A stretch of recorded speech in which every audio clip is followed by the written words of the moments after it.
Yeah.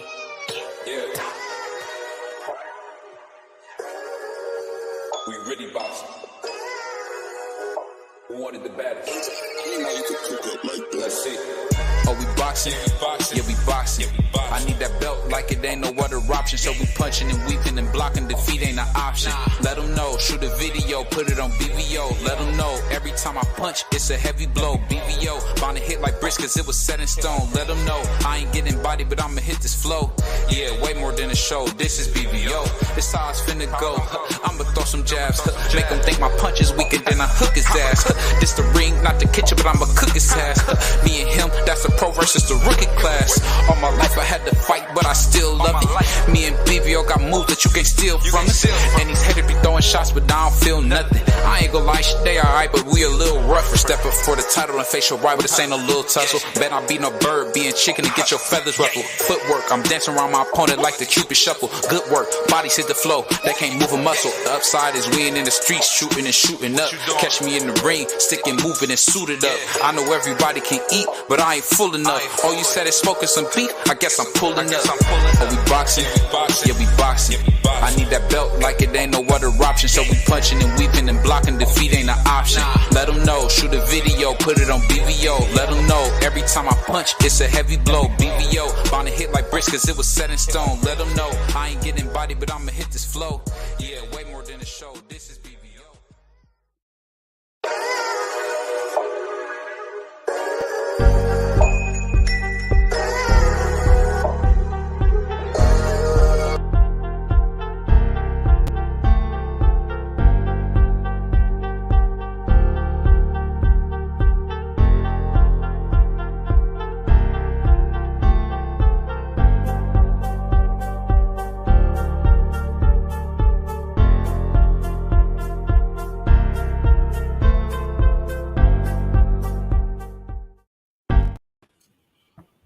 Yo, what's up? What's going on, man? What's going on? What's up? It's your boy BVO, it's your boy D Free, and this is Rolling with the Punches Podcast, episode 2. We getting it up there now, man. Episode 2 already. Hey, so what you think, man? You think Jake Paul gonna win this one, man, or you gonna take another loss? I got Jake Paul winning. The thing about Nate Diaz, he's a tough individual. But this is boxing. Nate Diaz is an MMA fighter, and the one thing about Nate Diaz, he's never been knocked out. But Nate Diaz, he doesn't really have defense like that, and he gets cut a lot. The times that he's been stopped has either been by submission or because the referee jumped in and stopped it because of the blood. But he's never been knocked out. So I don't think Jake Paul is going to knock him out. There could be a stoppage due to a cut, but I think Nate Diaz is going to definitely try to go the distance and try to get Jake Paul out of there. He's a tough individual, and he's going to come out there to knock Nate Diaz out. Knock Jake Paul out. But I just don't think Nate Diaz is he's skilled enough as a boxer to be able to fight with Jake Paul, even though I don't really care for Jake Paul, but he has been getting better as far as boxing. He's just not a professional boxer in my eyes. I feel what you said. I'm gonna read a couple comments real quick. Salute to my man Teach. He said, "Salute D3, salute BBO, salute to my man Teach, salute to my boy Marky Dan." He said, "Did you see Nate Diaz weigh in? He's not so out of shape. He clearly doesn't know what boxing condition he is." He's so out of shape. I'll say this. This is going to be another showcase of, the hometown kid, man, just beating somebody else up. That's what he does best, man. He beat MMA guys up for fun, man. That's just what Jake Paul does, man. So I'm not really shocked by that. What about you, man? No, that's the only people that Jake Paul beat is MMA fighters. We saw what happened when he got in there with an actual boxer. He got beat. He's not good enough to be on the boxing level because he hasn't boxed. This is him going through these MMA fighters is like him going through the amateurs. He's learning how to box and all that. He's not a professional boxer just yet. Yeah, I think, you know what? I think he's improved a lot too, man, because people don't really give him his credit, man. He's gotten a lot better. I just don't think, long term, like he said he want to fight a Canelo. I don't think that's gonna happen, man. No. He has gotten better, but no, he's not on the level of any professional boxer that we look at right now. Now he's on the level of the ones that's just coming out of the amateurs, but he's not on the level of none of those top guys. Him trying to get in there with a Canelo or any of those guys that's been fighting for years. He's not ready for none of those guys. I think it's funny you say that, man, because for a long time people criticize him, but I think he brought a lot of attention to boxing. What you think? He has brought a lot of eyes to the sport of boxing for the people that don't really watch boxing. What I will say that I commend Jake Paul for is he definitely brought a lot of eyes to the women's boxing, because what he did for Amanda Serrano and how he's promoting her, even though she's a well-known boxer. She's a female and she's not getting the eyes put on her. But being though Jake Paul has a huge following, every time he has a fight, he always put Amanda Serrano on his undercard and give her exposure to the people that don't follow boxing like that. And I will commend him on that. So speaking of Amanda Serrano, man, you think we'll ever see her and Alicia Bungard get it on at 130?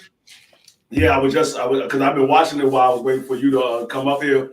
Alicia Bungard is a commentator at this fight, and that's one of the things they said is a rumor that Amanda Serrano and you would be trying to get in the ring after if she's victorious in this fight. And Alicia Bungard said, "No, that's not a rumor. That's what we're really trying to do." He said, "She was like, I would love to fight Amanda Serrano. We both undisputed. She's a power puncher. I'm a power puncher. She would love to get in the ring with Amanda Serrano." She even said that because they said Amanda Serrano was thinking about going to the MMAs and trying it out at the PFL, and Alicia Bungard said she would love to get in the MMAs and fight Amanda Serrano in the MMAs, because that was her first love is MMA. And I didn't know that she's from combat sport, from the MMA side. Yeah, I think no matter what, man, we're gonna get a great fight if they do fight. I would favor Amanda Serrano because, man, Bungard, man, she don't got no type of gas tank. That's what we was talking about last time when we talking about Amanda Serrano and Alicia Bungard. Alicia is a carbon copy of her trainer. She got all the skills as a boxer. She got power, but her gas tank it seemed like it's never full. It's always a half a tank, and by it's empty. So yeah. I think she'd be putting $20 in there instead of going ahead and filling it up.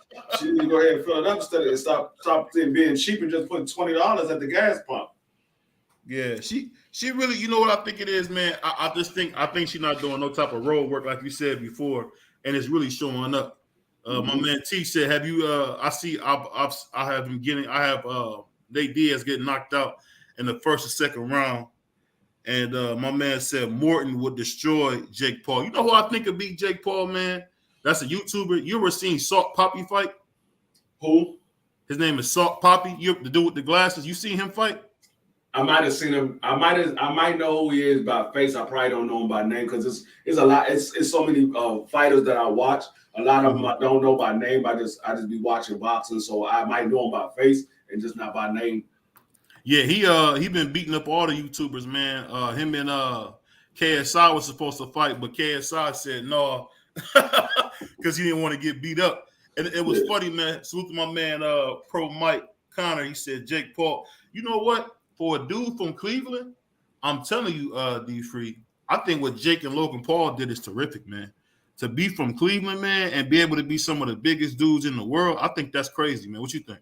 Yeah, I mean, like I said, we see what social media does for these guys, because if it wasn't no social media, we would have never know who Jake Paul and Logan Paul is.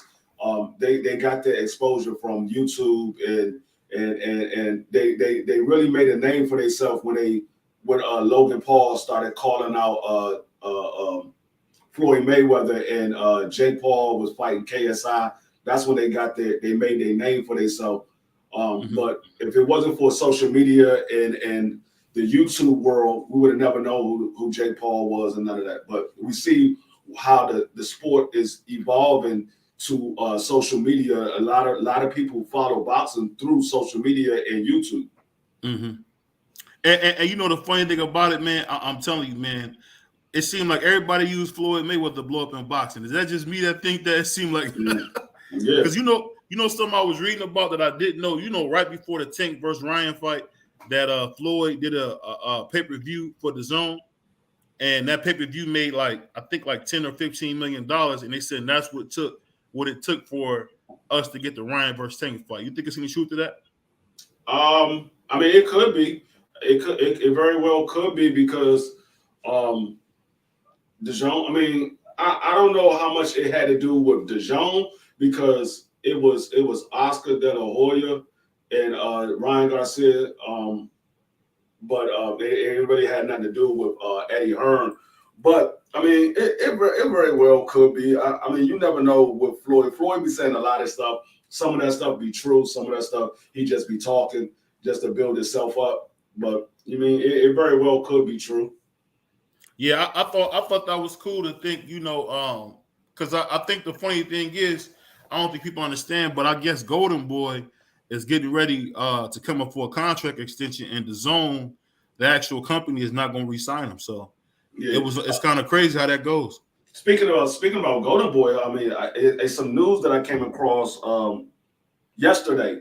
I don't know if you heard, but Ryan Garcia is taking Golden Boy to court, and he's trying to sign with TMT because we saw him take a picture with Floyd, but he's actually trying to become one of Floyd's fighters because Ryan Garcia wants to get out of his contract, and we all know that this spilled over from the Tank Davis fight, how they left him hanging after the fight was over, and Oscar De La Hoya didn't talk to Ryan Garcia for like a week or two, and it wasn't until Ryan came out and started saying he wanted to leave, and that's when Oscar started talking about he's not letting Ryan Garcia out of his contract, and he started talking about what he wanted to do with Ryan, and Ryan has been sitting there saying, nah, he want to fight the best fighters.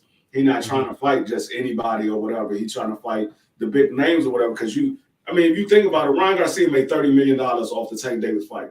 You can't go from doing headlining a $1.2 million pay-per-view to go out and start fighting, excuse me, a bunch of nobodies. You gotta build on what you just got finished doing. You was in there with Tank Davis.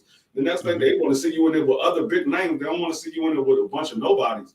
And so, I mean, I feel Ryan Garcia, and we see he's making those steps to leaving Oscar De La Hoya. He left the trainer. He's with Derek James, and he's been talking to Leonard Ellaby and Floyd Mayweather. So, I mean, who knows? He might be going to TMC because we know that Floyd is looking for another superstar now that Tank is gone. I'll tell you this. It's funny you say that, man, because that being said, I noticed back in the day, I remember when Ryan was trying to come to Floyd's gym. You remember how that Oscar sent I think it was a cease and desist or some goofy stuff like that, so he couldn't go. And it's funny because you know what? Everybody talk about the best stuff about Floyd, but Floyd has always been willing to help, young, hungry champions get better. And I feel like if you get a guy like a Ryan Garcia under the camp of, say, I don't necessarily say Derek James, but you get him around people like Floyd, them great boxing minds. I think he's defense. He just defense away from being elite. Like the kind of heart that Ryan showed versus Tank.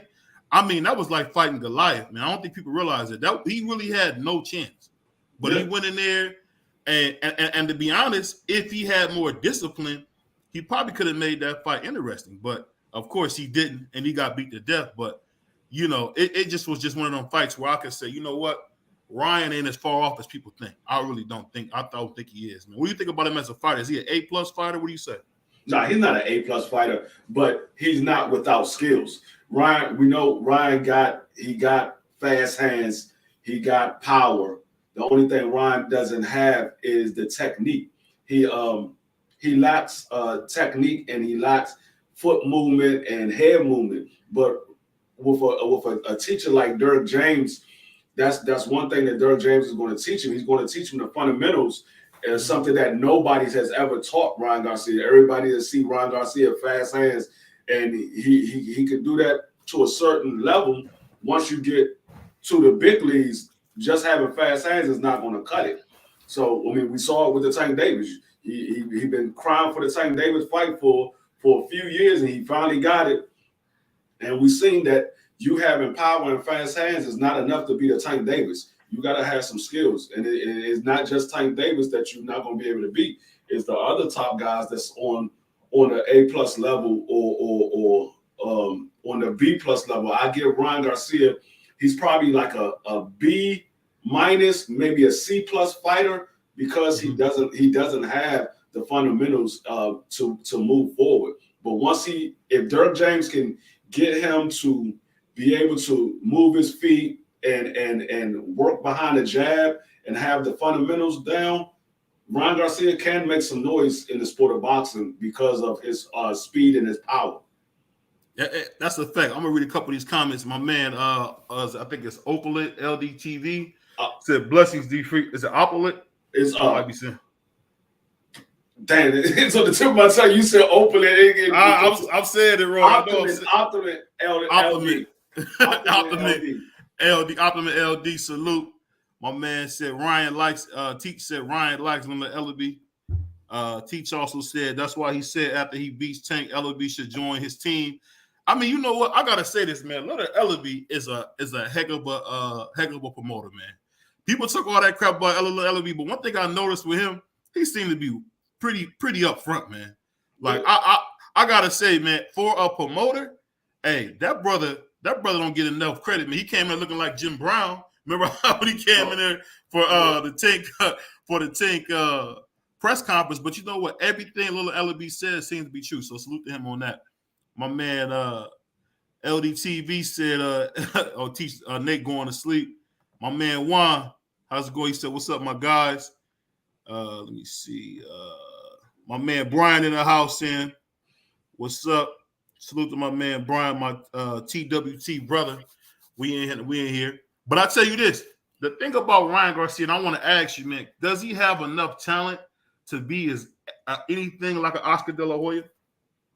Oh yeah, he definitely has the talent to be Oscar De La Hoya, because the one thing that he got that Oscar De La Hoya didn't have is actually two things: is the speed and the power. Oscar De La Hoya, he had hand speed, but Ryan Garcia's hands is much faster than Oscar De La Hoya, and his power is much greater than Oscar De La Hoya. So Oscar De La Hoya was a fighter that didn't have footwork neither, and he didn't have head movement. But we saw what Oscar De La Hoya was able to do. The one thing that Oscar De La Hoya had that Ryan Garcia didn't have was the amateur background and the fundamentals. Oscar De La Hoya didn't know how to box. He just wasn't that good as a foot movement. He wasn't that good, and he didn't have head movement. But Oscar De La Hoya definitely knew the fundamentals of boxing. He had a jab. I mean, I don't know how great it was, but he had a jab. Hey, I love to watch you deep. Every time you pick up Oscar, bro, you always got to step on. I mean, I'm just being honest. I was an Oscar De La Hoya fan. I mean, he has a jab. It wasn't that great, but he has a jab. But going back to what you said about Leonard Ellaby, what people fail to realize is Leonard Ellaby has been involved in majority. If you look at the highest grossing fights in the sport of boxing, I think it's like he's been involved in at least 7 of the top 10 highest grossing fights in the sport of boxing. He was at all of the Floyd Mayweather fights. He was in Floyd Mayweather corner. He's been one of Floyd Mayweather cornermen for his entire career. And then he's been the CEO of TMC, who had Tank Davis and the Ryan Garcia fight. So this man, he knows how to promote fights. And like I said, a lot of people don't like what Leonard Ellaby and Floyd did with Tank Davis, but the one thing that they was doing was bringing the money in. They didn't care about what fights people wanted to see. He knew what fights to make the most money, and that's what I mean. I can't knock him for that because being a businessman, being a CEO, that's what your job is to bring money to your company. And so him putting Tank Davis, them moving Tank Davis the way they did, yeah, it was bad for the fans, but it wasn't bad for TMC because it was bringing in revenue, and that's his job, to bring in revenue for that company.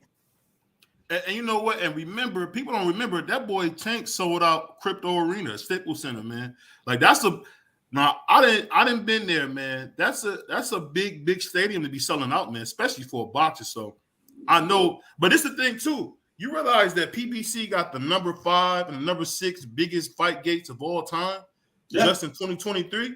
Yeah, that's crazy, man. Hey, is it just me, D3? But boxing's back, bro. It's back, baby.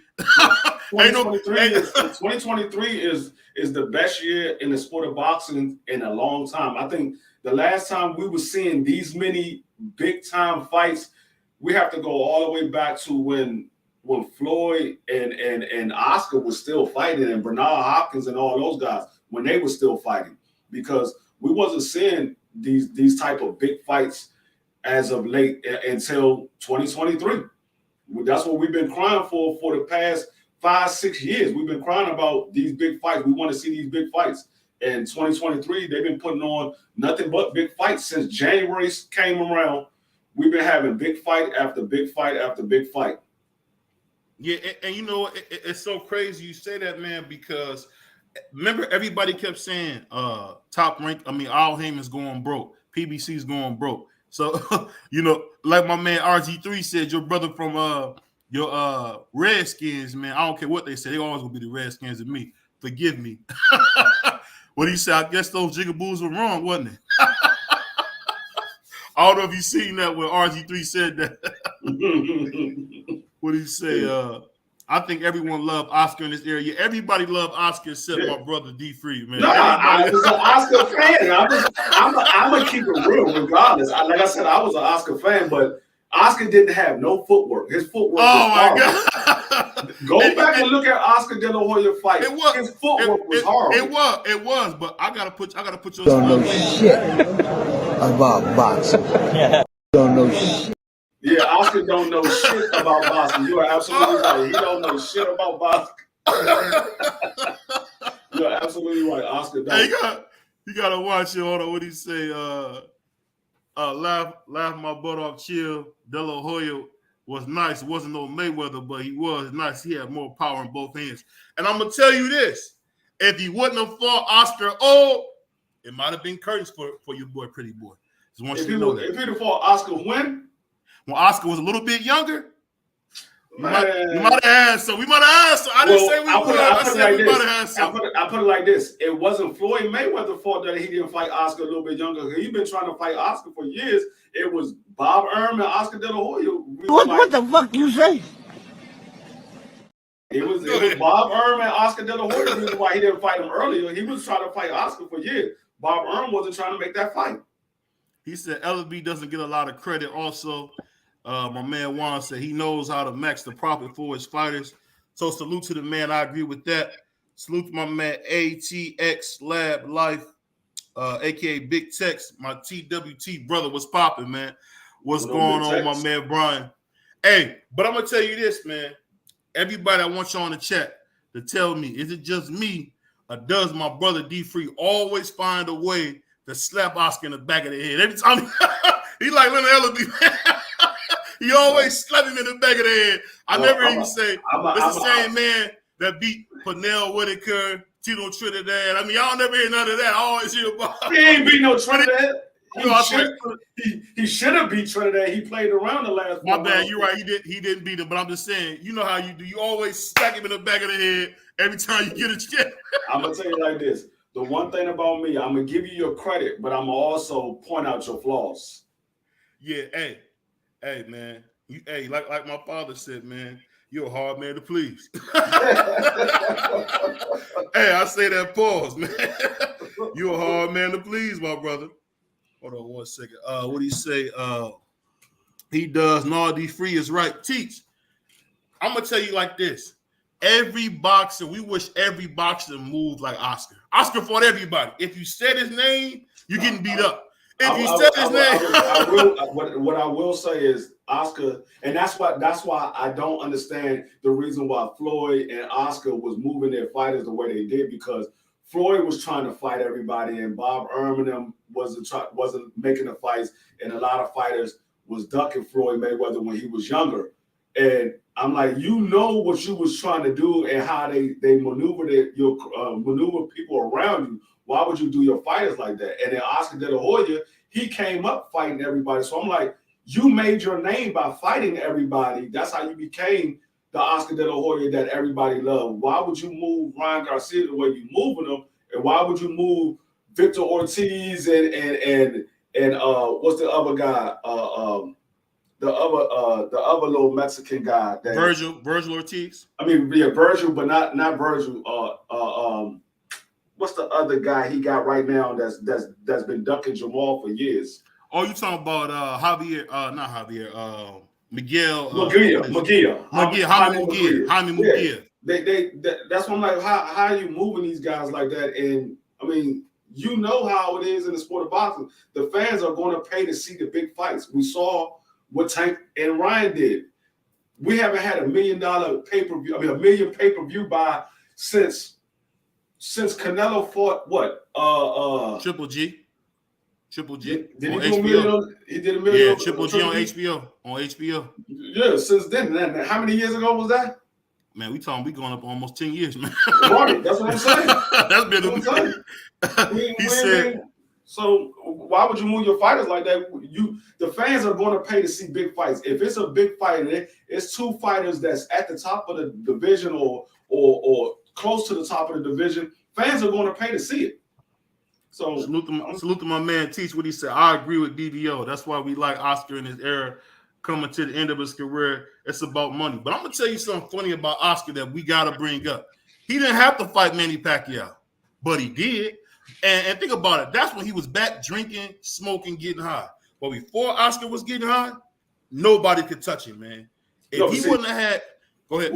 What I will say, he did have to fight Manny Pacquiao, because the reason why he had to fight Manny Pacquiao was because Oscar was on his way out. Manny Pacquiao was a name coming up. He was a young fighter, and he was coming up.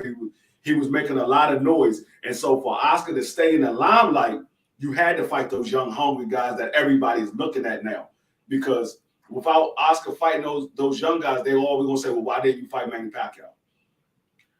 My man Juan said, hold on. You also got to remember Floyd wasn't a big name. Oscar made him a big name. Remember that, Juan. Oscar made Floyd a household name. He said he fought everyone coming up, and he picked it and coming up, picking and choosing later.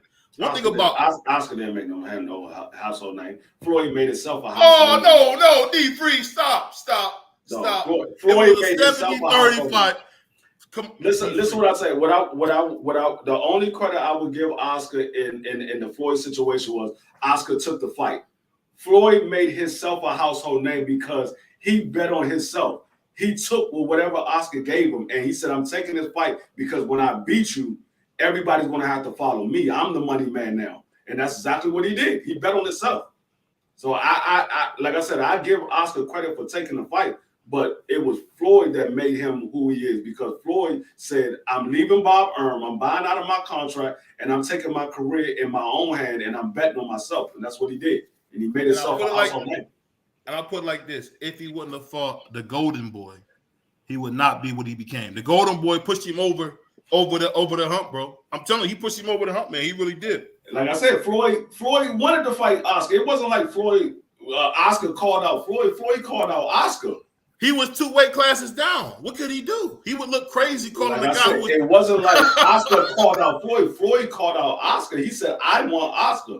And he went out there and he took whatever Oscar said, you get what? I think it was like 25%. And I'm going to pick the gloves. I'm going to pick the arena. I'm going to pick where we fighting at and all that. And Floyd said, okay.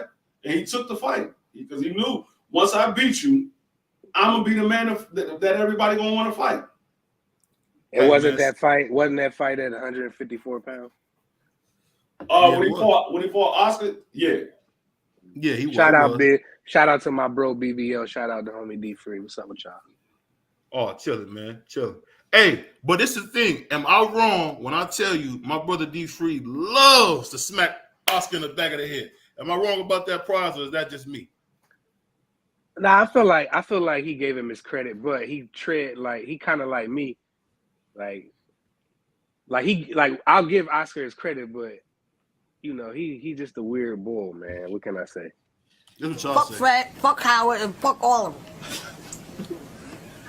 What about Robin? She's hot, right? Robin? Yeah. Who cares about that bitch? That's how you're talking about Oscar. Who cares about that bitch?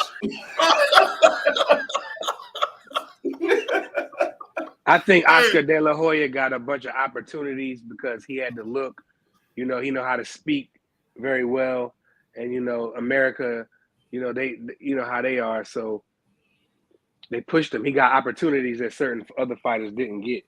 But he backed it up. He backed it up because he was. And you got to remember, Oscar was a gold medalist in the Olympics, so that kind of. So he was good. It's not like he was trash. Yeah, no, he was good. I ain't saying he was trash. I said, I was an Oscar fan. He definitely got the opportunity though. But you know, he made the best of it, and shout out Oscar. And so they agreeing about the fight coming up now. Yeah, this is a girl that's supposed to be fighting Clarissa Shields in a couple of fights. She's gonna be right there to fight Clarissa Shields. So let me ask you: is this Clarissa Shields, Keith Thurman? Is this real? Is this really happening? Dog, I'm gonna tell you. They trying to make it a fight, but I'm gonna tell you like this, dog. This is a lose-lose situation for Keith Thurman. Yeah, it's a win-win for Clarissa Shields and a lose-lose for Keith Thurman. For the simple fact is, one, you a man about to fight a female.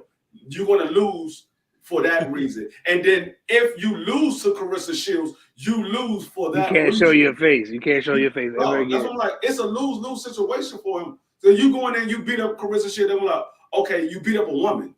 And then if you go in there and you lose to Clarissa Shields, you lost to a woman. No, it's a lose-lose. Why would you?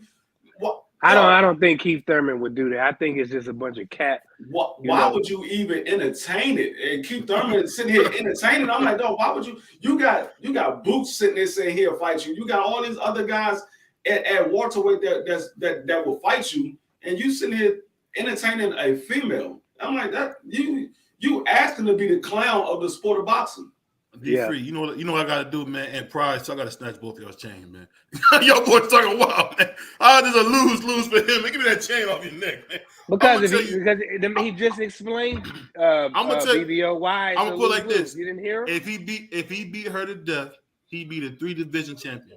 Dog, no, he didn't. No, he didn't. No, he didn't. And she's bigger than him.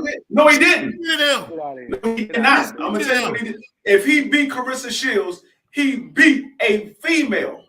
At the end of the day, I thought she was the GOAT.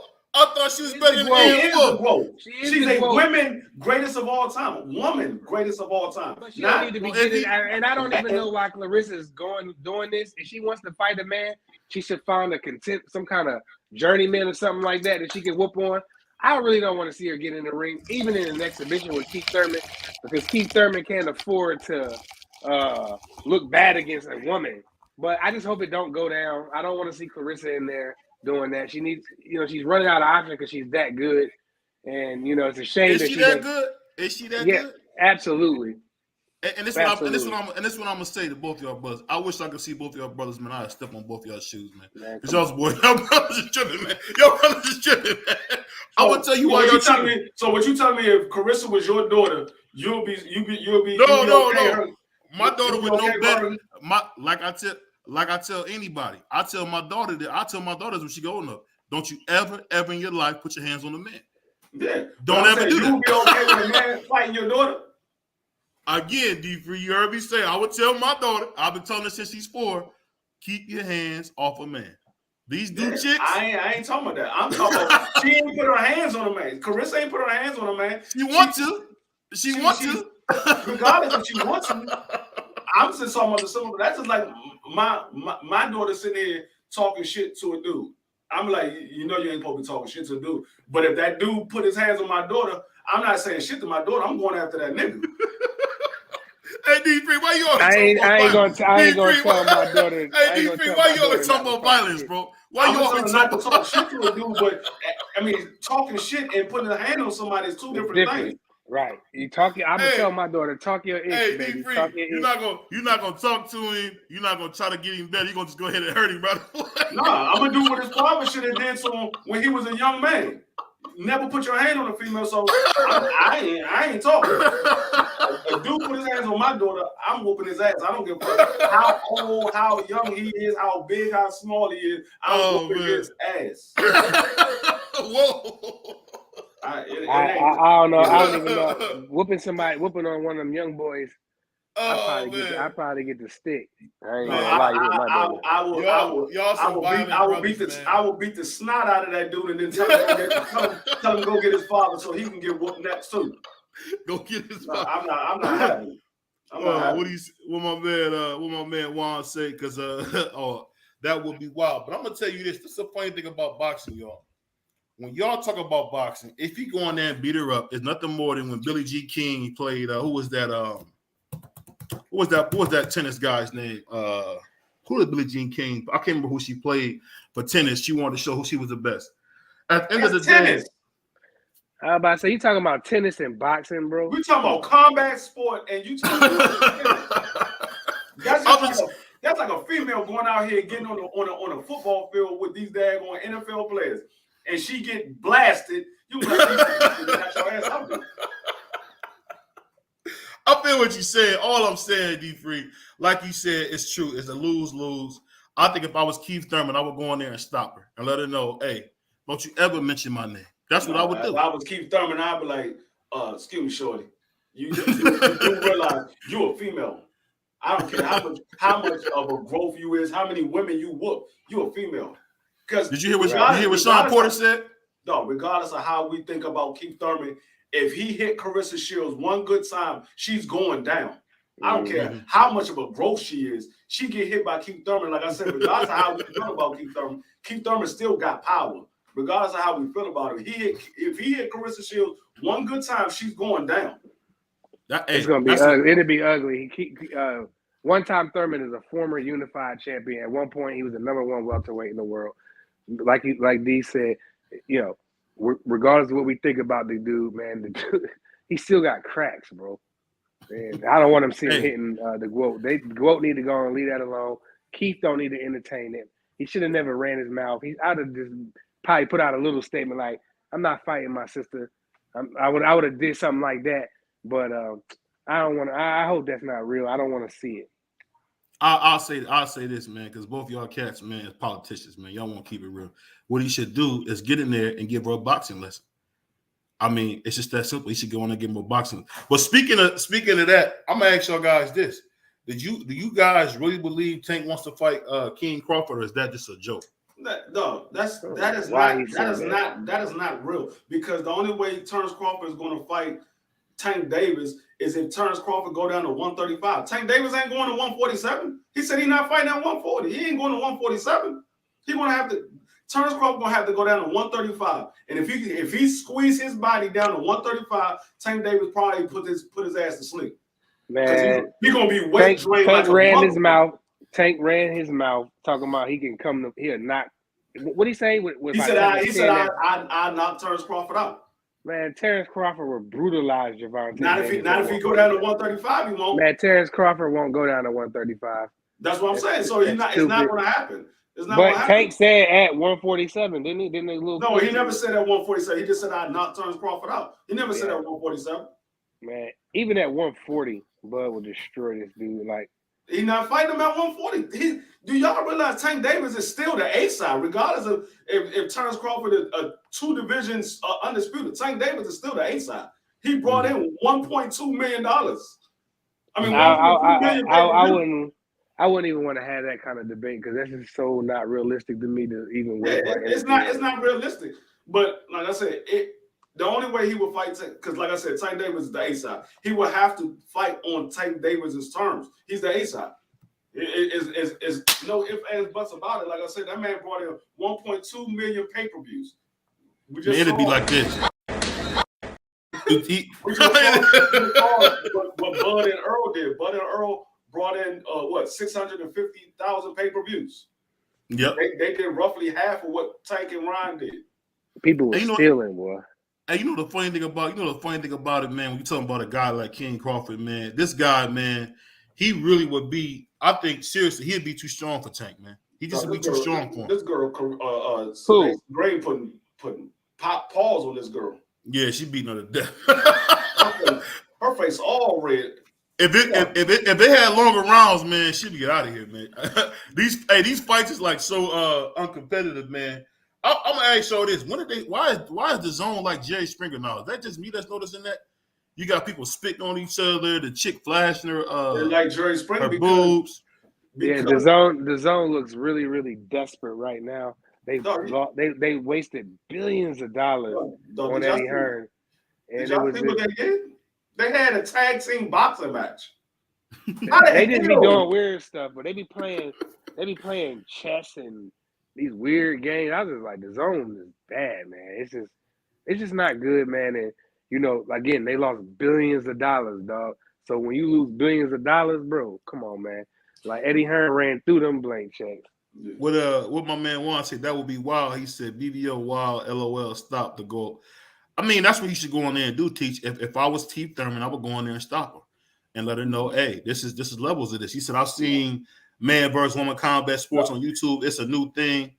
He said there's too many factors with Tank versus Ryan versus Bud and Spence. Or taking Ryan, you got the black and Mexican fans supporting, plus being co-promoted with Spence and Bud is mainly black fans. He said at one promotion.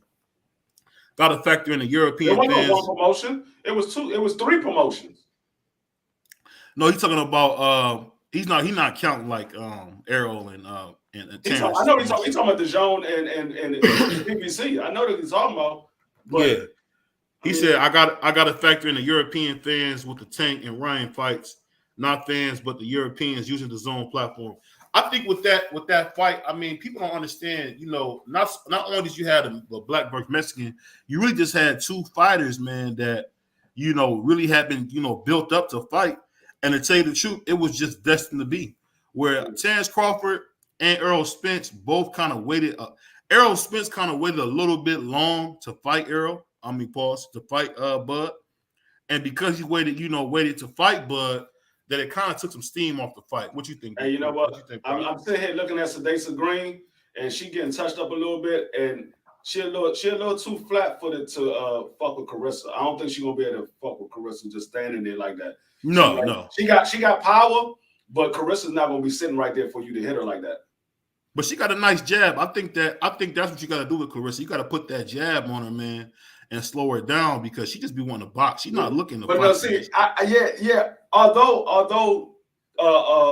Bud and Earl did 650,000 pay-per-view buys, but that was Bud and Earl, and we know Earl has a bigger fan base than Bud Crawford, and so we don't know. I mean, I'm gonna chop it up for both of them, but outside of that, if you take away the Earl and Bud fight, and you take away the Ryan Garcia and Tank Davis fight, Tank still outsold Bud as far as pay-per-view buys. He's outsold Bud as far as pay-per-views. So you say, oh, well, you got to. That's the Mexican fan base and the black fan base. Okay, take away that fight, take away the Earl and Bud fight. Tank Davis still outsold Bud as far as pay-per-view buys. He's still a bigger star on pay-per-view than Bud Crawford is. I think that's up for suggestion, man, because no, it's not. I think at the end of the day, man, I think when you got Floyd, you know, backing you, man, it just changes everything, man. When you got a Floyd Mayweather, you know, and an Al Heyman behind you, cause it just changes everything. It just does, man. I don't know how you don't see that. It's not, because, like I said, Bud fought on pay-per-view. Tank fought on pay-per-view. Tank is a bigger pay-per-view star. I mean, but let me ask you this, D3. This the it big definitely is, but well, let me ask you this. I think. Go Hold ahead. on, real quick, BBL. All right, my bad. Go ahead. I do think that after this Bud Nura, I do think that if he did, which he should, fight on pay-per-view next, I think that his numbers will be up more than ever. Who that? Terrence Crawford. It depends. It depends on who he fight. Because if he fights somebody that nobody want to see him fighting, his numbers ain't gonna be up. His numbers gonna go right back to what it was before. He has to, and that's the thing. That's the same thing with Tank Davis. Tank Davis can't go from 1.2 million pay-per-view buys to going to fight somebody else. Your numbers is going to drop. Fight somebody that nobody want to see you fight. Your numbers is going to drop. You have to build on what you start, because that's the thing about Floyd Mayweather. Floyd Mayweather made his name and made his brands so that people want to see him fight. Whether you want to see him win or you want to see him lose, you wanted to see Floyd fight. And Floyd was fighting big name fighters. Regardless of how people say Floyd picked his fighters towards the end of his career, he was still fighting big name fighters. He wasn't fighting people that nobody wanted to see him fight. Everybody wanted to see Floyd fight Zab Judah. They wanted to see Floyd fight Shane Mosley. They wanted to see Floyd fight Canelo Alvarez and all the other guys. They wanted to see Floyd fight those guys. So, I mean, it's not Tank Davis. What you hear? I don't want to see Pitbull Cruz. I don't want to see him fight this person. So if he's going to fight those people, niggas ain't going to buy it because they don't want to see you. Now the Mexican fan base might do it, and his diehard Tank Davis fans might buy the fight because they diehard Tank Davis fans. But the vast majority is not going to buy that fight. He's not going to do 1.2 million fighting a Pitbull Cruz because nobody want to see that again. My brother Teach said 650 to 700,000 with the 21 million gate is a huge success in my opinion. Actually, that's the sixth biggest gate in history. Tank is definitely a bigger pay-per-view star than Bud. Crown Jewel, salute to my brother. He said, doesn't matter. He has them and they made him a bigger star. At the end of the day, I put it like this. If you would have gave Teofimo Lopez that type of shine they gave Tank, bro, because Teo actually fights the best. Tank doesn't fight the best. And I love Tank, but we cannot say Tank don't fight the best. In the past. I'm talking about in the past. I'm not judging him now. I'm saying in the past. I'm talking in the past. I'm not gonna say that. I'm not gonna say he don't fight the best. I'm gonna tell you what he did do. He ducked Lomachenko and he ducked Gary Russell Jr. So I don't want to hear nothing you saying on that end because he ducked Lomachenko. Lomachenko called him out early in the game and said, I don't want to fight Tank Davis. Whatever you want, I want to make you fight. Why did Tank Davis not fight Lomachenko? I don't know. He was scared. You do know. Why did he not fight him? You know that. I don't know. They said it was Floyd, but the promoter works for you, not the other way around. We all know that you work for the promoter. The promoter is what makes the fights. If you don't have no promoter, you ain't getting no fights. You don't have no promoter, you ain't getting no fights. So what are you talking about? The promoter, you said that the promoter work for you. No, you work for the promoter. Then Bud Crawford told everybody, y'all know why I didn't make why the fight never happened? Because I wasn't my own boss. You work for somebody else. Whether you say the promoter is supposed to work for the fighter, no. You sign a contract, that means you work for the promoter. So everybody, especially when you fight for top rank. Bob tells you where to fight, who you fight, yes, when you. That's why when people say the promoter work for the fighter, no, they really don't. You work for the promoter. That's why you sign a contract. The promoter said, okay, this is what your contract. We're going to put on these amount of fights and you're going to get paid this amount of money. That's who you work for. The same way when you go to a job, you fill out that application. They say, okay, sign this daggone this agreement that you taking a job. You work for that company now. The company don't work for you. You work for the company. I feel what you're saying. He said doesn't matter. He has them. He said there's no money in it, and the fighter works for the promoter. The promoter is the corporation. The promoter employs the fighter. See, that could be true, but at the end of the day, Muhammad Ali. Let me finish. Muhammad Ali told Bob Arum and Don King what he was going to do every time. Every time they wanted to fight, well, they didn't want. Hold on. Let me finish this.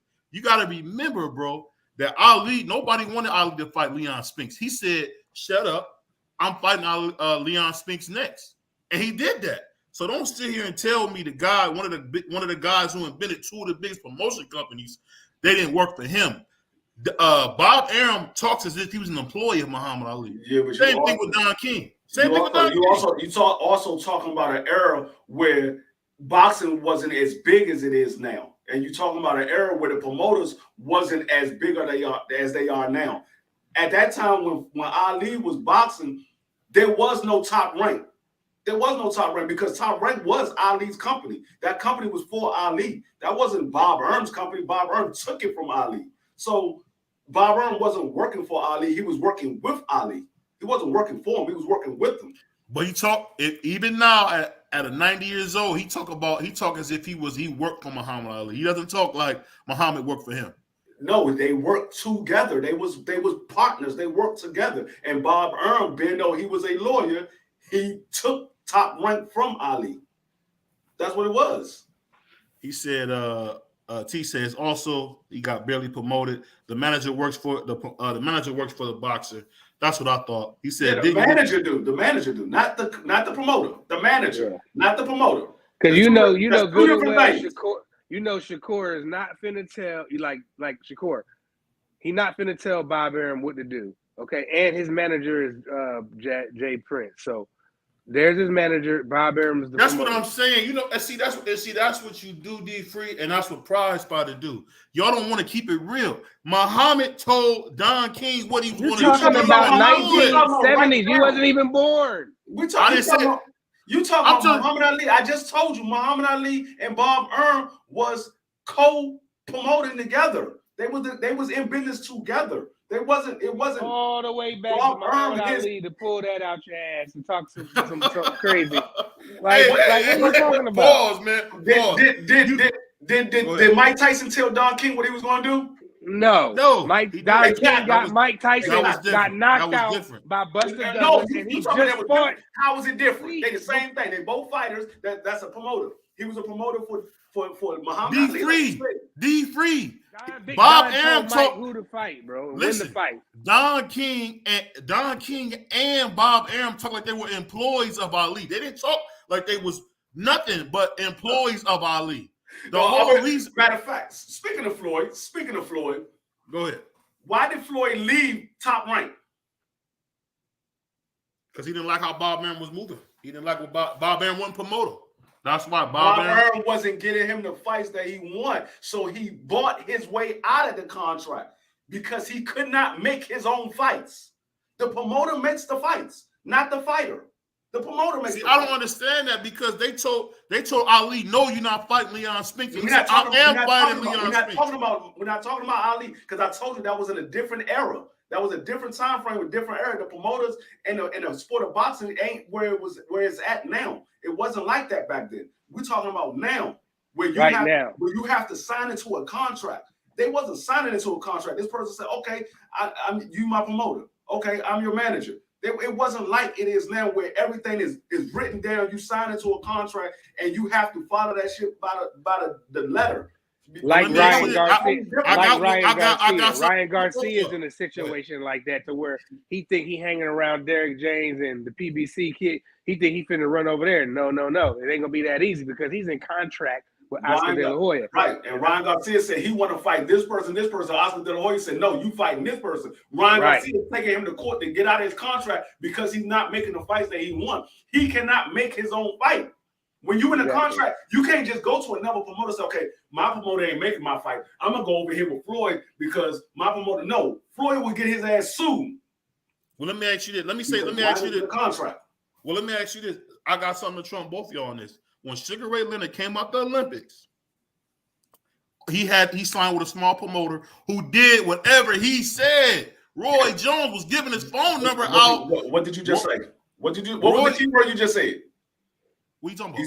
He signed with a small promoter. So a small promoter is going to do whatever you using word games. You using word games. That's what you do. No, I'm being you're an intelligent man. You're an intelligent man. I'm just a blue collar brother. I can't beat you in no word games. I'm telling you, at the end of the day, I seen Roy Jones Jr. giving his phone number on the air to fighters that said they wanted to call his name. Yes. So you know why? You know why Roy did that? Because Roy was his own promoter. I thought you just said fighters can. Roy was his own promoter. He wasn't under nobody. He was like Devin Haney. He's his own promoter. He didn't have nobody to tell him what to do, or he had to go to somebody to make a fight. He went to the companies that had those fighters and say, "Look, I want to fight this person. Let's do a deal." Roy had that leeway to do that because he was his own promoter. He wasn't under PBC. He wasn't under Eddie Hearn. He wasn't under Top Rank. He wasn't under none of those guys. He was by himself. Okay, I get it. At the end of the day, his name is big enough. His name is big enough to where he didn't need a promoter. Roy Jones was God gifted. He didn't need nobody to tell the world who he was. So he ran it on his own, bro. I'm gonna end this conversation with three names: Ray Leonard, Muhammad Ali, Roy Jones Jr. told promoters what they were going to do. You're talking about the greatest. Their whole fight, their whole You're talking careers. about the greatest, but you're telling Bernard Hopkins did what he wanted to do. No, he didn't. No, he did not. When he got the deal, for Don King before. He bitched after about he got out of Don King. After he got out of Don King. Well, but don't say he told everybody what to do. That's not true, bro. I'm gonna read a couple of these comments. I've been living out here. I've been living out here 20 years. You're not gonna tell me. We know what go with Bernard. He's from Philadelphia, bro. Come on. I'm gonna read a couple comments because y'all brothers tripping, man. He said, Teach, he also barely got promoted. The manager works for the boxer, didn't get the tank push. He said the biggest fight in the game is different. Ali was an anomaly. That's cap. That's cap, Crown. You won't just call what I was telling you, man. Y'all don't want to listen to a real argument, man. I'm telling you. What do you say? Yeah, I wish, but let me read a couple of his comments. Go ahead. He said, "Yeah." I was talking about the comment Crown Jewel was saying. He said, "Yeah, I wish Bud and Spence did more, got an IG together or something." He said, "Word Teach, but that's great regardless." He said, "Bob Arum and Don King were made by Ali, and they were young in the game." But think of this: two of the biggest promotion companies in boxing history came from Ali, and Ali made his own fights. Roy Jones made his own fights. I mean, Sugar Ray Leonard made his own fights. I don't know what y'all talking about. Sugar Ray Leonard didn't make his own fights. Sugar Ray Leonard was in charge, bro. That's why he had the promoters he had. Sugar Ray Leonard didn't make his own fights. Fighters cannot make their own fights. They fight for a promotional company. And if a fighter made his own fight, where is he fighting at? Oh, salute to Tony Douglas. He said, salute BBOD, free and prize fighter, keep up the good work. Salute to you. He said, that's not true. Down ball fights Ali, not the opposite. Small promoter is basically a manager.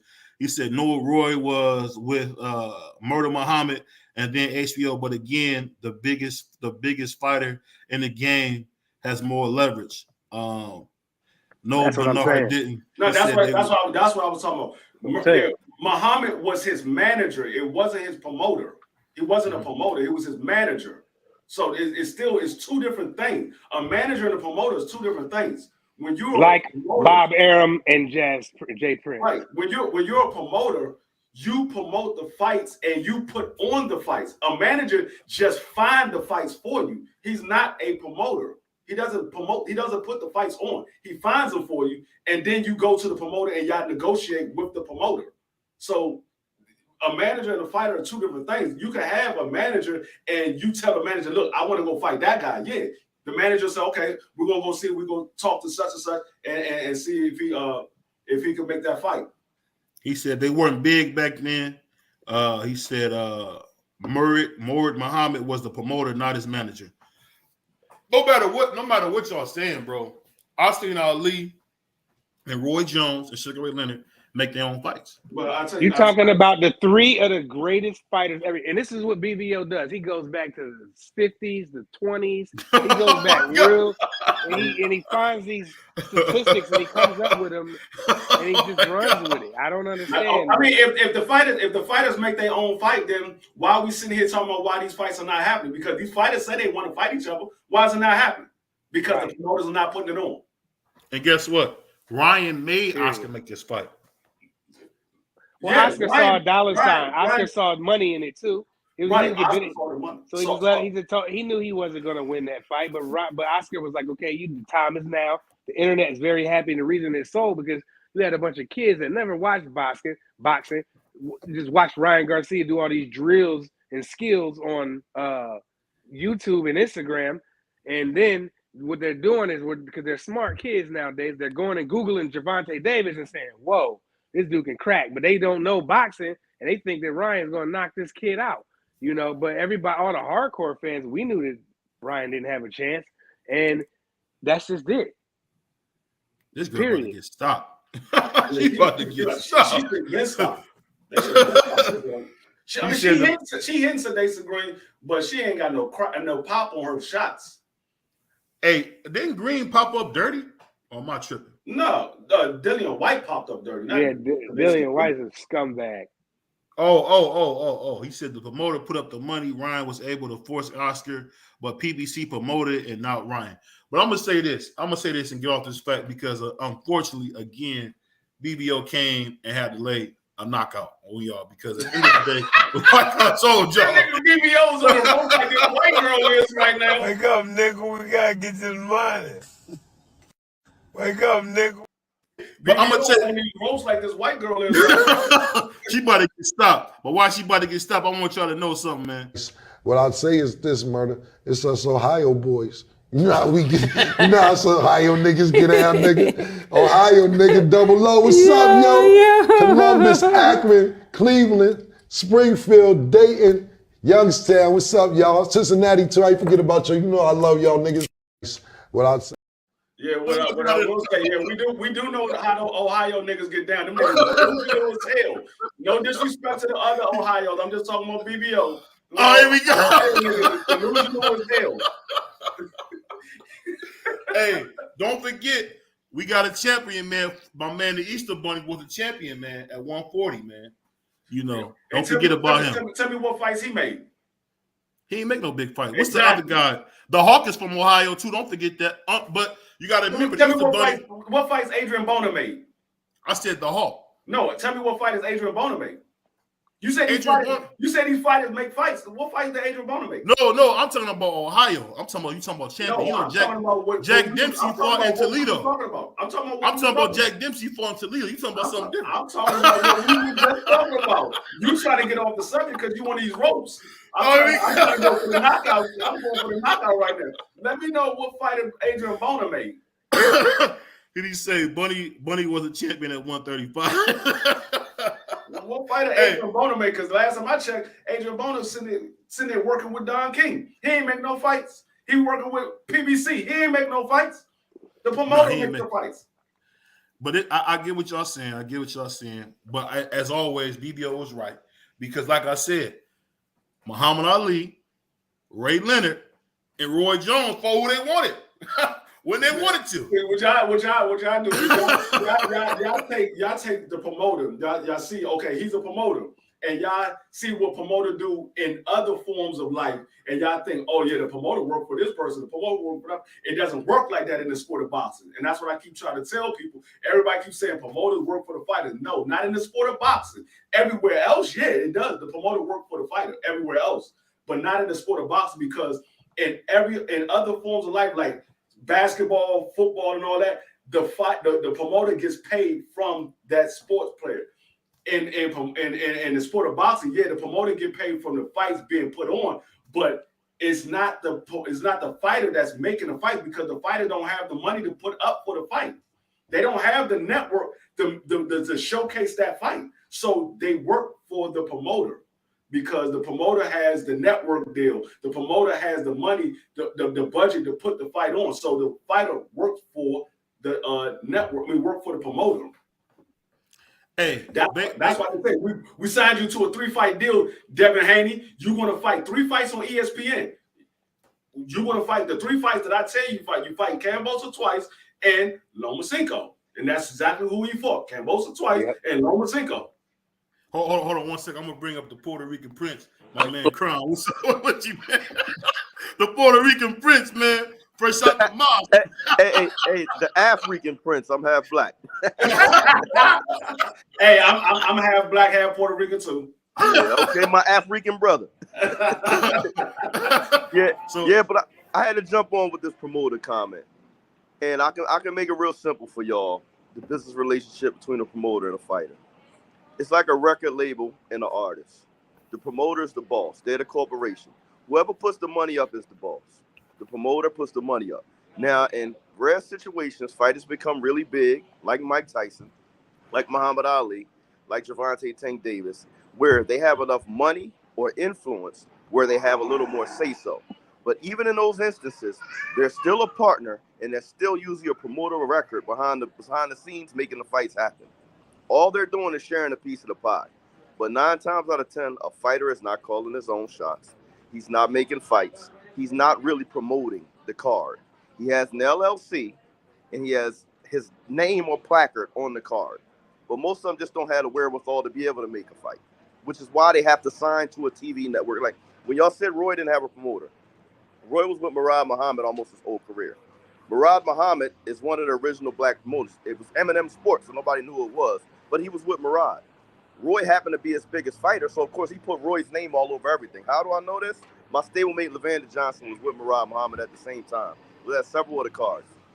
Roy always had a promoter, and when he left Murad, he was signed to HBO, and HBO was acting as his promoter. So very, very rarely does a fighter make his own deals, or is he his own man? The reality is they almost always have a promoter. They just sometimes reach a big enough level where they can partner with the promoter, but they still have a promoter. And for 99.9% of the fighters in the world, they work for a promoter. That's just the way it goes. That's why I keep trying to say they work for the promoter. They don't work for us. They work for the promoter.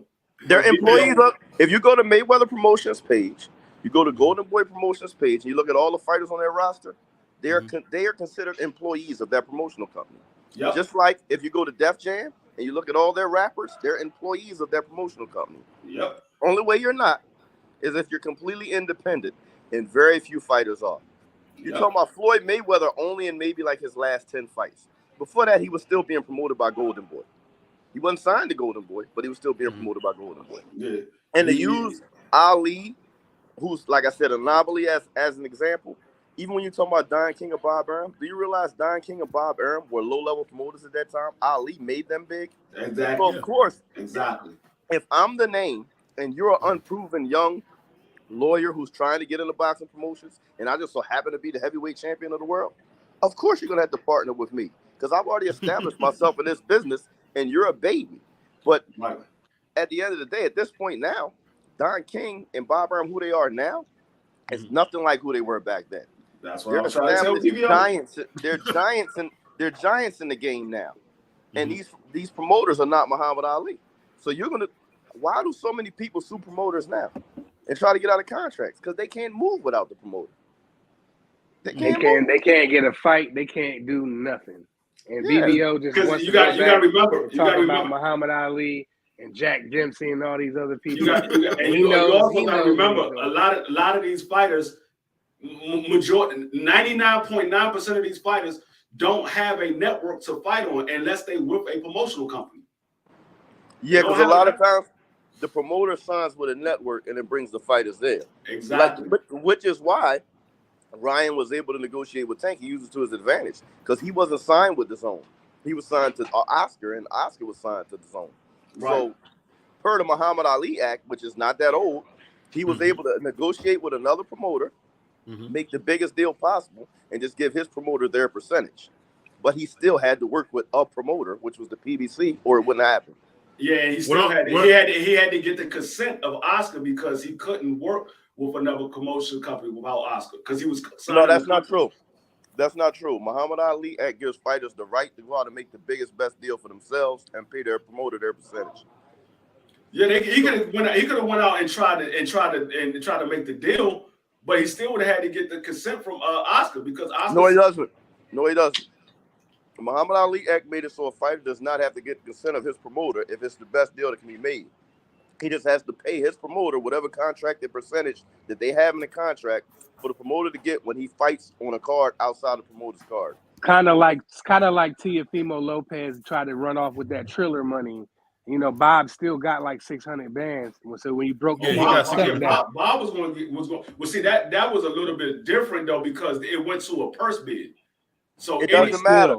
if you're But signed to a still, though, promoter, he still had to get his percentage to Bob Yeah, he Arum. still had to give him a percentage because he was signed to him. He still had to give him a percentage. Yeah. Right, But, that's what he's saying. there's a part in a contract where if you fight outside of your promoter's company, you have the right to do that because before you didn't. Congress made it so you have the right to do that now, so fighters can make the best deal for themselves. But the only way to do that is if another promoter is putting up. You're still working with a promoter because another promoter is putting up the money. But when the other promoter puts up the money, you have the right to do it independent of your promoter. But you have to legally give your promoter his percentage. I say this, man. I'm just going off how when you hear about how Bob Arum talks about Muhammad. Same with Don King. They talk as if they were employees of his. That's because they got talk game, BBO. They're like, come on now, stop. Don't be. But I get what you're saying. But salute to my man Vic, aka I'm not gonna repeat what he just said. Answer this question. If they work for Muhammad, right? Mm-hmm. Who came out financially better from them business dealings, Don King or Muhammad Ali and Bob Arum? Muhammad Ali. I think Don King. I mean, well, Don King took care of Muhammad, bro. Don King took care of Muhammad. And Muhammad more than took care of Don. Ali was a great fighter, was broke at the end of his career. Off of Ali's back, Bob Arum and Don King made multi-million-dollar corporations that still stand today. That's why Bob every time there's no Muhammad Ali high rise. No, there isn't. No, if it wasn't for Muhammad Ali, there wouldn't have been no top rank. What you missing is you had Herbert Muhammad, who was a horrible businessman, and you had Ali the talent. And of course, Herbert Muhammad, who they never blamed, who if you look at who started Top Rank, Herbert Muhammad was such a bad guy at business that he lost Top Rank to Bob Arum. It was to Muhammad Ali. He given it to Muhammad Ali. Bob Arum stole it from Muhammad Ali. He stole it from Muhammad Ali. That was supposed to be Muhammad Ali's company. Bob Arum was always the businessman. Yeah, he was a businessman because he was a lawyer. The fighter was never going to outfox the lawyer. And here's the thing. Think back. You want to talk about Muhammad Ali's career? We got a very famous movie that dictates how he did business, right? Mm-hmm. When We Were Kings. Muhammad Ali, George Foreman. Muhammad Ali didn't go to Don King and say, hey, I talked to the president of Africa. He's going to give us $5 million apiece. No, it was Don King that put the fight together, came to George Foreman with a contract Muhammad Ali name on it, went to Muhammad Ali with a contract with George Foreman's name on it, and had already put the deal together with Mabuza. It wasn't the fighters. It's the promoter. The promoter does all the moving and shaking. The fighter is relying on the promoter to do good business and honest business for him. But fighters do not make their own fights or run the business. Unfortunately, it just doesn't go that way.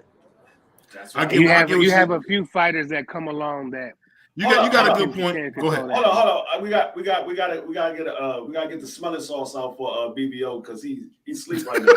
He ain't got knocked out. He sleep. You gotta get the smelling sauce out for him. hey, what they say? Y'all niggas jump me, pause. y'all niggas jump me. Y'all jump me, man. No, I'm just saying because I hear that's why I always say I would never say Tank Davis duck Lomachenko or duck Gary Russell because he didn't make his own fight. Now Tank Davis is in the position now where he's making his own fights because he's his own promoter. With the Pistons. Kinda. PBC he's still with PBC and Al Heyman, but he has his own promotion company. He's not under TMT no more. But everybody says that it sounds sexy, right? When he had the biggest fight of his career, who was standing next to him? No, that was because in his contract they said if he get that fight with Ryan Garcia, they still get a portion out of it because they set that fight up. That was because a fight of that magnitude couldn't be the fight it was supposed to be without Floyd Mayweather. Period. I mean, part of what makes Gervonta who he is now is standing next to Floyd, and they know that. Yeah, I mean, of course, that's why Tank never went against nothing that Floyd did because Floyd brought Tank from nothing and made him a multi-millionaire. Put him in stadiums. Right, and I hear people talk about, oh, why Tank ain't do this? Why? And you gotta look at the mindset. You gotta put yourself in the same shoes as Tank Davis. Tank Davis was coming from the low cities of Baltimore, had nothing, didn't have his mother around, didn't have his father around. He was coming from nothing, and this man Floyd made this man a multi-millionaire. You're not going to go against nothing that Floyd say. He's making you multi-millions. You're not going against that. Beyond that, right? Because a few people are making millions, right? But BVO likes to bring up Teofimo. Here's the difference between Gervonta Davis, Teofimo, Devin Haney, Lomachenko. This is what separates Gervonta from all of them. Mm-hmm. Floyd made him a sellout stadium draw. He sold out stadiums all over America. Mm-hmm. What fighter in his right mind is going to go against that? Right. My peers are fighting in ballrooms in front of 3,000 people, and I'm fighting in basketball stadiums in front of 23. I'm going to shut up and say, you know what, Floyd? Whatever you're doing is working. Keep going. Right. That's what I keep trying to tell people. People like, well, they supposed to be fighting the best fight. Yeah, I understand. The fans want to see the best fight, but you got to understand it's still a business. These people are fighting for their life. They still got to live outside of boxing. So when their boxing career is over, I fought all the best fighters. But what do you have to show for that? So if you want to sustain your career after boxing, you got to make the most money out of your career. And so sometimes, we don't like the fights that are being put on, but you got to look at it from the business side as well. That's why I don't knock a lot of these fighters, because I know it's a business as well as a sport that we like to watch. Here's a factual argument we just had a week ago. Mm-hmm. By far, the best fight most of us felt could be made in boxing was Terrence Bud Crawford and Errol Spence. Mm-hmm. It wasn't a bigger fight than Gervonta Davis and Ryan Garcia. No, it just ain't. No. The biggest fight is not the best fight. The biggest fight is the one that generates the most revenue. Right. Salute to my West Side. Salute to my West Side brother, A Hill. But I'm gonna tell y'all this. I want to ask y'all both. I'm gonna start off with my man Crown, then my brother D Free, and then Prize. Do you guys think Tank has the nuts to step the T.O. at 140? That's the question. Gervonta Tank Davis will knock Teofimo Lopez out, whatever weight they fight at. Yes, please. Yes, he will. He would not. He would not. Knock him out wherever they fight. So you must be over there. You must be over there having some drinks, man. Because I don't think you realize I just said Teofimo Lopez, 2-time lineal champion. I think you don't realize I just said that. I'm at an AAU tournament with kids. I ain't drinking nothing but iced tea. And all you have to do, you keep bringing up.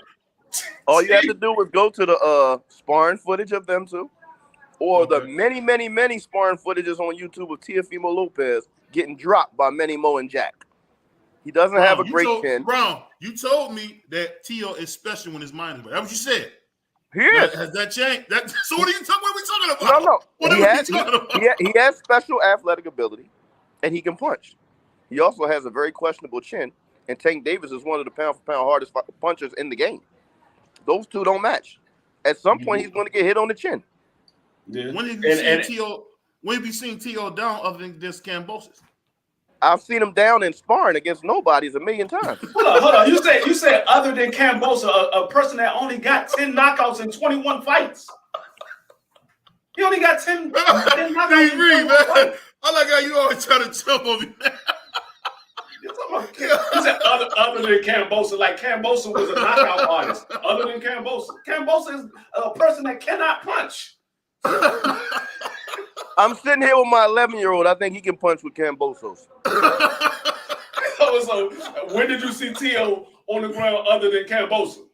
You talking about now we like to laugh and BBO. BBO, before you move on, I want to give you some homework on your show if I can. Here we go. When you log off, I want you to go do a YouTube search for the times Teofimo Lopez has been knocked down. Amateur fighters, all kind of fighters, and it's always like one leg behind him, up under him, like he gets dropped ugly all the time in sparring. And you talking about headgears and 16-ounce gloves. The man's chin is not sturdy. Hey, you see what he just did, D3? You see what he just did? That dude Crown is one of the funniest niggas on YouTube too, bro.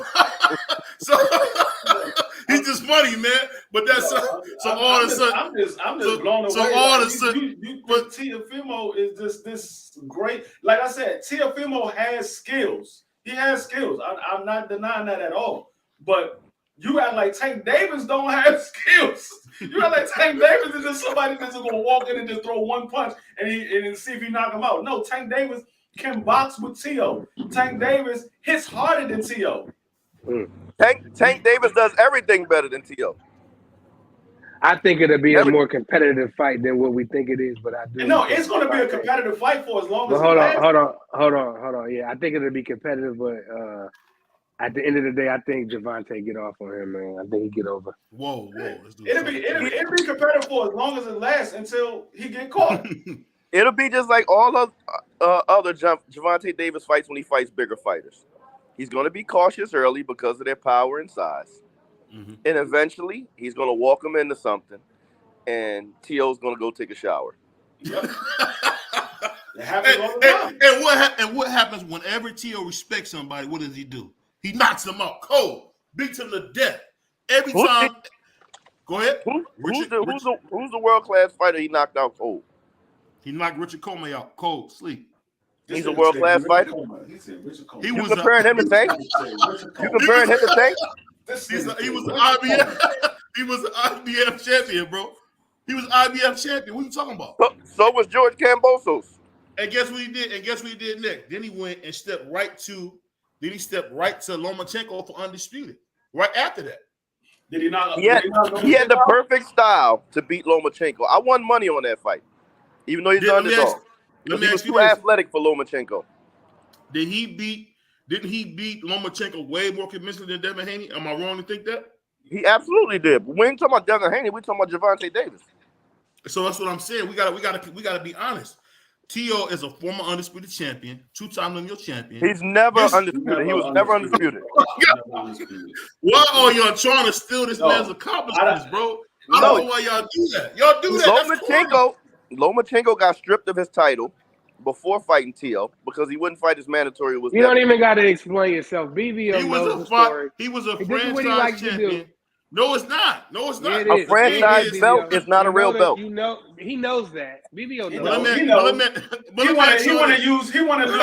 want to use Mauricio Suleiman's words, but like I asked him last time when we were going here on Wednesday, where is the franchise belt? It doesn't exist. Didn't he say he getting rid of it? Didn't nobody Mauricio? Devin Haney never took that belt when he beat Kambosos. He beat Kambosos and the franchise belt went away because Devin Haney never petitioned for it, because you had to petition for the franchise belt. When you fight that person that has the franchise, you have to petition to have that belt after you beat him. He never petitioned for it because the franchise belt is not a real belt. You heard Suleiman say it's not transferable. It's a designation. Yeah, but it's funny. But when Devin Haney first beat Kambosos, and you went on ESPN and looked at the champions, and you looked at that division, it did say he had the franchise belt. He was signed to ESPN.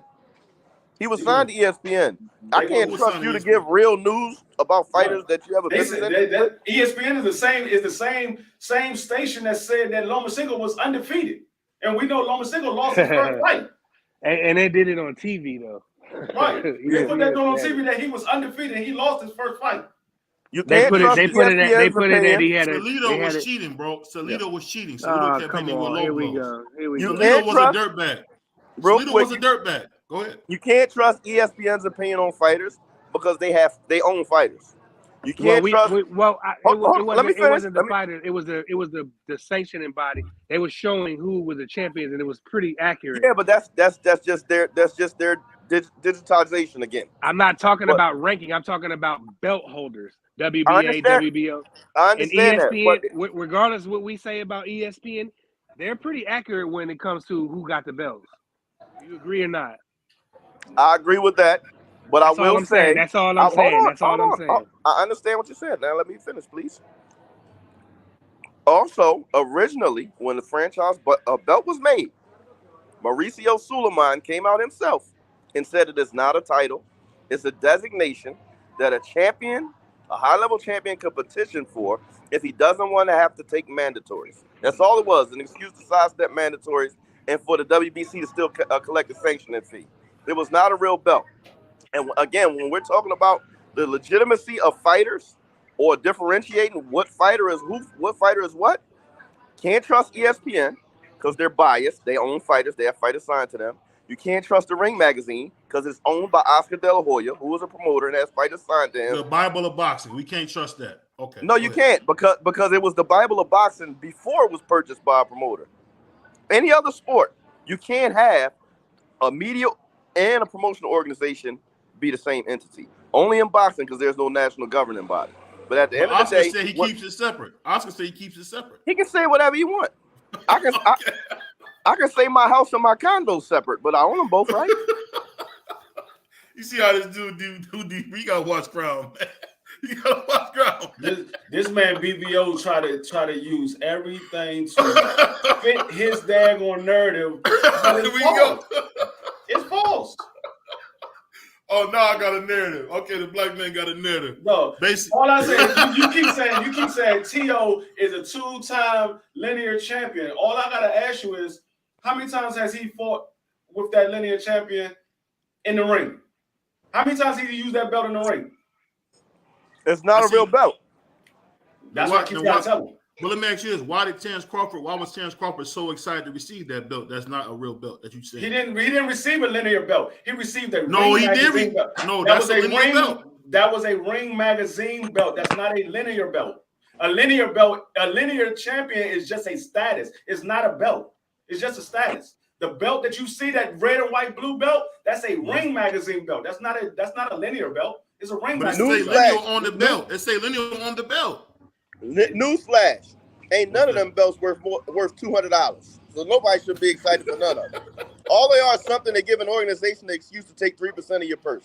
That's all it is. No, like I said, linear is just a status. It's no belt. It's just a status. There's no belt. Well, while I got y'all on here, I know my man Crown out there at this AAU tournament. But let me ask y'all this, man: how do y'all see that Jermell Charlo versus Canelo Alvarez fight going? I just kind of want to get an idea, a sneak peek of what y'all got brothers are thinking on that fight. In any order. Jermell Charlo, he's bigger, faster, more athletic, and I've said on several channels, even my own.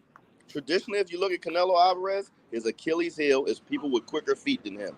Every athletic fighter that has quicker feet than him gives him problems. From Floyd to Lara to Bivol, everybody that can box intelligently and has quicker feet, which is why he likes to fight Eastern Europeans, because that's his advantage, being more athletic.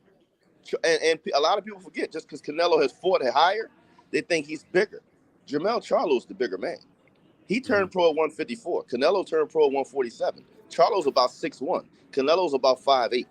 Canelo's the bigger guy, more athletic guy. I think at least as good a puncher, if not better.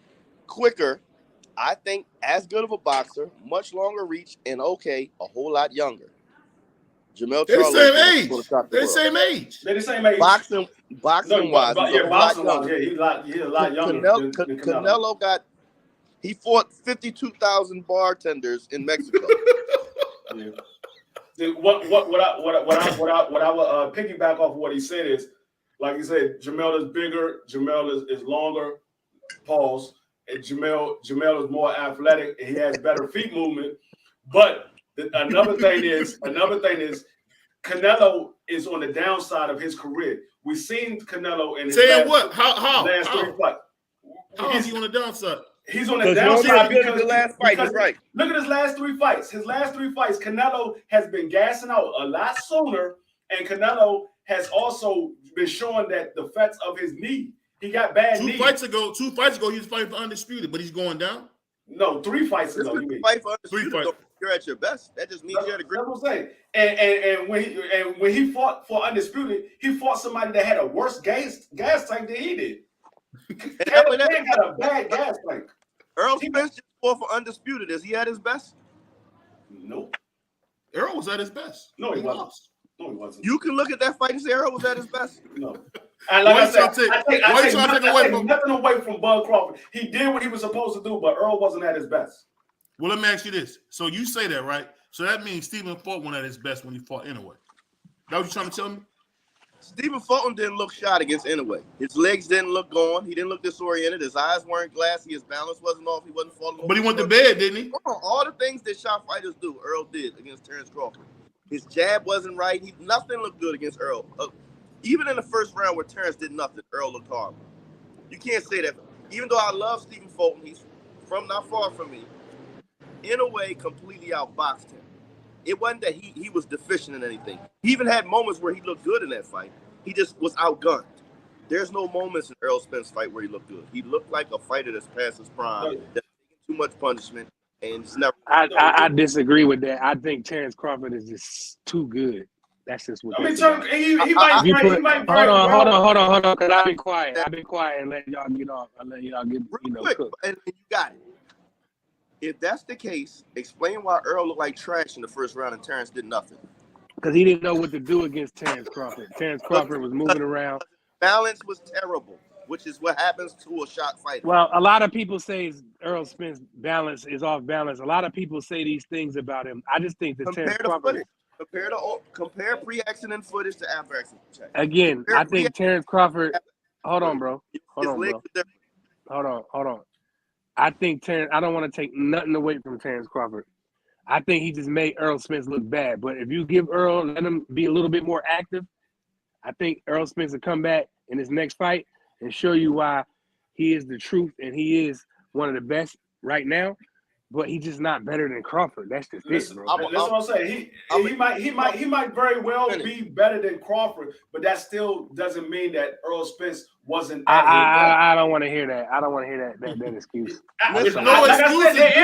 There is no excuses. I just told you there is no excuse. He did what he was supposed to do. I take nothing away from Earl Crawford. He made him look bad. The same way Floyd used to make people just look bad.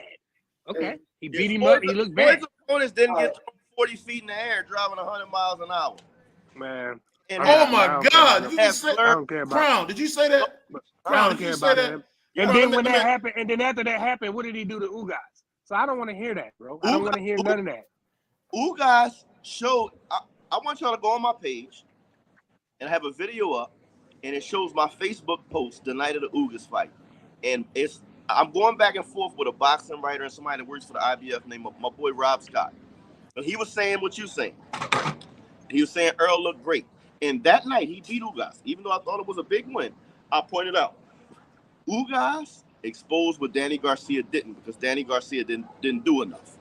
He exposed that Earl no longer had legs, he had no athleticism, and he was unable to get in and out like he used to. Defense had lapsed.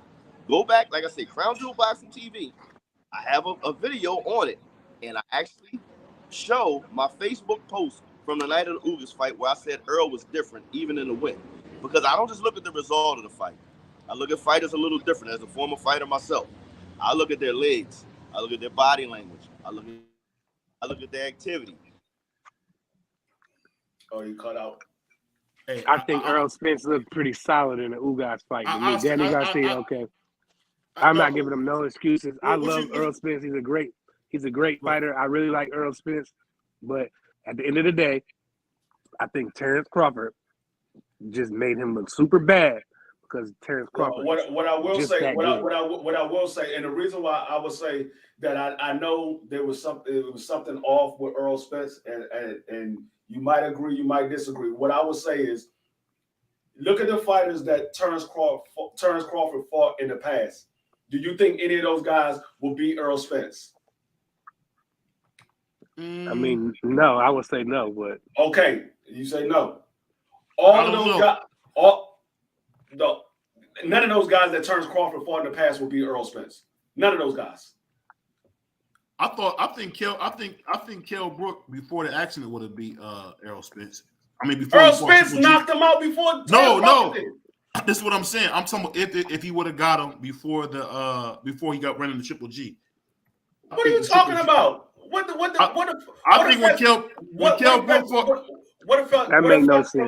effect did Kell Brook have from the Triple G fight when he fought Earl? What effect did he have? He had a broken orbital bone. What effect did he have? What do you mean? He was hurting Earl. You don't think he was hurting Earl in that fight? No, he was beating Earl up until Earl stopped him. What are you Okay. talking about? He didn't. I Earl broke I the think that, other side. He broke the I other think- side. He didn't break the same side. He broke the other side. But what I'm Kell saying, Brook this is had what, tons of success against Earl Spence, and Earl Spence just kept coming, and he eventually broke him down. That's what that was about. that's what I'm saying. I don't want to make Kell Brook other side of his face. You know, he was boxing Triple G. He was boxing circles around Triple G until he got an injury. So who's to say he wouldn't have went on and win that? The point that I was making is those guys that Terrence Crawford fought in the past. We don't believe that none of those guys will beat Earl Spence, but majority of those guys all of those guys had better success than Earl Spence had in his fight with Bud Crawford. That's why I say there was something. Styles make fights, and you know Terrence Crawford might have not got up for them fights he would with Earl Spence. He put him in there with Earl Spence. Like I said, I want to. That's one of the reasons. That's one of the reasons why I want to see the rematch at 154. Because I think Earl Spence was just, I think he was weight drained, but I'm not making no excuses. I just think he was I don't want to see the fight at 154. I don't want to see it at 155. I don't want to see it at 160. I'm not talking about you. I said that's why I want to see the fight at 154 because I want to see him not weight drained. And if Bud make him look the same way, then yeah, Bud is a better fighter. Can I ask you this, D Freak? Can I ask you this? Did it not look like Bud was too strong for Earl? Did it not look like Bud was too strong for Earl? It looked like Bud was too strong for Earl because Earl tried to do what Earl Spence did. If you weight drain, you're going to be weaker than the other guy. But I don't care how big you are. If you weight drain, I don't care. I'm not saying he was weight drain. He made weight. He looked great. How big are you? Great. How big are you, BBO? How big are you, BBO? None of that shit. How big are you, BBO? I'm 6'5". 6'5". How much you weigh? 330. Okay, you 6'5", 330. I'm 5'10", 190 pounds. If I was to drain your weight down to 200 pounds and we fought at 200 pounds, you're much bigger than me. You're much bigger than me, but I'm gonna be stronger than you because you're weight drained. So I don't care how big you are. If you're weight drained, you're going to be weaker than the other guy because you're weight drained. But didn't Bud predict this? Bud said so. When I stopped him, y'all gonna say he stayed in the weight class too long. He was weight drained. That's everything Bud said. Everybody's saying, bro. At some point, we gotta just be real. Salute to my man Kareem 100. The thing is this: we gotta say what we seen. What we seen was Crawford was too strong, and Errol was out of his league, and he had no business. I haven't. Whatever y'all saw is what y'all saw. I'm not your eyes. I'm not your feeling. However you feel about it. I see what you're saying. I have my feeling and my thoughts about it. So everybody have their own opinion about it. So I'm not saying what you saying what you feel is wrong. I just said I want to see it at 54. If he does the same thing at 54, it is what it is. That's all I'm saying. It is what it is. I'll be honest. You might be right in that because I think if, like you said, if the fight was to happen at 54. I think Errol would have a better chance. I really do. But it's really honestly, you tell the truth, man, it's really no way of knowing. Because to tell you the truth, there's no way of knowing unless they get in the ring at 54. If they get in the ring at 54 and earn, it's going to be the same result. If it's the same results, it's the same results. It's just no need for a rematch. I would think it is a need for a rematch. It is a need for a rematch because they negotiated a rematch. Yeah, so if it was that no doesn't mean anything. It does mean it means a lot. It means you have to fight that man. If he asks for his rematch, you have to fight that man, or you have to retire. That's what it means. No, I doubt that. We saw that with Tyson Fury and Deontay Wilder. They had a rematch, and Deontay Wilder wanted his rematch, and Tyson Fury tried to get out of it, and they went to court and they said you either fight this man or you have to retire. So I think that it was a lot of controversy circling around in that fight. There was no yes, it was. There was no controversy in the fight. No, it doesn't matter if it was a controversy. It's a rematch. The rematch. I get it. But what I'm saying is, I would think that Al Heyman would advise, because that's what he does best, is advise Earl Spence. And I'm a huge Earl Spence fan. Again, I've been neutral for the most part. Yeah, I done got on Terrence Crawford before, but because some of the moves he made. But as far as fighting came, I always stay neutral. And what I'm saying is Al Heyman probably would advise Earl Spence, look, let's just leave that alone for right now. maybe catch you back on spin the block another time. Because that could be career ending for Earl Spence to get back in the ring with Terrence Crawford at any weight. Because Terrence Crawford is just too much. He's just so like Earl Spence is tailor made for him, bro. So he's gonna come regardless down, bro. if the man is tailor made for that man or not. That man has a rematch. If he wants to fight this rematch, then we all know there won't be no rematch. We all know that. Why we know that? Because Earl Spence said he won his rematch. So how you know it ain't gonna be no rematch? Says that, but I just can't. So what are you talking about? He already said it. He did file a petition. I seen that today. I don't know if you seen that part. He did. He did officially. He did. What are you talking about? I still don't think the fight is going to go down, bro. Nobody wants to see that. That don't even make sense. That don't even make sense. If he filed a petition, then that means he's getting his rematch. The only way, but he won't get a rematch is if Bud retires. That's the only way he won't get it. That's the only way he won't get it. I feel like Earl doing what he was supposed to do. You know, the fans are looking at him like, damn, bro. His fans are looking at him. Yeah, I want the rematch. Yeah, I'm gonna sign the paperwork, but is the fight gonna happen? We don't know. This dude getting fucked up in the ring. He getting punished, man. Like, he already got dropped with a body. He already got dropped with a body shot, a vicious body shot. Hey, you know what's so funny, man? You talk about one-sided cards. My God, I don't think there's more one-sided cards than you get what dang, I done lost my train of thought. The Zone. You don't really get no more one-sided on the cards than that. I'm telling you, he caught it with a fish. Oh, he caught it with a nice one. Ooh. No, I think you need to go ahead. And I'm not excited for this Jake Paul Nate Diaz fight. I'm going to stream. Why not? Because it's stupid. I'm not excited for it neither. I just want to see Amanda Serrano. Why are you not excited? Only thing I'm not excited. Nate Diaz look like. He caught it with a body shot. He caught it with another one. This man, he's done. He's done. It's over. It's over. It's over with. It's over with. He's not getting up. Stop counting. He's not getting up. I don't know why. Hey, they count like it's a circus, man. That man, he was looking like Oscar De La Hoya when he got hit by Bernard Hopkins. Oh, here we go. Rolling like a you say he just did that? Pop. You say he just did that?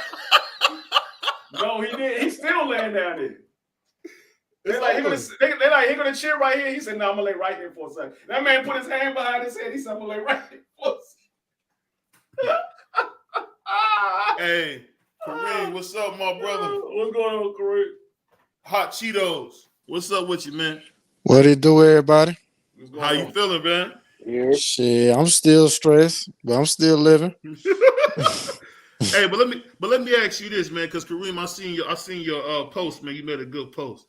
Let me ask you this, man. Going forward, man, what would you think Errol Spence's first step should be going forward? Because I seen a good video you did on him, man. Did you make that video, or did somebody give you a script? Because I didn't recognize you. You was making good points and you was making sense. Was that you, or somebody give you a script? Because I didn't recognize you in that video. Was it on my channel? Yeah. I ain't posting no video in a minute, so I don't know. No, this is an older video you did. You was talking about Errol. I was saying, was that you that did that video, or was that a video that you found? If I was making points, hell yeah, that was me.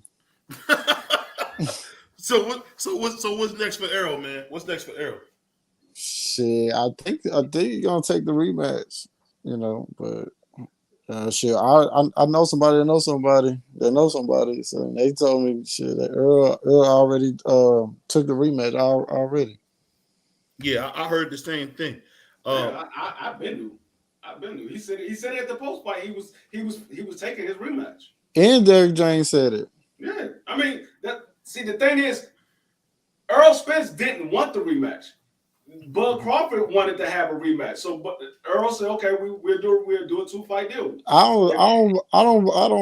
don't believe that to be true. No, that's what Earl said. Earl said, "I want one fight and I'm done. If you win, so be it. If I win, so be it." I don't believe neither one of them asked for a rematch. No, Bud Crawford. That was one of the stipulations that Bud Crawford had. That's why. Where you get that information from? Bomac said that. Bomac said that. That was one of his stipulations. Bomac said that. Where Bomac said that at? Bomac said it on Fight Hype when they was talking about before they wrapped the deal up. He said we had to get a rematch with a champion. We've been a champion for however many years. He said we got to have a rematch clause. Bomac said that. So I don't know if Terrence said it, but I heard Bomac on Fight Hype say that. So I gotta go off what he's saying because he was holding a bag of Cheetos when he said it. So he got it. That was one of his stipulations because that was one of the reasons why it was taking so long in the first negotiation is because Bud wanted a rematch and Earl didn't want a rematch. Earl just wanted one fight and he'd be done with it. But Bud wanted a rematch, and so they was trying to negotiate the rematch of how it was going to be and where it was going to be at. And so that was one of his stipulations. But like I said, he negotiated a rematch. So if you negotiate a rematch, I hear people say, well, he got beat up so bad he don't need a rematch. If you negotiate a rematch, you get a rematch. I said it many times before. I don't care who it is. If the champion negotiate a rematch and he gets knocked out, he gets beat up, and he just said, I want my rematch, that man deserves a rematch. He negotiated for it. So did y'all watch the replay today? I don't watch no replays of no fights. Oh, you don't at all? At all? No, I don't watch no replays of no fight because I'm just like the judge. They get one chance to see it, and that's how they judge it. They judge it off that one time. They don't get a chance to go back and rewatch it again. So I went back and rewatched it today. I rewatched fights. So Showtime had re-released it today at 9:00 this morning. So I watched it or whatever, and I'm not saying Earl didn't get his ass beat. He did get his ass beat, but it didn't really look as bad as it did last Saturday night. No, it didn't. It didn't. Like, of course, I'm not saying he didn't get his ass whooped because he definitely did. He did. But I'm saying it didn't look as bad as we was watching it live. You know what I'm saying? And so when I was watching it, I was like, man, if Earl can go in there and make some improvements, a little adjustments, shit, I think Earl could probably pull it out in a decision or something.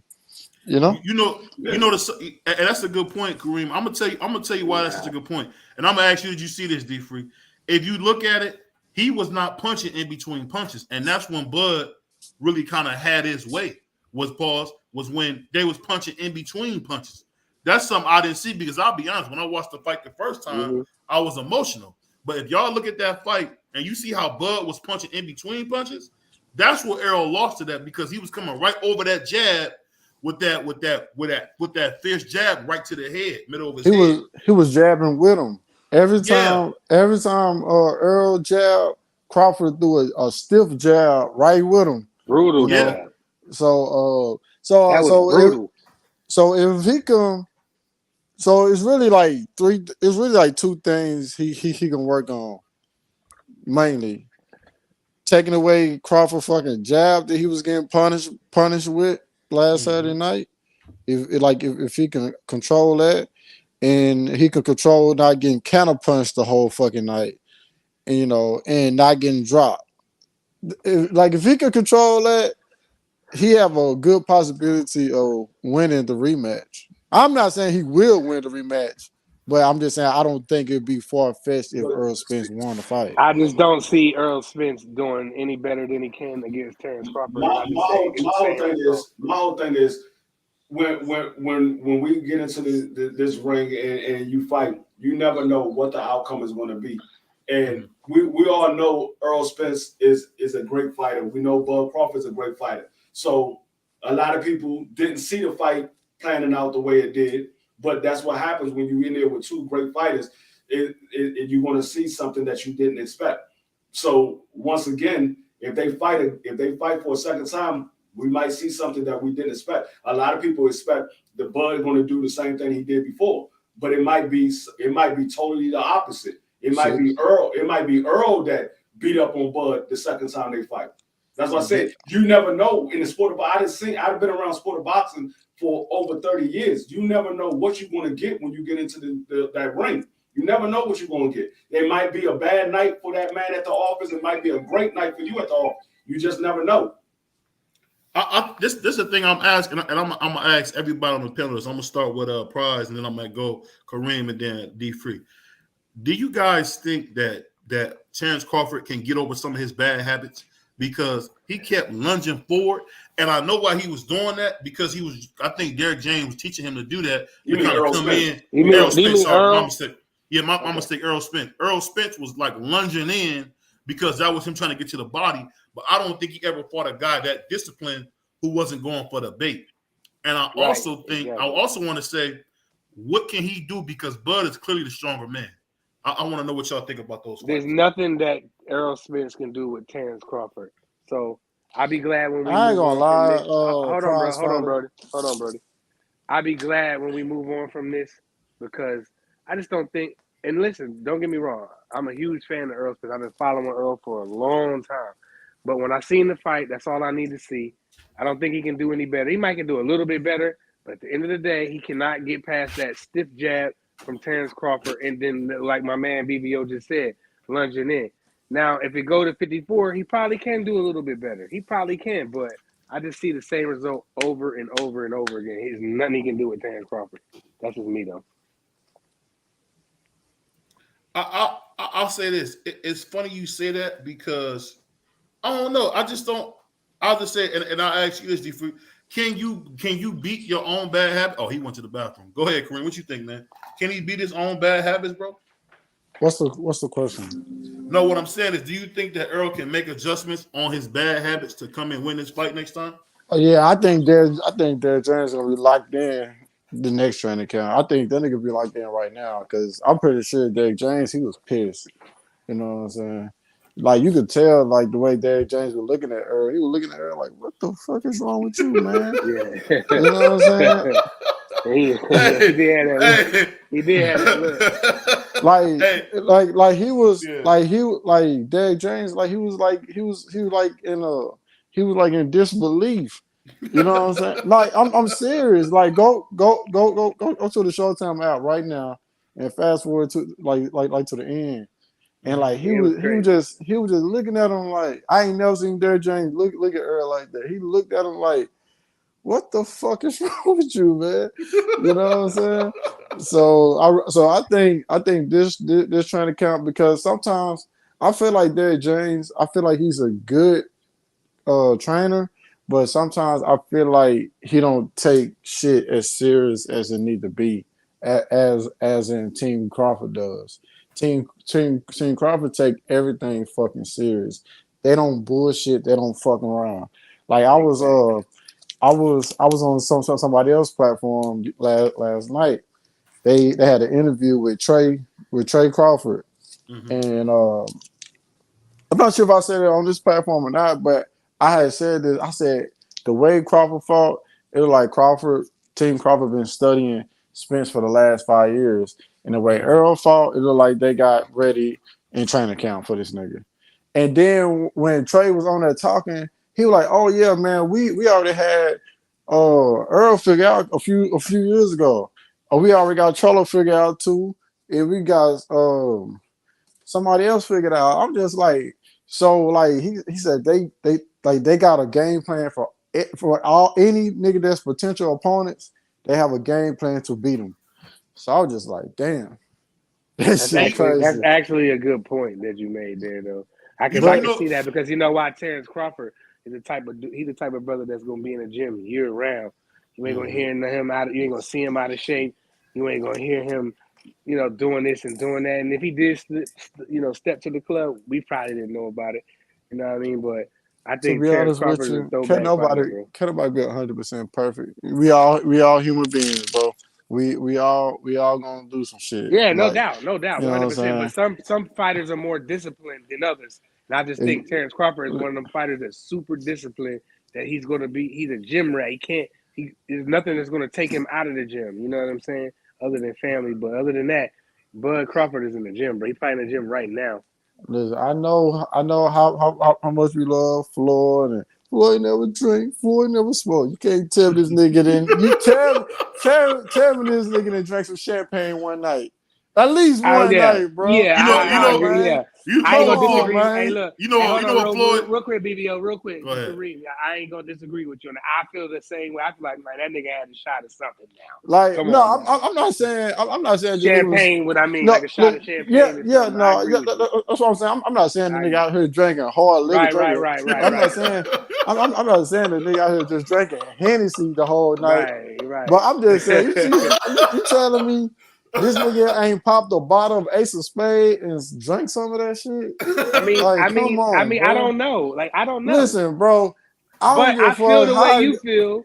I feel the way you feel, I but don't I give a just fuck don't how know. good you think you is.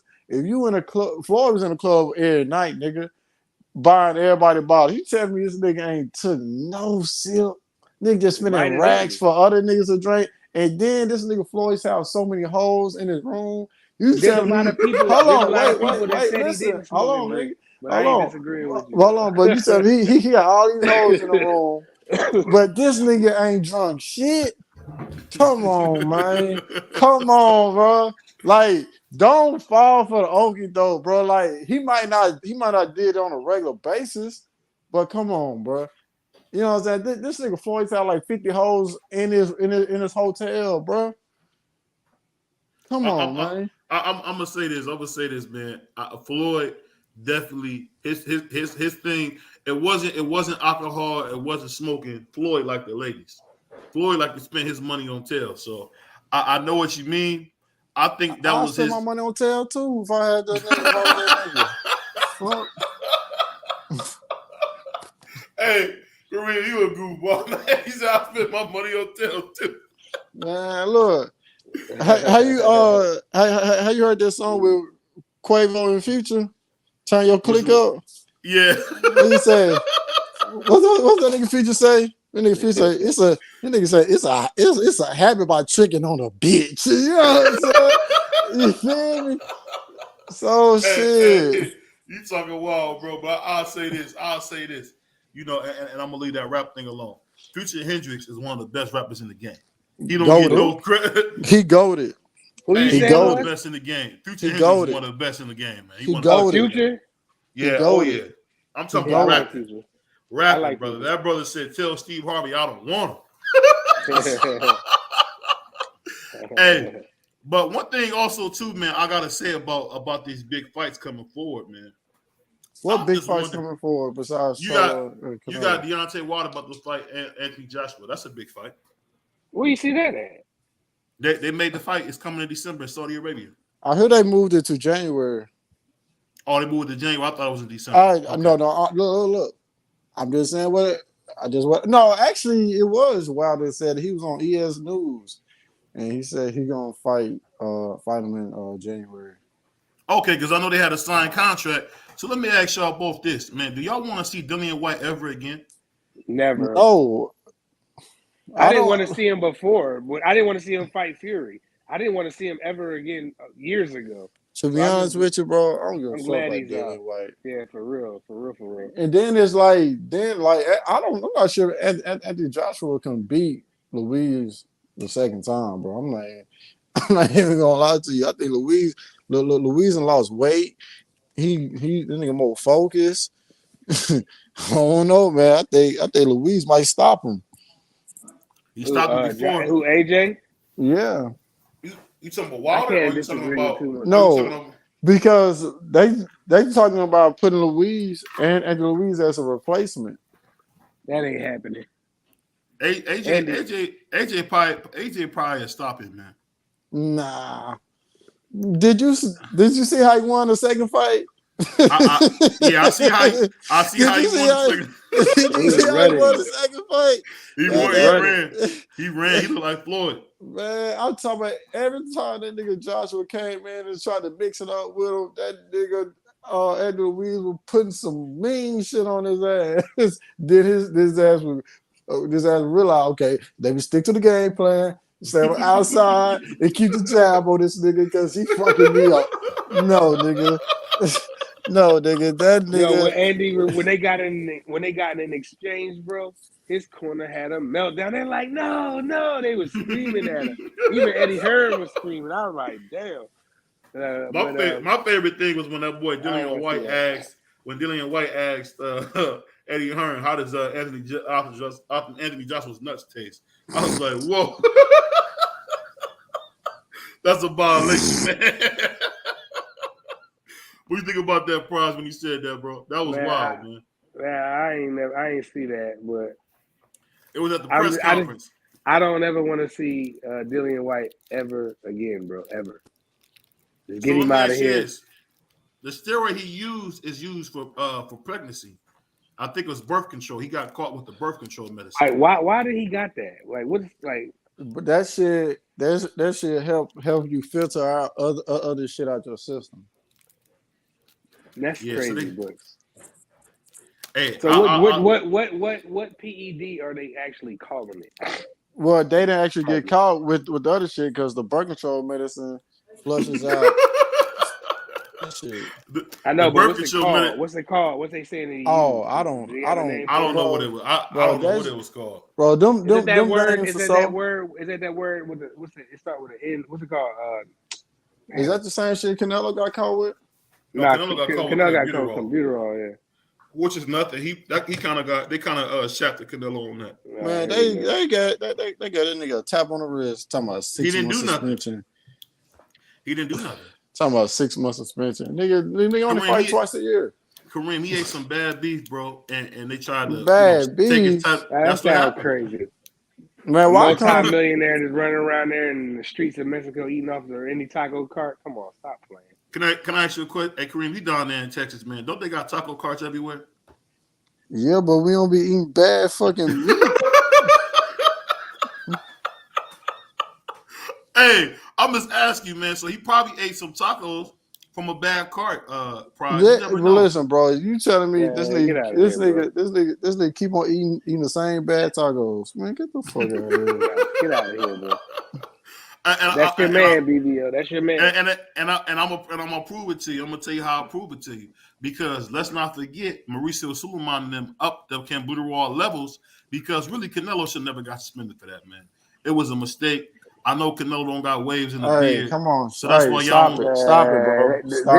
They did it so they could cheat, so that don't know shit about boxing.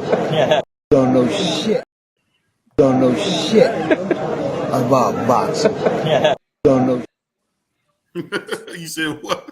I ain't gonna say that. Fuck Fred, fuck Howard, and fuck all of them. What about Robin? She's hot, right? Robin? Yeah. Who cares about that bitch? Hey, man, you know I gotta have some fun, bro. What would you say, bro? What would you say, man? What would you say, man? Man, I wasn't gonna say nothing, bro. When you said something about the WBC changing the computerized levels, I'm not gonna comment on that. I'm not gonna do that. So basically, you got some more bad stuff to say about the WBC, don't you? Yep.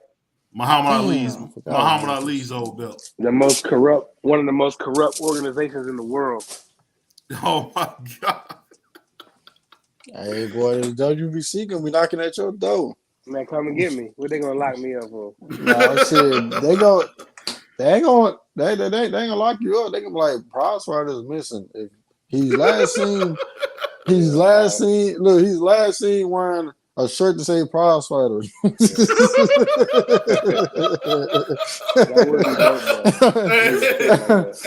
Hey, with a 10-piece in his hand.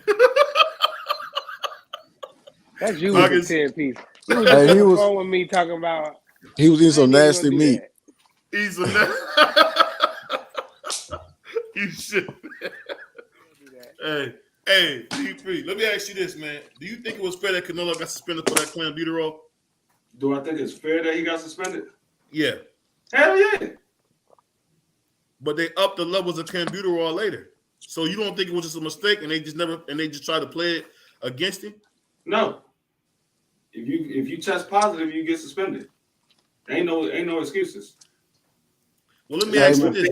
They upped it because of Canelo. They ain't up it because it was a mistake. They upped it because of Canelo. What I'm trying to figure out is this. How come Canelo can't make a mistake without everybody saying he's a cheater? Why is that? He is a cheater. Nobody can make a mistake without being called a cheater. he got caught. He got caught twice, and They don't call Evander Holyfield a cheater. Yes, we do. Evander Holyfield, Roy Jones, all of them are cheaters. Roy Jones got caught. Yes. Yeah. Oh no. Listen. I'm not debating y'all on the old heads. You know, I'm listen. When I ask about old heads, I'm really asking a question because No, he got caught cheating. He got caught. He got caught. I forgot what it was in the system, but he got caught. So he was talking all this shit, and that nigga cheated. And he had the same. I don't know how long he was cheating. I know he got caught. I don't know if it was just that one time, but I mean, like I said, once you get caught, you considered a cheater. But to be honest with you, you just got caught that time. No, how long have you been doing it? That's what I said. I don't know how long it was. Yeah, that's what I'm saying. That one time. That's why I said, once you get caught, then you're a cheater. Now, if you don't get caught again, then you just corrected your mistakes that you made in the past, but you still cheated. It's gonna be like that nigga Conor Ben. Conor Ben talking about he ate too many eggs. That shit don't go away. You're a cheater. Nigga, what type of eggs you eating? No, and then the Frank Warren came out and he said the stuff the stuff that he said that was in the eggs has been outlawed from that country for years, like 20-something years. He like, we haven't had that in our country in like 20-something years, so he had to go get that himself. He ate that in America. Huh? he ate too many eggs in America. That man ain't stepped foot in America. He's scared to come over here and fight somebody. He ain't stepped foot in America. I know he was over there talking shit to Earl the one time. That man that talk shit to everybody since he's been suspended. He's trying to get somebody to fight him because they ain't trying to give him his license back. He's trying to fight Manny Pacquiao now. Hey, do y'all think Conor Ben would have beat Chris Eubanks? Yeah, I think he would have beat Chris Eubanks. I think he would have. Chris Eubanks ain't got no chin. Yeah, you're right. Especially he got treated in his last fight too. Off them eggs, he definitely would have beat him off them eggs. Hey.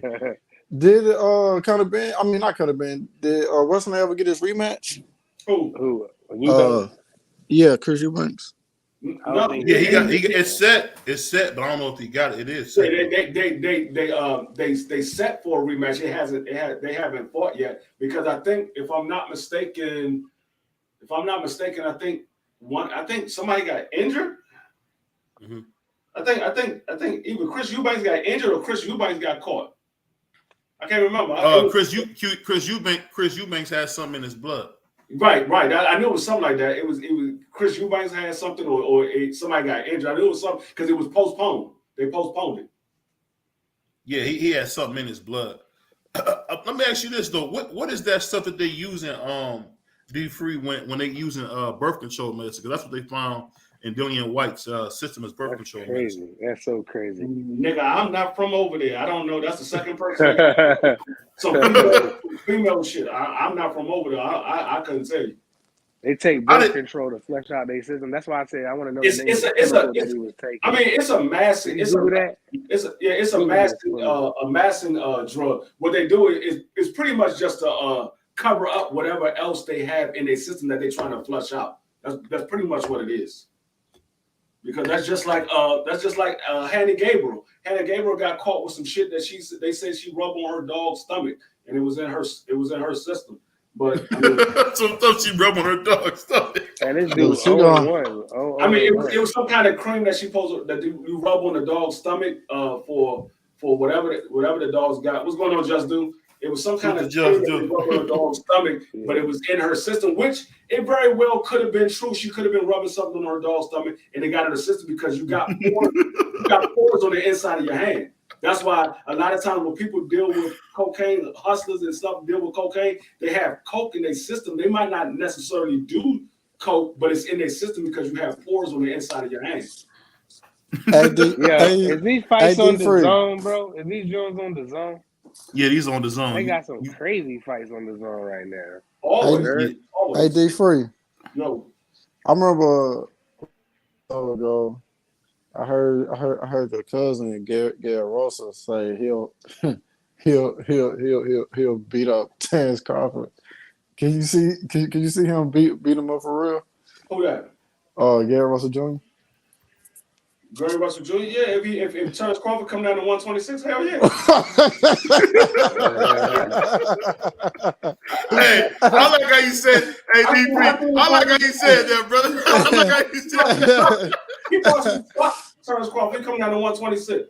You know how drained Terrence Crawford would be at 126? What's the name? Yeah. He would probably stop Terrence Crawford at 126. Ooh, If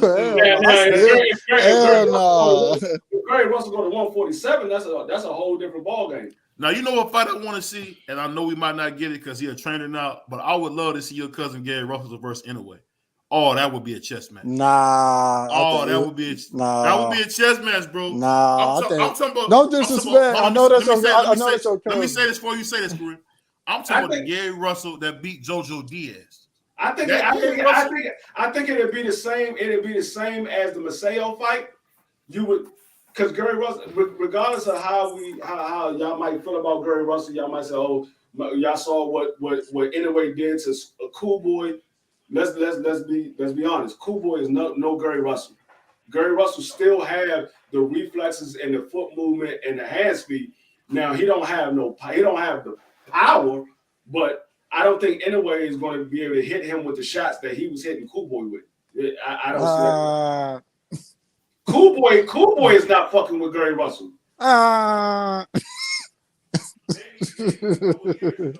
You're not. I don't know, man. You're not. Is his shoulder good? You're not fighting Gary Russell standing right in front of him. You're not beating Gary Russell standing right in front of him. Is his shoulder good yet? His shoulder's good. He's been had his surgery. He had his surgery. I know he had a surgery. I asked, was it good? He's training his brother right now. His brother got a fight coming up. He's training his brother right now. Which one? The one at 140? Antoine. I don't remember their names. Antoine 140. Yeah, you just got to tell me their weight class. I can't remember all their names. Yeah, Antoine is 140 and Antonio is 122. Yeah. This is what it said. I can't even pronounce this. Primatodone, something Dillian White. Yeah, I mean, no, Dillian White. Something. No, Dillian White is retarded. That's when was they supposed to fight? Done, bro. When was tonight, they supposed to fight? Was they supposed to fight tonight? No, they weren't supposed to fight tonight. Not tonight. They were supposed to fight in another month or so. I thought it was. Thing was like it was like either late August or early September they were supposed to be fighting. Dillian White. I feel like I'm just glad he's gonna be gone, bro. I don't want to bring him back. He made that weakest apology. Go ahead, Kareem. I feel like I do get caught busted using drugs and boxing. I feel like you should have a lifetime ban the second time. You're right, because you're trying to kill somebody at this point, bro. They got to get a grip on that, man. You know what I'm saying? What you trying to do? You know what Dillian White was doing. See, the thing about Dillian White, what I tell people all the time, if it goes to the scorecard, Dillian White is going to win. What? Dillian White gonna be who? Listen what I'm telling you. Hold on, I'm talking about who? Listen what I'm telling you. I don't care who it is. If Dillian White goes to the scorecards, he's going to win. Dillian White has never lost on the scorecards. Every loss that Dillian White got is from an uppercut. He got knocked out. He's never lost on the scorecards. Go look at his record. He's I think he's 20-something and 3. Every loss he got was a knockout. He's never lost on the scorecards. Dillian White tried to make it to the scorecard because he believed if he gets to the scorecards, he's going to win. He's never lost on the scorecards. Bro, I seen that nigga get punished in rounds, bro. What are you talking about? Yeah, he will get punished. No, I didn't see that I seen him get punished by Tyson Fury. I seen him get punished by Anthony Joshua. Yes. It's some more niggas. So it's like, come on, bro. Like, nobody even that nigga to the old dude, Pulev. Pulev stopped him.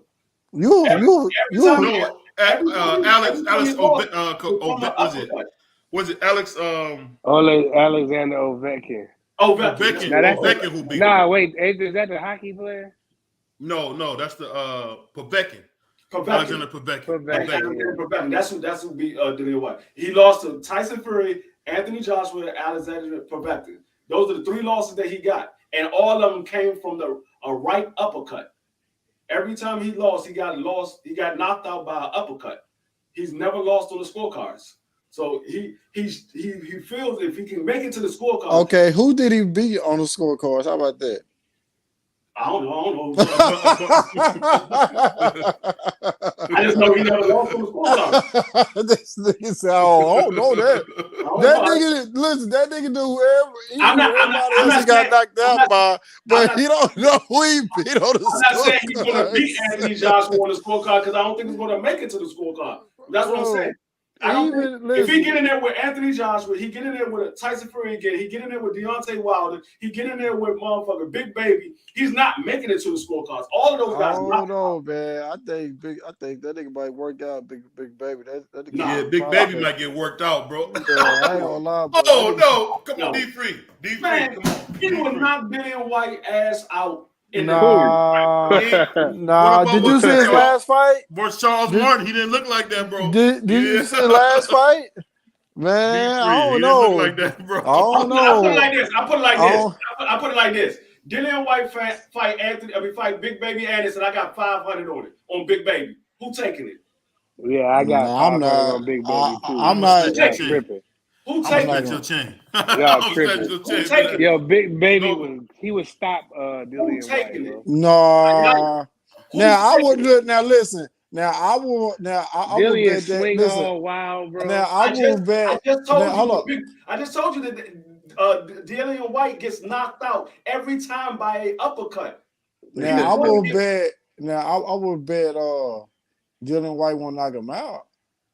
No, he will get knocked out by Big Baby from a right uppercut. Nah. He gets knocked out by an uppercut every time. I don't think you watch boxing enough. No. I listen. I seen that nigga versus Charles Martin, and I seen that nigga as a prospect, so he need to stay in a prospect place right now. You know what I'm saying? He need to. He need to. He's still got a lot of holes and a lot of flaws. I understand that. So if they make Dillian White versus Big Baby tomorrow, I got 500 on Big Baby for the stoppage. Are you taking it? No, but okay then. So that's all I need to know. Okay, right. No, but it's just like you don't even believe this. But it's like nigga, I just lost over $600 last Saturday. So I'm not in that mode right now. You take that one. You know what I'm saying? Hey, I ain't gonna lie, D3. I lost 100, man. I lost 150, bro. I ain't gonna lie. You take that bet, you gonna lose another 5. To be honest with you, I don't think Dillian White a big nigga too. You know what he is a big nigga. Whoa. Big Baby's a big nigga too. That's what they call Big Baby. Y'all niggas is wild, bro. Bro, this nigga here with this pause shit. I need to get my gavel up. Hey, BVO, what's that behind you? Is that an LGBT flag? Oh, here you go.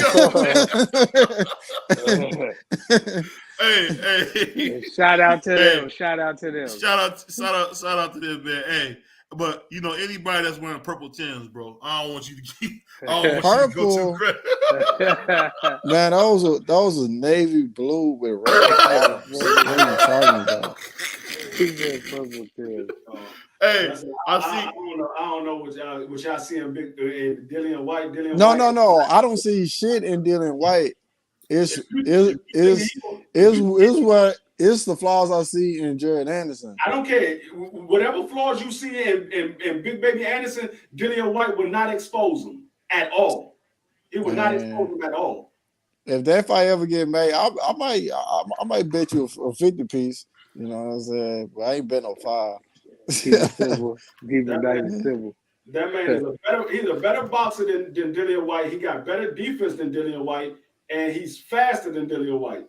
Dillian White might have a little bit more power than him. That nigga, so why that nigga didn't knock out Charles Martin?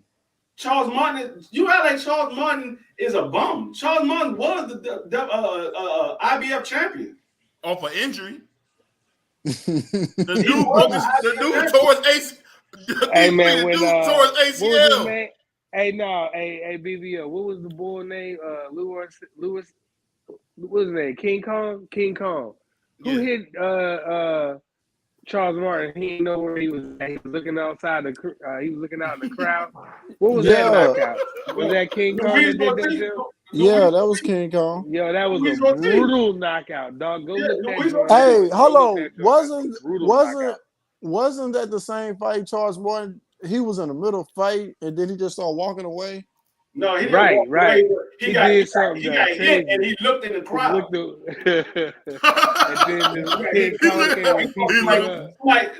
Somebody called his name. He got hit. Somebody called his name. And that nigga looked over to the crowd. He was done. No, the thing is with King Kong, and don't forget, Charles Martin was winning that fight. He dropped King Kong twice. Yeah, he was winning. King Kong got power. That's why they called him King Kong. He got power. That man. That's why Anthony Joshua and Tyson Fury, all them niggas dug to him. Yeah, he can punch. That man can punch. Deontay Wilder was the only one that got in the ring with him twice. And shit, even Deontay Wilder, he still waited till the nigga got a little older. No, Deontay Wilder got in the ring when they said they wanted to fight. He did. Pretty much at his peak, he got in the ring with him. And really, to say the truth, Wilder almost got beat up, man, in that first fight. Both fights. Both fights. He was giving Deontay Wilder some Wilder. The only rounds Wilder won was the rounds that Wilder got a knockdown in. No, it wasn't. Come on, no, that's not true. That's not true. In the first fight, Wilder won some of them rounds, bro. He might have he might have won one. Hell no. Wilder was winning on the scorecards before the knockout. Oh, in the second fight, Ortiz winning on the scorecards before the knockout. The second fight, Ortiz was winning that joint. I don't care nobody. I agree with Kareem on that. Like, it wasn't a lot of rounds you could get Wilder until you put him out. Yeah, the second fight was a little bit closer, but the first fight, Wilder was winning on the scorecards before the knockout.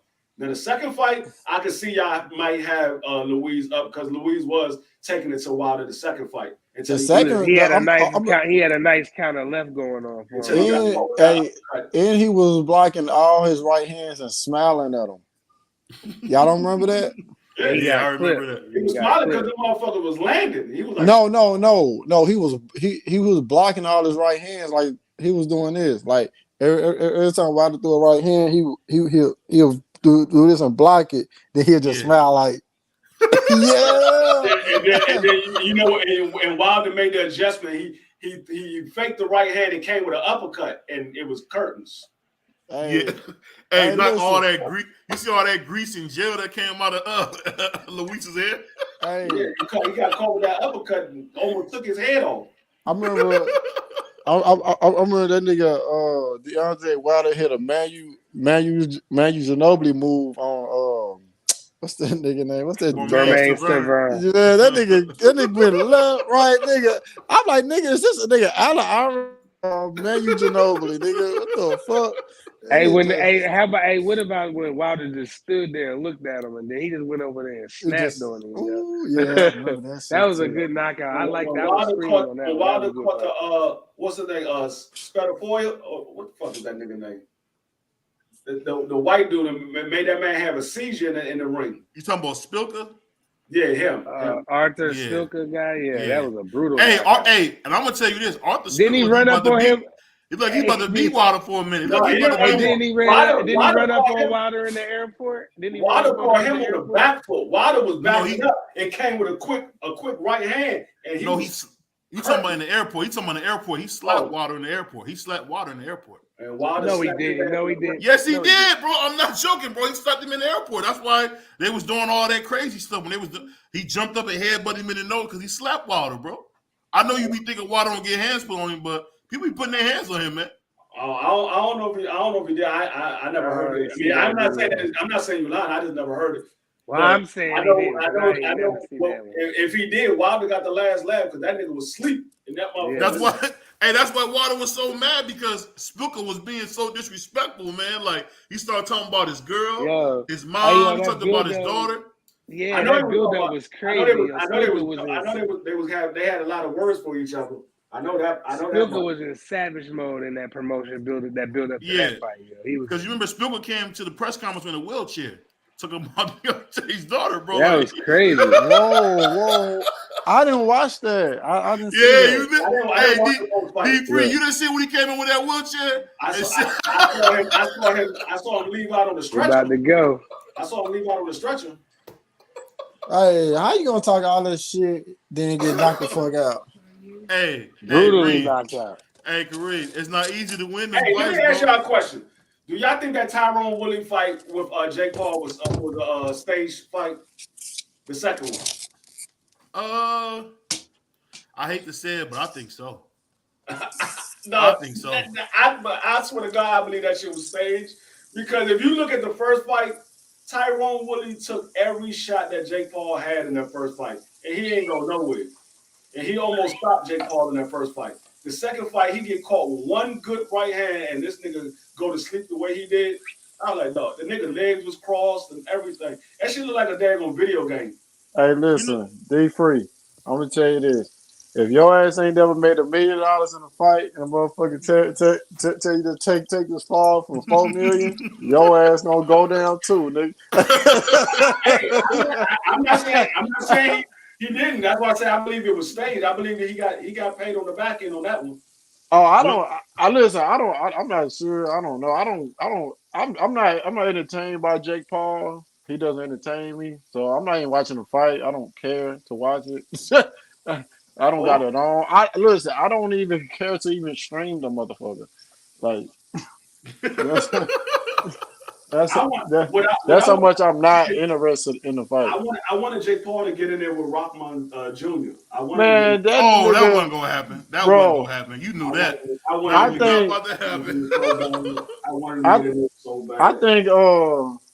I think Jake Paul would have beat that nigga. No, he wouldn't. No, he would have got killed. We just saw what happened when he fought daggone Tommy Fury. Tommy Fury beat the shit out of Jake Paul, and Tommy Fury ain't fucking with no Rockman Jr. No, I don't know. I feel like hey, D3. Styles make fights, bro. No. Have y'all seen Tommy Fury fight? Have y'all seen Tommy Fury fight? Yeah, he's really not that good. He's really not that good, bro. Tommy Fury is like the worst amateur fighter you can pick. Hey, you know they got different mamas. That's why that nigga not that good. Don't know shit about boxing. That nigga got different mama or not. I just know he ain't no damn Tyson Fury. I know that much. Hey, all I know is this, man. I put like this, man. People hate on Jake Paul, but Jake Paul's been a godsend to boxing, bro. No. I'm not. Listen, I'm not taking nothing away from him because the nigga definitely been putting the eyes on boxing, especially for people who don't watch boxing. But it's like I don't care to watch that shit. Irritate my soul. I hate watching niggas fight. That shit boring. I really watch some street shit. I'm gonna tell you what I don't like about Jake Paul is the fact that he won't fight no real boxer. Why? Because he know he get his ass. I'm just saying, like, what's the point? Like, nigga, if you go back and look at everybody else's resume, all them niggas fought bomb man, nigga.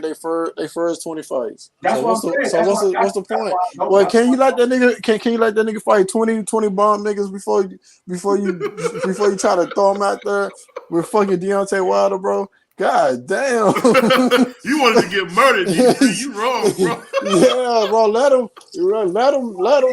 warm up, bro. Damn, like the nigga just started boxing a couple of years. The nigga a YouTuber, bro. And you want this nigga to go out here and fight top competition, bro? Come on. What I'm saying is he won't fight boxers. I'm not talking about top guy. I'm talking about boxers. Listen, he's fighting MMA guys. This nigga done started boxing to his mid-20s. Let the nigga warm up. I don't care if he started fighting at 20. Deontay Wilder started fighting at 19. That nigga not Deontay Wilder. This is what I'm saying. You don't care about him fighting MMA guys. I'm saying if you want to be in the sport of boxing, fight a boxer. Stop fighting MMA guys. MMA guys are not boxers. How the fuck you gonna tell that nigga to stop making millions? No, I said if you want to get if Come you want to on. get in the sport of boxing, that's why I'm streaming this shit now because I'm not paying for his shit. No, I'm not paying for this. I don't listen. I don't even want to watch it. I'm like right now. I'm just out here cleaning up my house right now, bro. I don't give a fuck about watching that fight. I'm watching because of Amanda Serrano. That's what I'm watching. Man, I don't give a fuck about that bitch neither. No, Bro. Amanda Serrano is a beast of a female. I don't watch. The only females I watch is Clarissa Shields and my wife, fucking Alicia Burnbother. That's it. That's the problem. That's the problem. Because that's the reason why that's the reason why these females ain't getting no exposure because y'all won't watch. I don't give a fuck about them getting no exposure. Go find another sport. I don't want to see no bitches punch on each other. Shit. Just like you don't want to see no females fight, but you want to see niggas fight. Yeah, I want to listen. I want to see female. Listen, listen. Niggas with their shirt off fighting. You don't want to see no I want to see. Listen, I want to see females in the Olympics. I want to see them in track and field. I want to see them doing volleyball or something. I want to see them. What's that shit when they be running and jumping the earth, do all them flips and spins and shit? Like that's when I want. Listen, that's when I want to see women. I do not want to see women with fucked up bloody noses and shit. Bro, I don't want to see that shit. Like I said, I'm gonna tell you right now, the best fights that I ever watched was me watching two high school females fighting. So I watch a female fight before I watch a nigga fight. Nah. Dog, well, female fight, dog, you liable to see titties flying and everything. No, but that's outside though, nigga. How many times you done seen that shit in professional boxing? How many times you seen titties in professional boxing? I done seen a couple of nipples in female boxing. Them motherfucking sports bra get popped up. Boy, this nigga here, I ain't gonna lie, bro. You sound like a pervert. I ain't gonna lie to you. I'm gonna say like this. I'd rather watch a female than to watch a nigga. That's what I'm telling you. Man, can I ask you make listen? You trying to make let me say this before you say that, Chris. Let me ask you this though. Now this is a big question here. Now, is Clarissa Shields just trying to get attention with this whole Keith Thurman thing, or you really think she wants this seriously? She's bored. She's bored because there's nobody that's really challenging her on her side of the boxing. There's nobody. Can Green beat her, or Green don't have a chance? I don't think Sadasa Green has a. What's going on, AB? I don't think Sadasa Green have enough experience to beat Clarissa. I think she'll give her some problems. I just don't think she's experienced enough to give her her first loss because. What I just seen from Sadasa Green got power, but she doesn't have the foot movement. Like her last fight, she showed a little bit more boxing ability, but this fight, it was like she was just standing there, and I saw the girl landing on her. I saw Sadasa Green get hit with some shots that if that was Clarissa Shields, Clarissa would have hit you and moved. She's not going to stand there and allow you to swing back. So I don't think she's experienced enough to get in there with Clarissa. I would love to see it because she might give Clarissa her first loss. Because Sadasa Green, she definitely got power. She remind me of a young Ann Wolf. And I'm not saying she's going to be an Ann Wolf, but she remind me of a young Ann Wolf. And she got the power. I think it's funny you say that, man, because people forget about Ann Wolf. And I'm just wondering, how did Clarissa just pass Ann Wolf? How did that happen? Ann Wolf was old. Ann Wolf was old as shit.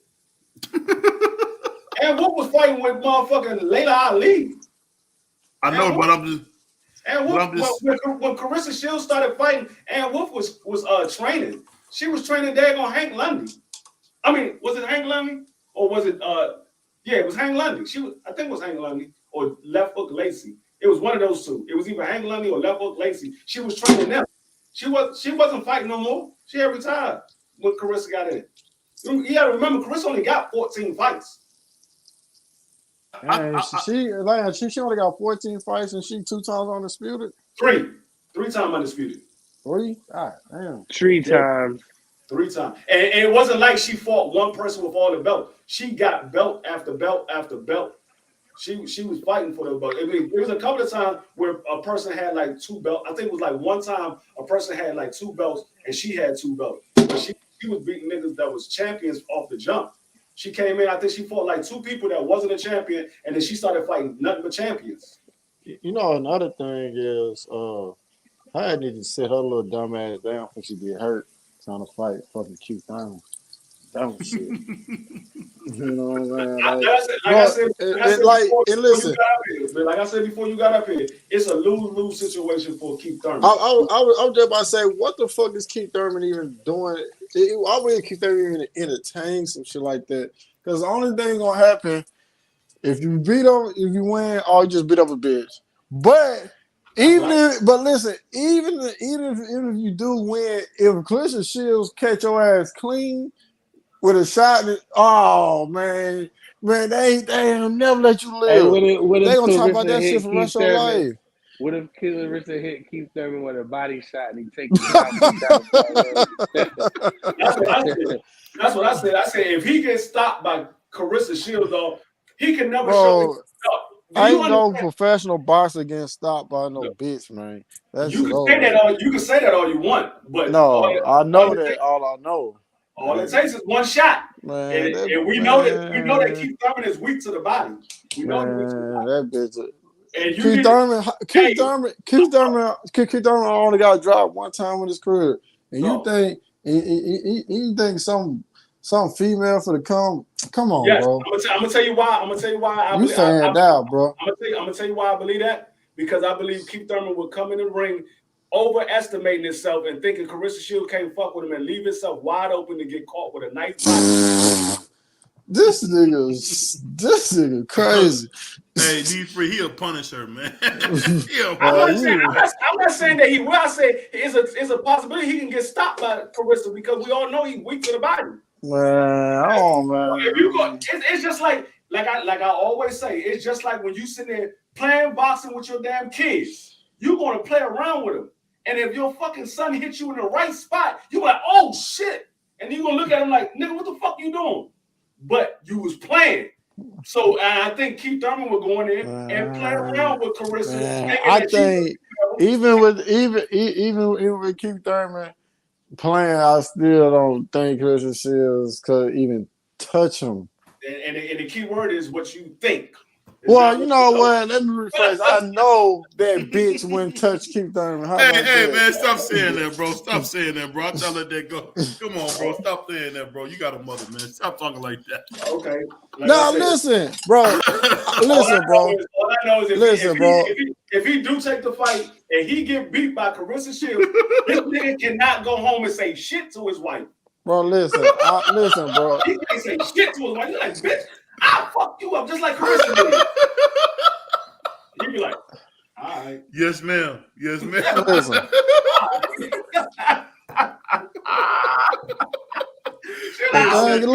Look, y'all. The thing is, look, bro. I rock with Clarissa Shields. You know what I'm saying? I buy merch and everything. But she ain't fucking beat no fucking Keith Thurman, bro. Get that bullshit out your fucking head. I'm not Hey, saying BBL, I just seen your boy E40 at the fight. Bro, oh my God. I don't listen. Bro, I love E40. I don't think Clarissa Shields can beat a nigga in the amateurs that's fighting at 108. Oh, you know what I'm saying? I think you need to go watch Clarissa sparring matches because she just dropped like 4 amateur fighters. 4 niggas. What, niggas? Niggas. Yeah. She's been amateur. She been training with niggas. She didn't drop like 4 of them. You need to go watch her spar. Man, she out there dropping 126 pounders. You just said she can't fuck with nobody at 108, nigga. No, but you talking about amateurs. Hold up. You just said that. You just said. Hold on. What a video at 108 amateur. What a video. No, he did. Hey, no, Kareem, I'm gonna help you on this because you know D3 been on a knockout, so he got me early. He cooked me earlier, so no, he feeling good. You just said she can't beat no amateur 108, and I just said you need to go watch her sparring. She been knocking niggas out that's in sparring. 160. Bro, She had some cats 160 going down, bro. Whoa. Niggas. Hey, them there must have been niggas off the street. Dog, It No, must have been no. Dolphins. I don't want to hear you. What you What's saying? the You said what she was that can't be. Dolphins? I You know. said- Listen, I know that bitch can't beat me up. How about that? I bet she'll beat you to death. I bet she beat you to death. She'll beat you worse than Bud beat Earl. I bet Boy, you. on God, You'll be on like God, this. she. Worse than Bud beat Earl. I Man, bet I'll break her fucking won't do hand. She nothing. playing. Fuck Fred, fuck Howard, and fuck all of them. What about Robin? She's hot, right? Robin? Yeah. Who cares about that bitch? Well, I bet I'm trying to tell you, y'all, you keep underestimating these females, dog. These females train just like niggas train. Yeah. They'll drop you, man. They'll drop you. I done seen females beat the shit out of big ass dudes. Hey, beat the shit out of big ass dudes. And these motherfucking females ain't bigger than me. I done seen females knock niggas out cold at the club. Hey, fighting straight up. Hey, Prize, let me ask you a quick question. Yep. Didn't you tell me a story about one time a chick slammed you on your neck? When? I'm joking, man. I'm joking. Hey, look. Definitely joking. Hey, listen. Ain't there no chick, no slut. Hey, prize fighter. I'm about to say, change your name right now. Oh man, they got Seawood about to fight Josh Warrington. Listen. I was about to. I was. Josh Warrington's a duck, man. Jack Catterall fighting daggone Linares. Is that undercourt? That undercourt trash, huh?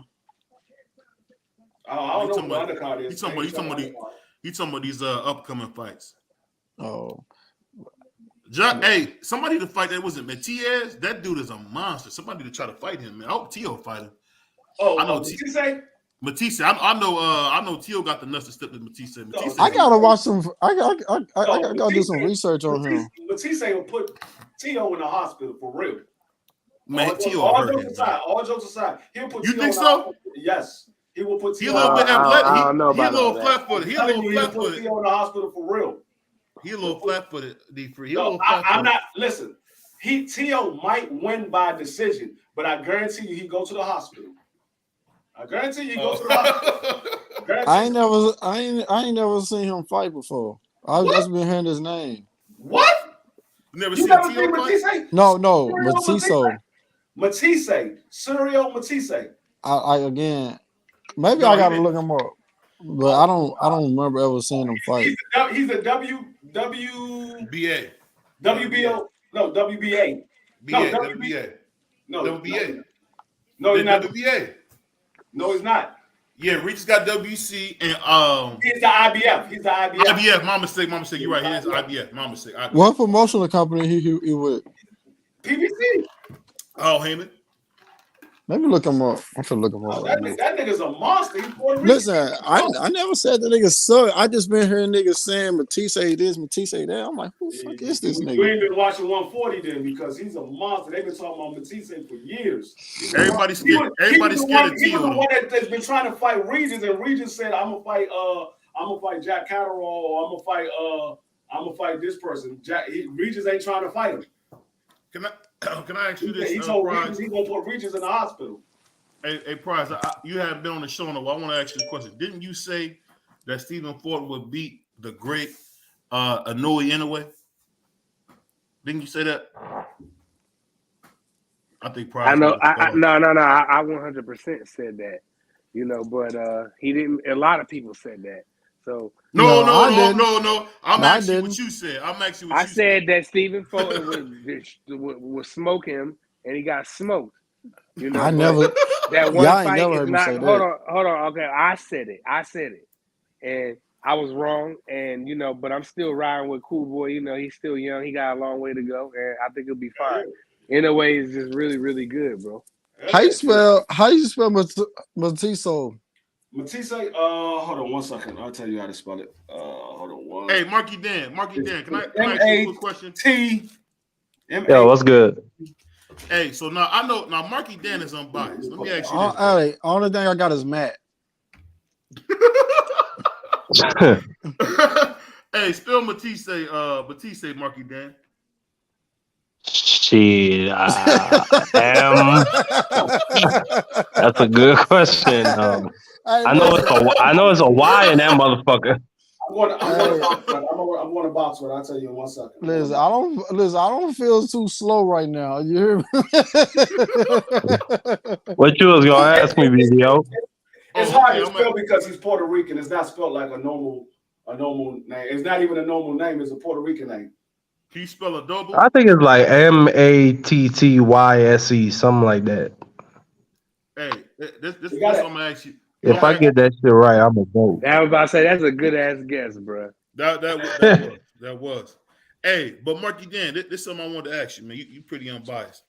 Do you think that Tank Davis has the wherewithal to step to Teofimo Lopez at 140? Does he have the wherewithal? Yes, absolutely. He could go. Go ahead. I do. I think he does have the nuts to step up and fight Tio. Yeah, it's just up to Tank, man, and he could win that fight. So let me ask you this: then why is Tank not calling out Teofimo Lopez? They can't go 140.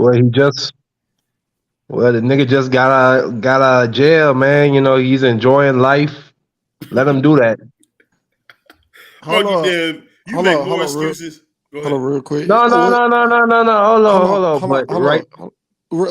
What's his name? Bria Matias? Yes. Oh yeah, I know this nigga. Oh, Matias. Yeah, I know him. I just don't know his name. Tio will beat him to death. No, he Tio won't. Beat him to death. No, he won't. Tio will beat him to death. Put Tio in the hospital. Dude, but BBO, why he got to call out Tio if he at 135? His dude's right there for him to fight. There's nobody for him to fight that's on the same side of the street. Yes, it is. Yeah, what you mean? It's Frank Martin. You got Pitbull Cruz. Frank, we already seen him stop Pitbull Cruz with one hand. I mean, Pitbull Cruz is a bum, man. You see Pitbull Cruz shit, last fight? Tank stopped most people. And Frank ain't stopped Pitbull. Pitbull took him the distance. That's the second person to take him the distance. This is what I'm saying, man. If Tank had that Floyd Mayweather in him, he would be calling out Tio, bro. You know that Floyd already said they're trying to make that Tio fight. But it's the thing. I'm just wondering. I think Tank is scared to death of him because remember Tank was saying that all Tio is big. You think somebody's scared of Tio? Ain't nobody scared of that little punk ass nigga. Oh, punk ass bitch! Ain't nobody scared of him. People can be wrong about him and not be scared of him, BVO. Come on now. Can I somebody scared of somebody? Let me ask you a question, Mark, because you want bias. Let me ask you a question because you want bias. So let me ask you this. Now, do you give Tio credit for being a two-time lineal champion? Absolutely. Nobody else is doing that right now. Can I ask you this? At 25 years old, have you seen a guy accomplish more in the last 5 years? Yeah. At 25? Shit. At 25. To be a two-time lineal champion. I see somebody accomplish more. Undisputed. It wasn't undisputed. That nigga wasn't undisputed. Oh, yeah, Devin Haney. That nigga was not undisputed. Devin Haney was undisputed. Oh, Devin Haney was undisputed, man. Oh, my God. Why are y'all undisputed? Why do y'all keep doing this, man? I seen the ESPN list. They had George Cambosis. Mauricio and he's not in the record. No, I'm talking about ESPN. ESPN ain't the Bible of fucking boxing. I don't give a fuck what ESPN say. He's not in the record book that's undisputed. You said earlier that they pretty accurate. No, I did not. I've never said they were pretty accurate. My mistake. That was Prize that said that. My mistake. Don't jump on the black man. My mistake. What I'm saying is we heard Price say that the ESPN is pretty accurate. So they had Teofimo Lopez. Joe Tessitore said that Tio was undisputed. Same thing with George Cambosis. I don't know why y'all like to argue with BVO when he does that. I'm trying to be quiet. I just be quiet and let him go over it and let him say what he's going to say. My channel was It's crazy. So I got to make sure that my people don't hear this bullshit because he keeps spreading this bullshit. How you gonna do that? How you gonna book says undisputed? How you gonna say that? As a unified champion, not undisputed. We on Roll with the Punches podcast, episode 2. We taking over. And my man D Free don't want to give Teofimo, one of the youngest lineal champions in boxing history, his credit. The same guy who fought Lomachenko, same guy that fought Salvador Martin, same guy that stepped right to Josh Taylor when he was I want to say he was a. Who Sandor Martin is? Who's Sandor Martin? The guy that beat Mikey Garcia, the 4 division champion. Hold on. Lomachenko was never undisputed. That was a 4-week replacement, BBO. Lomachenko was never undisputed. But listen, T.O. is a very accomplished young fighter. Like I don't think we even need to compare their careers at this point. They still got a lot to do. Yeah, he's an accomplished young fighter, but I'm not gonna put no sauce on that shit. He's two division of lineal But that's BBO opinion. Come on now, he's a 2 division lineal champion, and he's a unified champion. That's it. He was never undisputed, and that's it. I'm not gonna put no extra sauce on it. Hey, I can't have no problem with that. Hey, this what I'm saying, Marky Dan. Now you go back like I do in boxing, right? You go back to Jersey Joe. You know, we talking about Archie Moore. We go back on this boxing. You can't tell me there hasn't been a guy in a long time to do what T.O. has done. This stuff ain't easy to do. And you know that more than anybody, D Free. It ain't easy to do what he been doing, bro. He jumped up from 130 to 140 and became champion almost immediately against the guy. Go ahead. 135? From 135 to 140. Yeah, so I seen a nigga go from 130 to 140 and become champion in all 3 weight classes. This is what I'm saying. I definitely hear what you're saying, BVO. Like, it's not a lot of times in history where you could say somebody, they beat the man, like not just a regular champion at a weight class, then they move up and beat the next guy at that weight class. And Josh Taylor was undefeated. Like, people can say what they want. Ain't nobody ever beat him in the ring. Shit. And he dog-walked Regis at the end of that fight. People never want to bring that up. He dog-walked Regis. He dog-walked Regis, man. He basically cleaned out the division until this new crop moved in. Yeah, I give T.O. all the respect for beating Josh Taylor because I didn't think he was going to beat Josh Taylor. I give him all the respect for being a unified champion. But to say that this man is above everybody else, you tripping. No, I'm not saying he above everybody else. What I'm saying is this. You talking like he's above everybody else. This is what I'm gonna say, and I'm gonna leave it at this. I think Teofimo Lopez doesn't get enough credit. That's all I'm saying. We always give Tank credit. We always give Tank credit for beating these flat-footed Mexicans that we know he can beat easy, but we never say nothing. We never say nothing when it comes to T.O., man. I think it's unfair. I don't have to say nothing when it comes to T.O. when the nigga acting like a retarded ass dude. Crying after he's I'm a retire. Do I still got it? Right. He said that shit on camera after he got his ass whooped by Martin. Come on, BBO. Why should I give him the credit if you don't give? Why should I give him the credit if you don't give yourself the credit? Exactly. Like D-Free, he bringing up some real shit. T.O. was doubting himself. Hey, you know what? You know something I want to do. Can you get that Terrence Crawford versus Errol Spence fight for us one day, Marky Den? If I could get the what? The Terrence Crawford versus Errol Spence fight. Can you get that fight for us one day? We just watched that shit on the channel last week. No, what I'm saying is I really want to. Oh, what you mean? What I'm saying is I don't know if you've seen it again, but I rewatched it and I really think, man, and Kareem made some great points. I think if Errol gets up to 154, I think it'll be a better fight than that. I honestly, and I'm not trying to take nothing away from that boy King Crawford because he did it all in the ring, but I honestly think maybe Errol was just a little drained. I hate to say that, but I think he was. What do you think, man? He'll get an extra 17 pounds. 17 I'm not going to say that because. Well, go ahead. I'll go after you. No, I was just gonna say he get like extra 17 pounds because what 47 for 54? What's that? 7 pounds? That's 7. Yeah, listen, Jesus, but listen.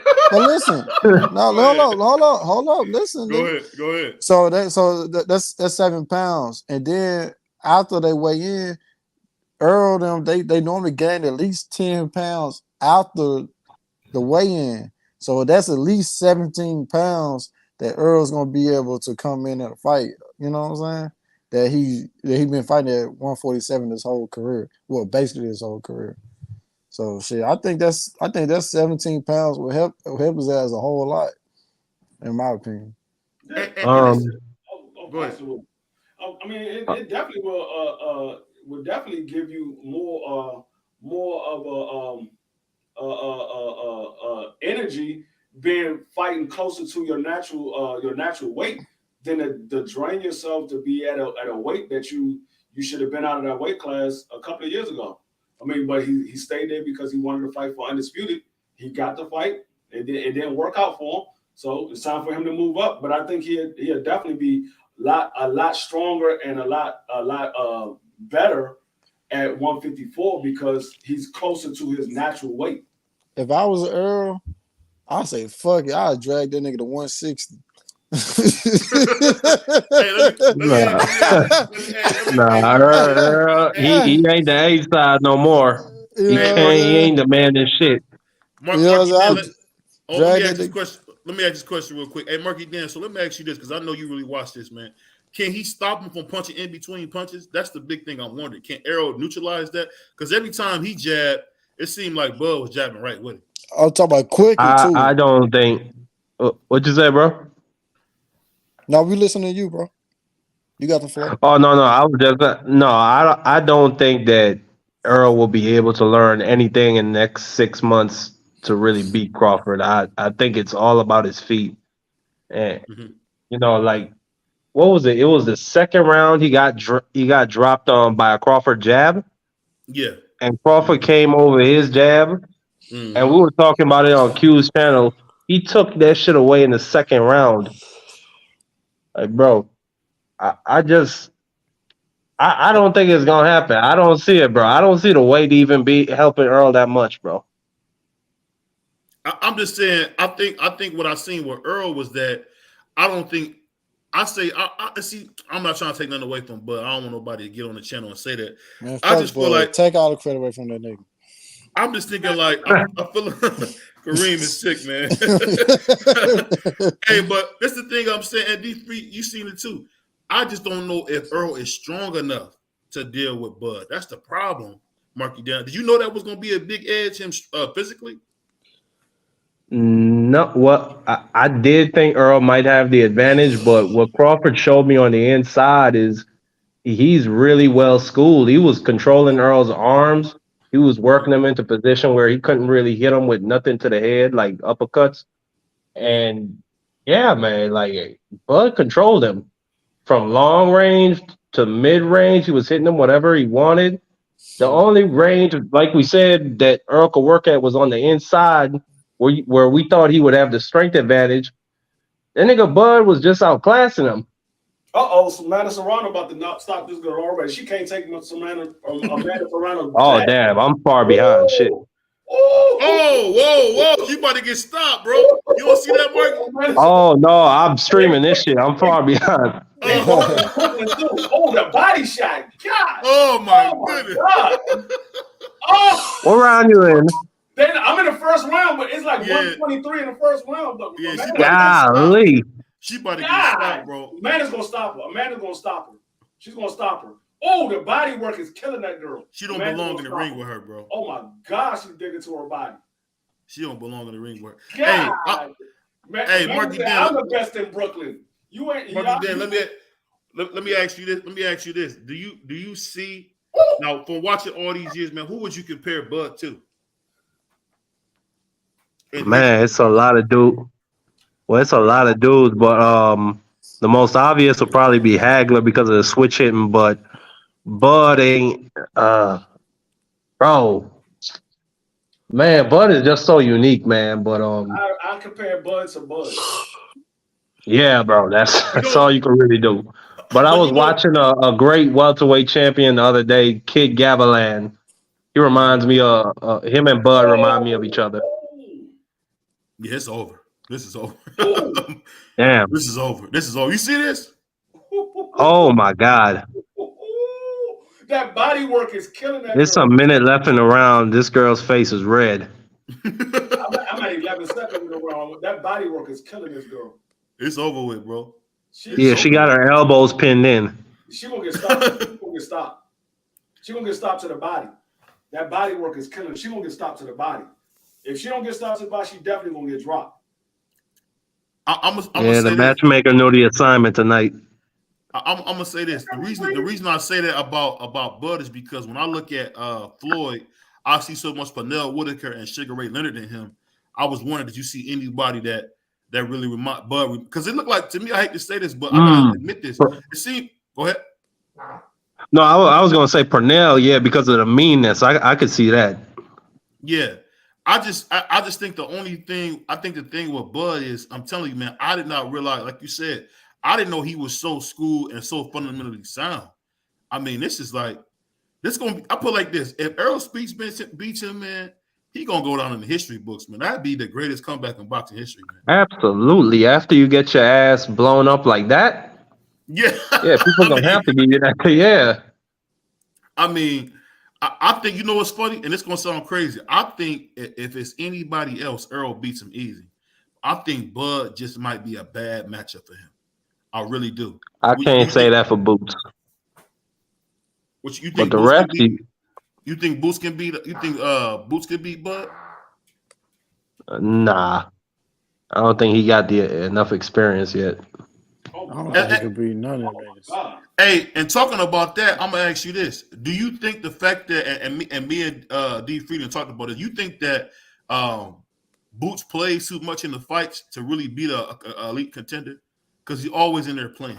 That's what I said. I mean, when you. Ahead, but I was just gonna say, when you outclassing people, I mean, it is what it is. You look at Inoue versus Paul Butler. You know, Inoue got bored. You know what I'm saying? He started playing. That's how it is when you're a super talent. But I mean, I guarantee you, he ain't doing that shit against Bud Crawford. I guarantee it. When you are levels above your opponent, you do that. And what I told you, when you watch Boots fight, the first 4 or 5 rounds, Boots don't play around.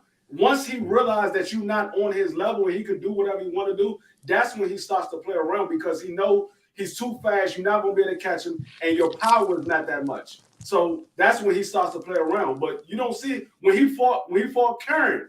Kern was right there in his chest. He couldn't do nothing with Kern. He didn't play around with Kern. He was really trying to catch Kern with a big shot, but he couldn't catch him. But he wasn't playing around with Kern because Kern ran the whole time. He didn't play around with him. But when you in there with somebody that you just outclassed by 4 or 5 weight classes, you do that. Okay, so check this out. So just say he has some success against Earl Spence or Terrence Crawford early on, and then he started going back to his natural ways, leaving his fucking hand out, turning his head all goofy and shit, and then his ass gonna get caught and get knocked the fuck out. That's what the fuck is gonna happen. I didn't say if he having success. I said when he realized that he is just that much better. Yeah, I'm just saying he gonna be winning the fight. I just said he gonna be up early on. You say he's gonna be up. That is a totally different than saying he's that much better. When you can be winning and still be serious in the fight. But when you just outclass your opponent can't fuck with you. That's a totally different thing. You tend to play around because you know your opponent can't fuck with you. But when you in there with somebody that can fuck with you, you can be winning the fight. You're not gonna play around because you know at any given time they can land a big shot. So you're not gonna play around. Man, listen, we are creatures of habit, right? So you keep on doing that shit, you gonna feel like you're gonna get cocky and do that shit against Earl or fucking Crawford. You're gonna get fucking hurt. I don't think it's that big of a flaw. I don't think so. Personally, I think it's a major fucking flaw. Well, let me ask you this. If you say you don't think it's a big flaw, a big flaw, right? Well, let me ask you this: Do you think what you do at home won't show up later? I mean, it might, but I mean, how bad is it? Like, and it's against dudes he's outclassing though. Okay, like, you know what I'm saying? If you hold on. If you up in there with Terrence Crawford, No, you're not going to be showboating. I mean, maybe if he gets Crawford hurt and Crawford's vulnerable and defenseless, yeah, he's going to showboat maybe a little bit to play it up. But no, if he's going to be locked in, he's going to be focused on trying to catch Crawford. He ain't going to be showboating in that fight. That's why I keep trying to tell you. Yeah, like I see it all the time. I see people play around in fights, and then I see them get in there with somebody that's serious, and they don't play around. I see it do it all the time.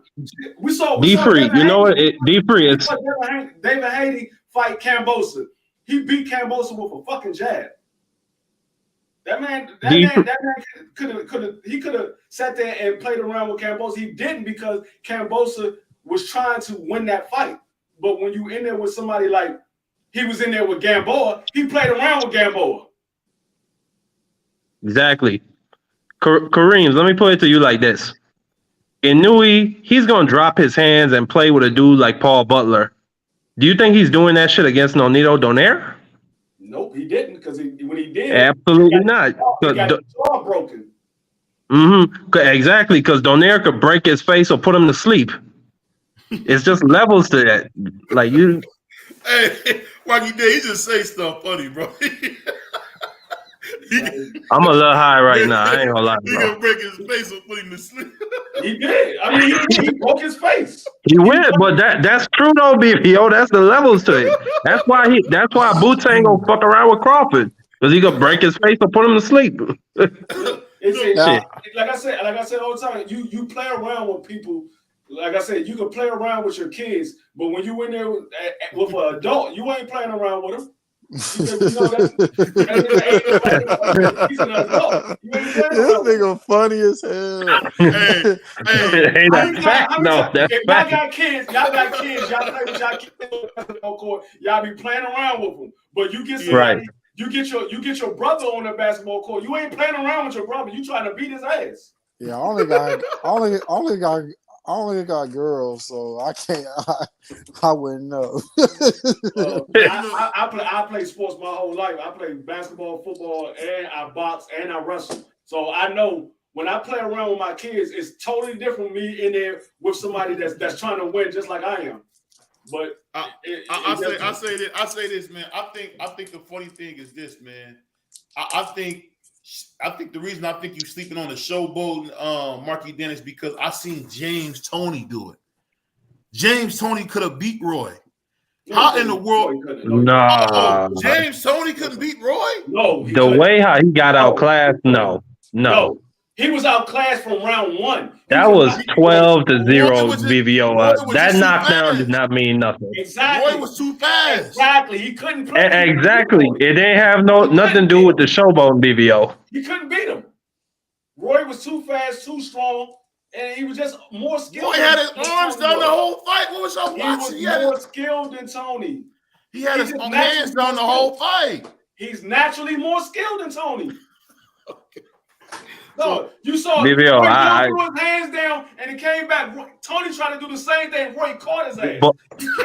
But not only that, I think the weight drain was affecting Tony that night. It wasn't the showboating. It was just the speed and I think the weight more than anything.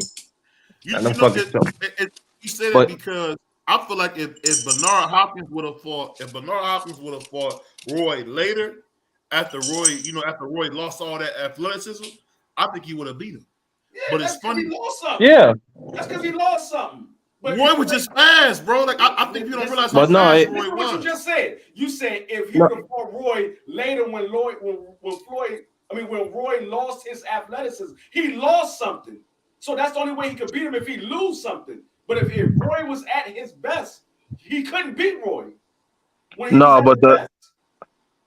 And I agree with that, but the thing is, at that time, Roy was just a big-ass 160-pounder. I think he moved up right after that fight. Bernard just couldn't do nothing to affect him in that fight.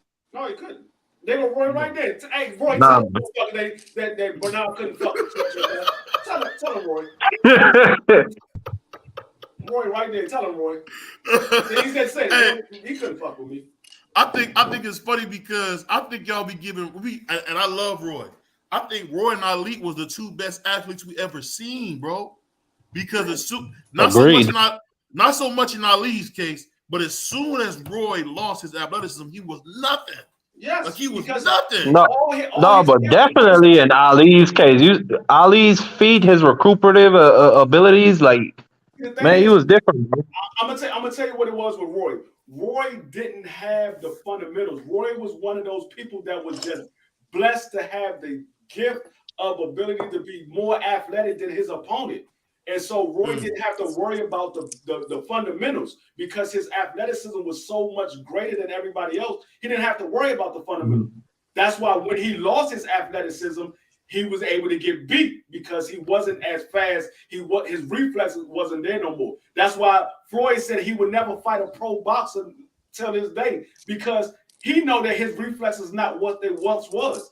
His reflex is better than these YouTubers that he's fighting, but they not on the level of a Earl Spence or Bud Crawford no more because he's older. He lost something. But when he was at his best, Bud Crawford couldn't fuck with Floyd when Floyd was at his best. Now y'all might say, "Oh, I think Bud would have beat him." I know Floyd is he's the best defensive fighter of all times. I don't know nobody that was a better defensive fighter than Floyd. That man, he can hit you and not get hit, and you be sitting right there in front of him. And Pernell Whitaker was a good one, but I don't think Pernell Whitaker was for the movement. Floyd just had the know-how to just move just enough where you couldn't hit him, but he could hit you. I put like this. The thing that made Floyd so different because one person I think is really talented, Marky Dan, and I'm talking about this because these fights be seen as garbage. I hate to say that these fights be seen as garbage, y'all. But I think if I think if James Tony, you can say if I'm wrong or not, Marky Dan, if James Tony would have had more discipline, I thought at times he looked unbeatable. Am I wrong to think that? No, he was. He was. No, you absolutely right. I mean, the nigga was he was eating hamburgers after he knocked out Holyfield. He was screaming Burger King or some shit. Yeah, Tony was a menace, bro. He was a menace. Now, what I will say, Tony was one of the ones. He had the head movement that he could be standing right there in front of you. You could not hit him because of the head movement. But when he got in there with somebody like a Roy Jones that was fast as shit, and he never saw nobody that damn fast. Because Roy Jones trained chasing chickens. That's what he did. He chased chickens around the fucking yard and catch them by hand. Oh, that was a real thing. You know how fast you gotta be to catch a chicken? That was a real thing? Yes. You know how fast you gotta be to catch a chicken? I thought he made that up. Hey, D3. Hey, D3. I gotta ask you a question. So my daddy, that nigga from the country, right? I'm not from the country. I was raised in the city. So the nigga, my daddy used to be real fast at track and shit. So the nigga used to tell me he used to catch rabbits with his hands. And I never believed this nigga ever in my life. You know what I'm saying? I just look at that nigga like, nigga, you catch a rabbit. Bro, do you know how fast a rabbit could fake your ass left and go right with so fucking quick, bro? Bro, like you gotta be 2 steps ahead of the rabbit. Exactly. To fucking catch a fucking rabbit, bro, with your bare hands. Exactly. And that's the same thing like chasing a chicken. And I never paid attention because I was a huge Roy Jones fan. And when he said that, I never really paid attention. I was like, okay, you chase the chicken. But my cousin, they had a neighbor that had chickens in their backyard.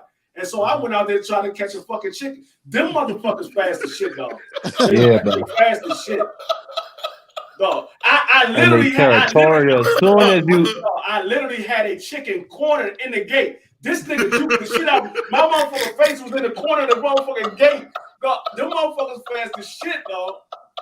Hey. I lied to you not. Hey. He juked the shit out of me. He juked the shit out of me. Hey, tell me this Dorado fight a straight slugfest right now, bro. Hey, tell me I was on Facebook earlier today. It was some country. She was kind of cute too. Bitch was in the country, and it was a bunch of chickens. She was gonna catch one to cook them, and she just came out there creeping on him. Then she just grabbed one by the legs. You hear me? She grabbed that bitch. She grabbed that motherfucker. She grabbed that motherfucking chicken by the legs. You hear me? And then she would hold it. Then the next video, she had hold on. The next video, she had the fucking chicken cooking in a pot. That's a cold bitch. Hey, and then the very next video, it showed her eating the fucking chicken, bro. I was like, God damn. Hey, real quick. Watching this fight, dog, I don't know if Alicia can fuck with Amanda Serrano. No, she can't. She gonna get stopped, bro. She can't fuck with that pace. Dog, Alicia gonna be tired of shit by round 3, and Amanda Serrano gonna keep coming. I don't know if she can fuck with Amanda Serrano, dog. That pace. I know Alicia Bungon is a bad motherfucker, but Amanda Serrano, she just keep coming and she be throwing a lot of shots. She throw a lot of shots. Like, you gotta always be on guard. What that boy AB said, he said, "No, down south we do that type of stuff. Go noodle and see."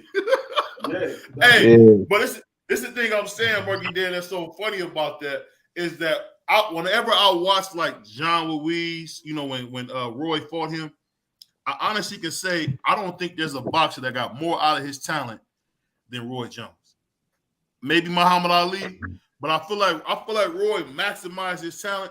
But it's funny how as soon as he, lose his speed, he went straight down. Where when Muhammad Ali got slow, he seemed to get smarter. What was that about, Marky Dan? I don't know. Ali is just one of those fighters who he was unique in that when he lost his athleticism, he had the ring IQ and the savvy to know how to adapt. He started standing on the ropes. He started just covering up. He would move a lot less. Then you have fighters. Floyd did the same thing. Larry Holmes did the same thing when he was older and fighting guys like Holyfield and Ray Mercer. Mm-hmm. So that's just something that certain special fighters can do. They can adapt when they're older. Yeah, and the thing is with Roy is like I told you before. Roy didn't have the fundamentals. Mm-hmm. Ali had the fundamentals. Right. Ali was a pure boxer. Roy was a boxer puncher, but he just didn't have the fundamentals. He had the athleticism. So once his athleticism went away, he didn't have the fundamentals. That's why he got knocked out by Antonio Tarver, and then he turned around and get knocked out by Glenn Johnson. He didn't have the fundamentals, and Glenn Johnson wasn't no world beater. Glenn Johnson got his name from beating Roy Jones. That's what he was known for. If you ask what you know about Glenn Johnson, most people will say he beat Roy Jones. He knocked Roy jones out. That's where he got his name from. Same thing with Antonio Tarver. What you know about Antonio? He knocked Roy Jones out. Those guys ain't no world. Got an excuse to snipe Roy? You got any excuse to snipe Roy? Yeah, I agree, D3. Listen, that's the only old shit I know. Hey, you know what I'm gonna say though? This is the thing I'm gonna say. And Marky Dan and D3, I know y'all know this, but it seemed like after Ali to me got beat by Ken Norton in that second fight, he beat George Foreman easy. Like, it's so crazy because he beat George Foreman so easy. Right, let me say this. He didn't beat him easy, DPO. No, my bad. No, go ahead. But no, let me finish what I'm saying. When I say he beat him easy, after what we seen he did to Joe Frazier, the fact that it's over with. It's over with. She knocked out. Hey, BVO. She got hurt though. Big shot though. Go ahead. Well, listen, hold on. I know this is a little our subject, but they just released the all access epilogue with Earl Spence and Terrence Crawford. Oh yeah, we're gonna definitely watch that and talk about that, D3. You gonna watch that so we can talk about that? We'll talk about that on Monday after we watch that. The epilogue for the last one. But let me finish this before I forget this. But this is what I'm saying. After he fought Ken Norton, right? And let's be honest, Marky Dan, did you think he beat Ken Norton that second time? I didn't watch the second fight, but from the people I've spoken to, it's pretty split. You know what I want you to do, bro? I want you to watch that fight. Ken Norton dominated him, man. The thing was, people don't say it, but the judges, the commentary, everything was on Ali's side, bro. Eddie Futch had a perfect game plan. And it's funny because Ali stood in front of Ken Norton with his hands down the whole fight.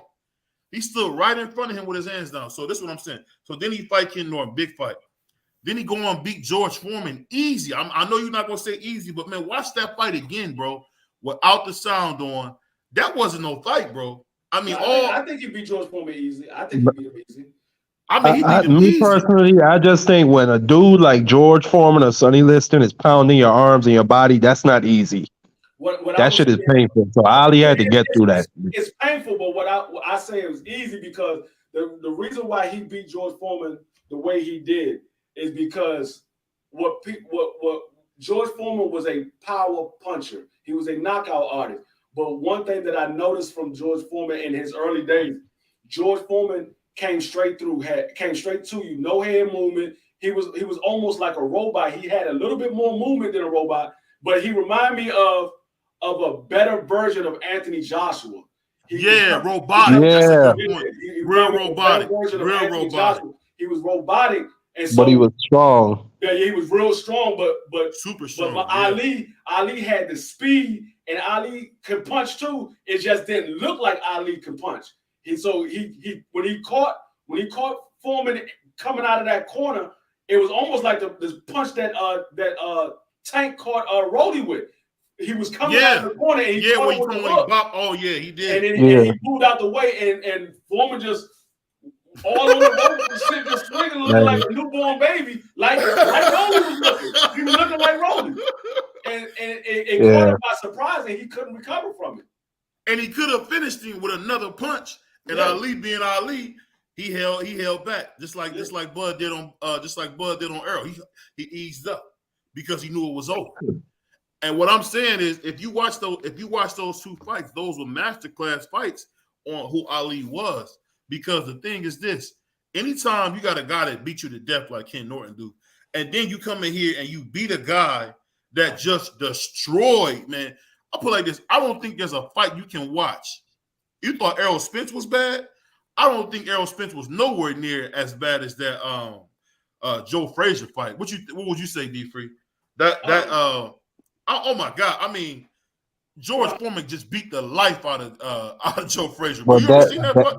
That wasn't scientific. That wasn't a scientific ass whooping though. That was just George Foreman just bullied them. That was a beatdown. George Foreman just said, "Okay, yeah, I saw what you did to Ali. I'm not Ali, nigga. I'm not Ali." Okay. Frazier came in trying to use his footwork. And that's another thing that was Styles make fight.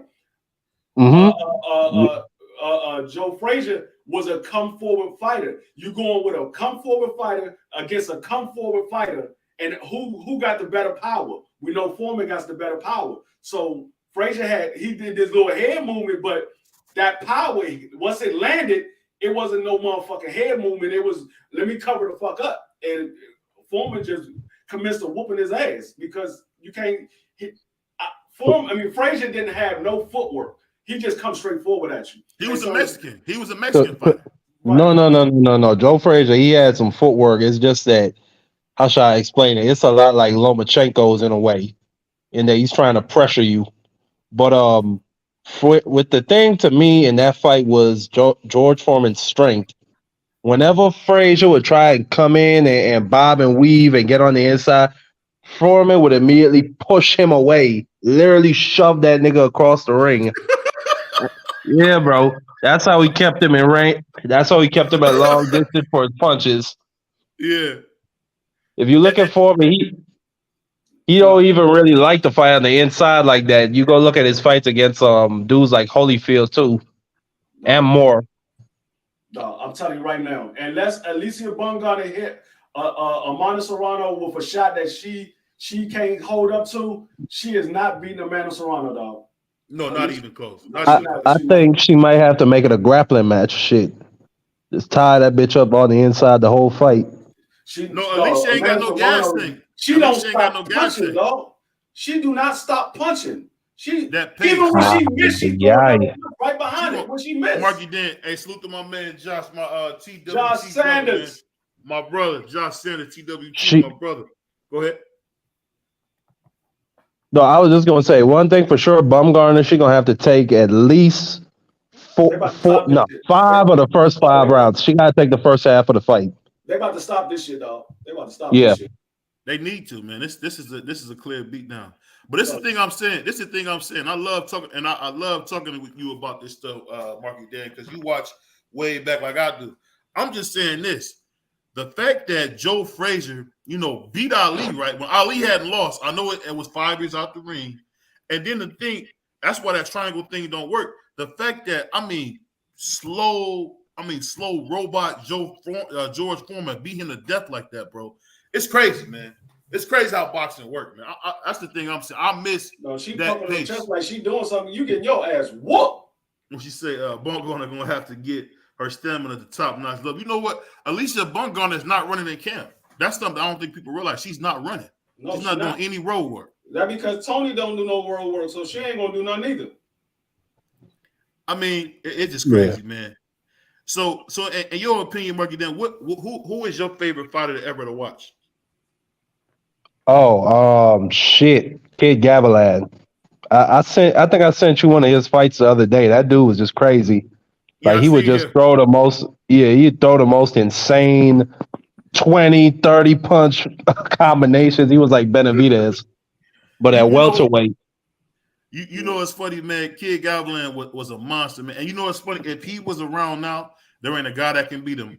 That's the crazy thing. There wouldn't be a guy that could beat him. It's crazy how that works. My favorite is, he wasn't a welterweight, but my favorite is Roy Jones. Just what I watch Roy Jones to see what new move he going to do with the fucking fight. This nigga, he throwing punches behind his back. He tapping his food. He putting his hands behind his back. I'm like, okay, let me see what the fuck this nigga gonna do this time. This nigga was doing shit that I just never seen. He wasn't human. Hey, D3, he wasn't human, bro. He wasn't the human. Nigga throw a punch from the sky. Put his hands behind his back and just sit there. Bow! And it's a knockout shot. You didn't see this. I can't remember who it was. He was whooping his ass so bad, and the dude was just wobbling all over the place. Dude turns his back. 1 minute Roy's there. Roy goes to the other side. He don't know where the he don't know where the fuck Roy at. Roy hit him with a left hook, drops him flat. Over. That shit was just merciless, bro. Over, man. I love to watch Roy, bro. Before Roy, it was Sugar Ray. Sugar Ray Leonard. Yeah.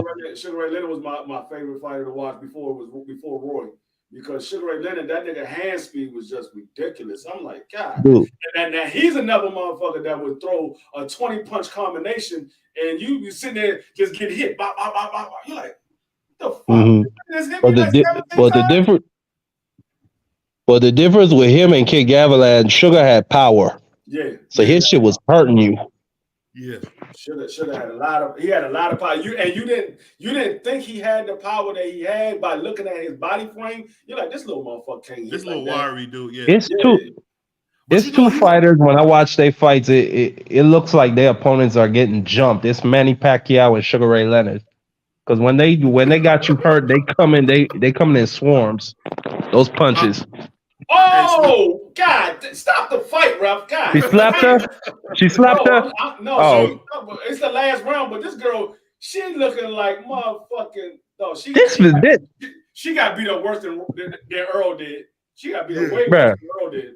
This has been Amanda Serrano's last two fights. She just beats the hell out of the girls, but they don't stop the fights. I don't know why. Had a girl swelling, bleeding from their face. I don't get why they don't stop it earlier for Serrano. This ain't right. Oh, this girl don't even look the same that she looked when she came in the ring. She was already ugly when she came in. She looked even worse. Damn. Hey, my man Josh said my favorite was Mayweather when he was Pretty Boy and Pernell Whitaker. Yeah, Pernell was a good one too. Hey, remember Oscar beat Pernell. Just remember that when you say Pernell, bro. Man, that's some bullshit. Oh my God, Marky Dan, you seen that fight? What are you talking about? No, you seen that fight? Oscar did not be no fucking. Man, look, neither of them niggas was doing shit. That's not good enough to take somebody's title. I don't give a fuck what nobody say. That's some bullshit. And then you don't give the dude a rematch? Fuck them niggas. No rematch. Oscar didn't want the fucking rematch. Oscar was scared as shit. No.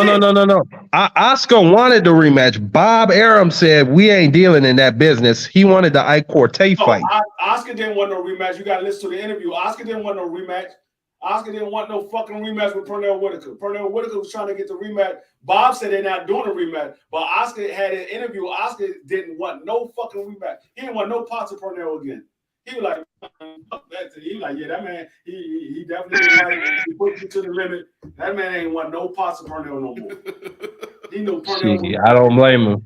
He was gonna beat the snot out that nigga the next time. He probably would have stopped Oscar the next time. He probably would have stopped. Come on, D3, come on, D3. Oscar got stopped by a body shot. Bro. Oscar got stopped by a body shot. Middleweight. It don't matter what weight it was. He got stopped by a body shot. Man, he was beaten up. He was beating execution until he got caught. No, he wasn't. No, he wasn't. He was beaten up. No, he was not. No, he was Oscar, look, Oscar probably got the best resume in the history of boxing. He's only been stopped twice. I don't think Pernell is stopping Oscar the other way. That's just me, though. I mean, I understand what you think. I'm gonna tell you what I know. Who was Pernell stopping, bro? That's why he wasn't fighting. He knew he would have got stopping, bro. He said, "I used to like the drunken style." What's the name? Emmanuel something? Emmanuel Augustus? Is that his name? Yeah, Emmanuel Burton. No, Augustus. Yeah. Emmanuel Augustus.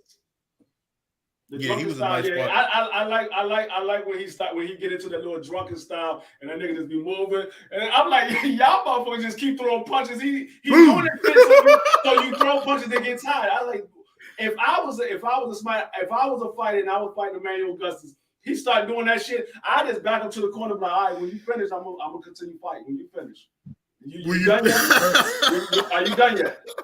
Okay, now we can fight. You want to do that shit again? All right.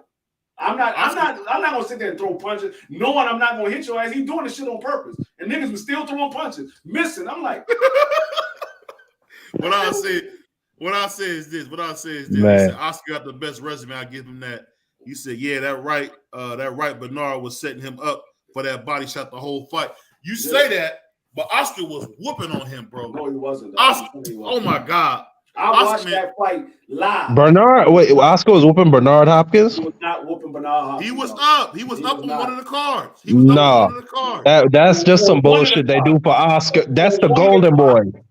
That's the fucking golden boy, BVO. Come on now. He said on one of the cards. So that means on the other You know, of course.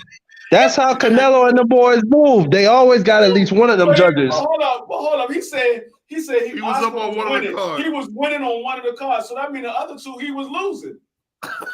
We don't know. Yeah, them's real scorecards. So how you know about one then if you don't know about the other two? I looked it up.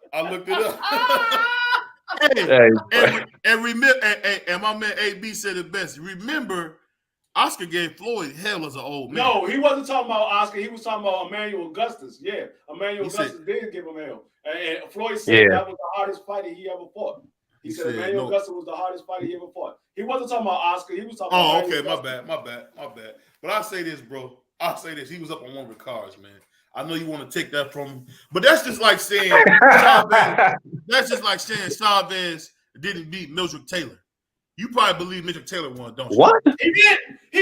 You did. No, that's record. That's in the motherfucking record book. Richard Steele waved his hands over the nigga's head. Nothing you talk about has ever happened, BBO. My bad. I'm thinking about something else. Oscar De La Hoya was winning a fight against Bernard Hopkins. Now, I ain't never seen that. The one fight that I said was winning until he wasn't winning no more was the motherfucker Tommy Morrison against motherfucker Ray Mercer. Tommy Morrison was beating the shit out of Ray Mercer until that last round, and Ray Mercer caught his ass in the corner. It was curtains. He beat that man all the way to the mat. I was like, dog, you gonna keep hitting him? He's already falling. You just hit him 4 more times as he falling down to the ground. Yeah, he was trying to kill that man. And you know what that messed up?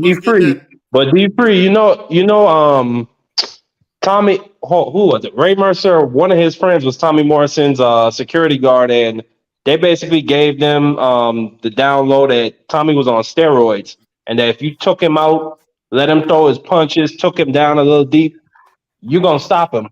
That's what he did. He let Tommy tire himself out. By the 5th, he was ready to go. No, you know what I was so mad about? What I was so mad about is the fact that they came out and said Tommy Morrison was HIV positive and he really wasn't. He wasn't? Nope.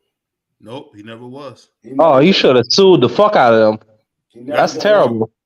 That's a different time. It wasn't easy to sue people He like came out. He came out and told. He said, "I was never HIV positive." And that man, But they ruin your fucking reputation, nigga. You could still sue shit. They stopped that man's career. They said he was HIV positive. He had a false test, but I mean, it was a false test, so it showed that he was positive, but he really wasn't because he ended up getting tests after that. I think he got like 2 or 3 more tests after that, and he wasn't positive. And he was like, "Man, they ruined my career," and he ended up passing away. After the dirty business. You know, it's a what's dirty, funny? dirty ass business. Ray Mercer messed up a payday for Tommy because Tommy was supposed to fight Tyson. Yep, that was going to be a huge payday, man. Yep. I mean, that's the story of Tommy. That's the story of Tommy Morrison's career. The nigga always has a big payday ahead, then he gets knocked out. That's the story of his whole career, BBO. Nigga, he was supposed to fight Razor Ruddock. He was supposed to get $8 million for Razor Ruddock. He got knocked out in 1 round by who the fuck? I don't know.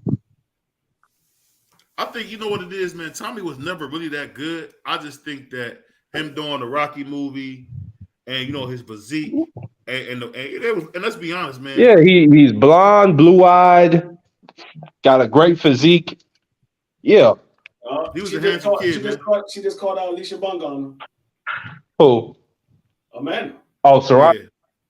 She's not gonna get the ring. That's what I like to hear. Alicia's at the fight. She said, "Yeah, we can definitely do it at 130 after this fight." And Amanda Serrano just called her out. Amanda Serrano gonna stop Alicia, bro. I don't know if she won't stop her, but I think I mean she might. I'm talking about with the pace, man. You talking about somebody who don't run? Yeah. Oh, she getting stopped, bro. She getting stopped. That's the theme, because this is a theme we seen throughout that girl's whole career. She gasses out. Yeah, if she catches Amanda Serrano early, then she probably have a chance. But if it goes to the later rounds, she ain't gonna have no chance of winning because Amanda Serrano gonna keep throwing shots. She gonna keep throwing shots. Look, D-Free, what I'll say is this. I think Bumgarner, she's gonna have to take the first half of the fight. She's gonna have to win the first 5 rounds. And the last 5, when she gets tired, she's just gonna have to fight like hell and make it a brawl. That's what it is, bro. She's gonna have to because Amanda Serrano definitely going to take the later rounds. Alicia might get the early rounds, but Amanda Serrano is definitely going to take the later round because Amanda don't get tired. That's one thing I know about Amanda Serrano. The two losses and the draw that she got, she was throwing shots all the way to the end. She don't get tired. She just keep throwing shots. He said Tommy was a slugger. Tommy was just a great hope them years and got smashed. Nah, actually, Tommy Morrison. Yeah. Tommy was tough, bro. I don't know, AB. Tommy was a monster, bro. Yeah, he was a monster. Ray Mercer was the only nigga that beat him. He was a monster. You said Ray Mercer was the only? Huh? You said Ray Mercer was the only? I think you're talking about like that. No, that's what I'm talking. I'm talking about knocked him out and stop him at Ray. He came back. I think he came back and fought like 2 or 3 more times, but his career was over. Ray Mercer beat that man through the canvas. When you get knocked out like that, no, you ain't the same no more. You ain't the same no more. Yeah, I know he got his shit mixed by Lennox Lewis. I know that nigga he lost his eye against Lennox. He almost lost his eye against Lennox Lewis. That was Lennox Lewis early in his career. Lennox Lewis wasn't the Lennox Lewis that we know later. It was Lennox Lewis early in his career. Lennox Lewis, he was still good. He was still good. No. That was Lennox Lewis training at Kronk. Huh? Because I remember Emmanuel Stewart being in his corner. But it was still early in his career. It was. I think it was like the second or third fight with Emmanuel Lewis. It was like the second or third fight. He was still learning how to throw the jab right. Because remember, Lennox Lewis, he had a jab, but it wasn't the jab that he developed once he got with Emmanuel Stewart. Once he got the fight, once he got with Emmanuel Stewart corrected his jab and made it more of a power jab. and that's Well, when that's when Lennox Lewis started running through everybody. in that fight, they definitely focused on the jab, D3, because that nigga, oh my God, he almost killed Tommy with that jab. Yeah, he was learning how to use his jab the correct way, because Lennox Lewis would throw the jab out there, but it was just a range finder, just to keep you at a distance so he could come with the straight left. But once the straight right, he would just throw it out there so he'd come out with the straight right. But once he got with Emmanuel Stewart turned that shit into a power jab, and he was dropping niggas and knocking niggas out with the jab. Hey, I'll tell you this though, man.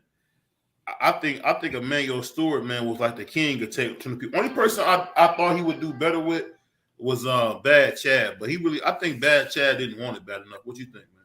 No, I don't think he would have been better with Bad, because.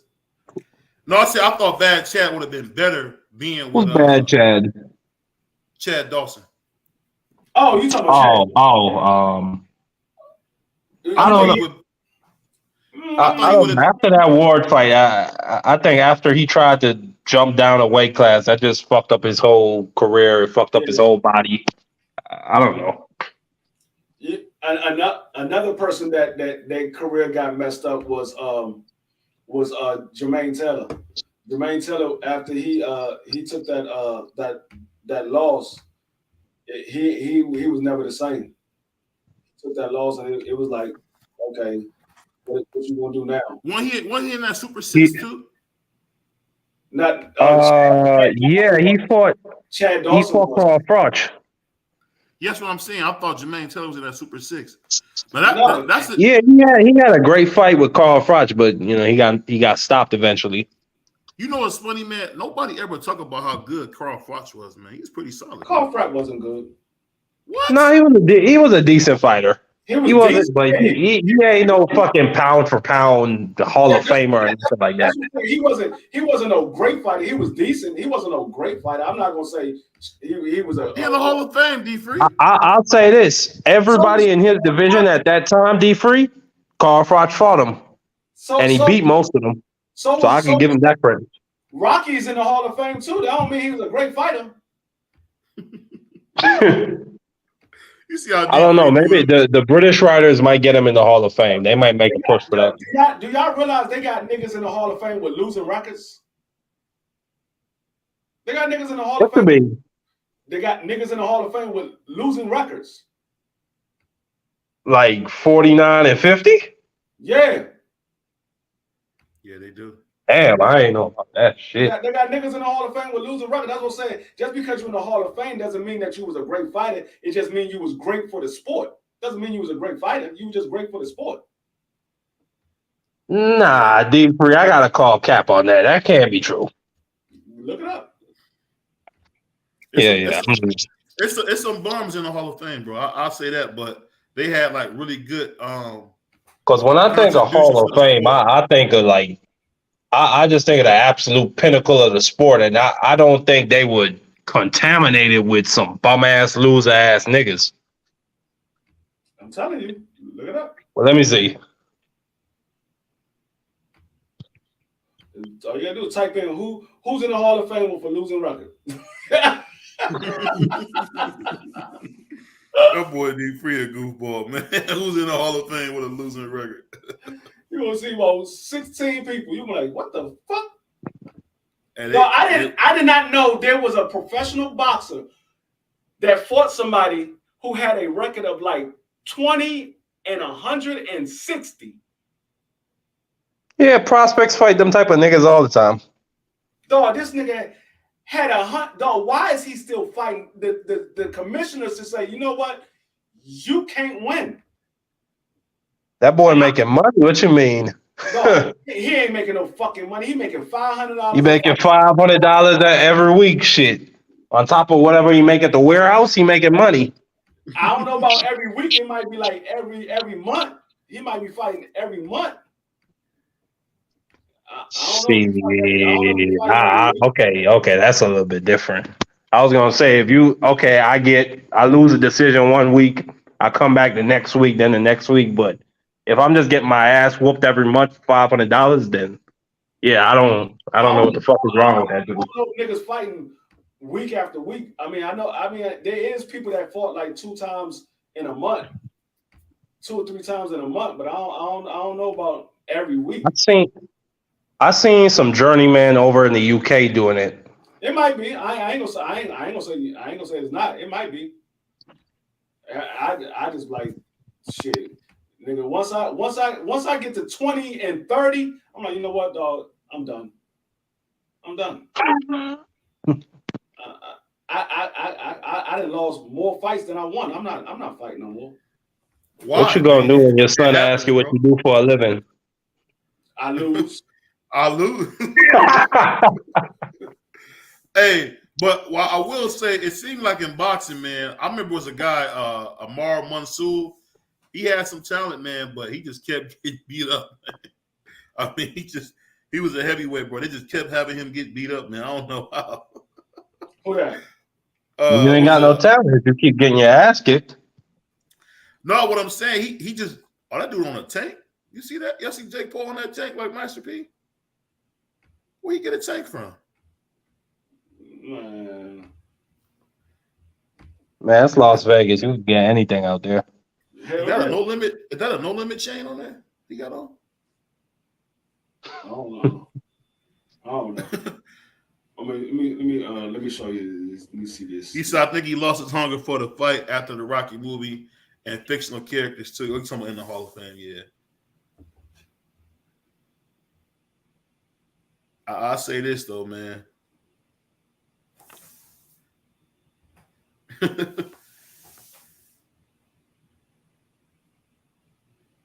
You think that fight between Jake Paul and Nate Diaz was real and the doggone what was that in the weigh-in? That was crazy. If I think it was real, probably. I think Nate Diaz crazy. Hey, you know what's funny, man? I wonder has there ever been a boxer that hit their peak as fast as Mike Tyson did, man? You think that was anybody hit their peak faster than that? I don't know. Hold on. Because I feel like once he turned 20, was it 22, 23? That was it. I feel like that was it. I can't think of nobody. Shit. Maybe Sonny Liston. But nah. Sonny had to wait a long time before he got to that title. He had a long time, and they kept Floyd Patterson away from him, bro. Like, I don't know. I don't think they understand. People understand, man. Custom Model kept him away from him, bro. Yeah, they were trying to protest. They were trying to protest that the fight being ordered. They didn't want no parts of that nigga. I'll tell you what, man. And Sonny went in there. He threw 2 punches, and the fight was over. I'll tell you what, man. This whole Nico Wash thing got to stop, man. They acting like he gonna be so good, bro. He is sorry, bro. Are you talking about Gano? Yeah, I'm talking about Nico Wash, Ali. Yeah. Come on now. Everybody knows that. Come on. I mean, they keep trying to make it seem like he's something that he's not, man. He's not that good, bro. I mean, look, this is the business, BVO. They're promoting. They're building. They're going to build him up into a decent position where, who knows, maybe a better BE fight could happen. Shit. What you think about Nico Ali Wash versus Beterbiev? Shit. Oh, my God. You want to see somebody pass away? That's a good fight. Well, my nigga, think about that shit on pay-per-view, bro. Nico Ali Walsh taking on, the grandson of Muhammad Ali taking on a destroyer. People gonna tune in, BBO, and that's the sad business of boxing. Yeah, and that nigga Ali Walsh, he making his money too, so he ain't complaining. Yeah, Bob is doing him a favor for all them beatings that Ali took for him. He giving his grandson, he giving his grandson some love, bro. It's the one thing he wanted to do before he died. He made up for it, bro. Now all them niggas could shut the fuck up talking about he got Ali killed. Ali was an old man when he died. Yeah, Ali was like... they got Ali fucked up. 80 was he was like 80. No, you know what got Ali messed up? He got $8 million to fight Larry Holmes. That's what got him messed up. Oh, man, Ali. No, what got Ali messed up was Ernie Shavers. Yeah, I think Ali had some kind of disease. I forgot what the disease he had. Parkinson's. Yeah, Parkinson. The same thing that Freddie Roach got. I mean, eventually it's going to take a toll of your body, and you're going to end up passing away from it because but he lived long as shit. Yeah. It's terrible. Them people, they can't take care of themselves. When it gets to a certain point where they can't speak, they can't use the bathroom, they can't feed themselves. Like that shit is terrible. Same thing that Michael J. Fox got. Yeah. Yeah, it's going. Well, I'm not an expert, so I'm not gonna say what's gonna happen. But I don't know. Maybe a lifestyle can help it improve how you eat, how you exercise. But I don't know. That's a tough thing to have to walk with. Yeah, I mean, there's no cure for it, but I mean, it's sad. Once you get it, it is what it is. You just know it's just a matter of time before you won't be able to move around like you normally would. I'll tell you what, man. Y'all, hey, I had looked at a quick video of Sugar Ray Leonard, bro. He was throwing them hands, bro. He was throwing them hands, man. Oh, what the fuck Logan Paul got on? He's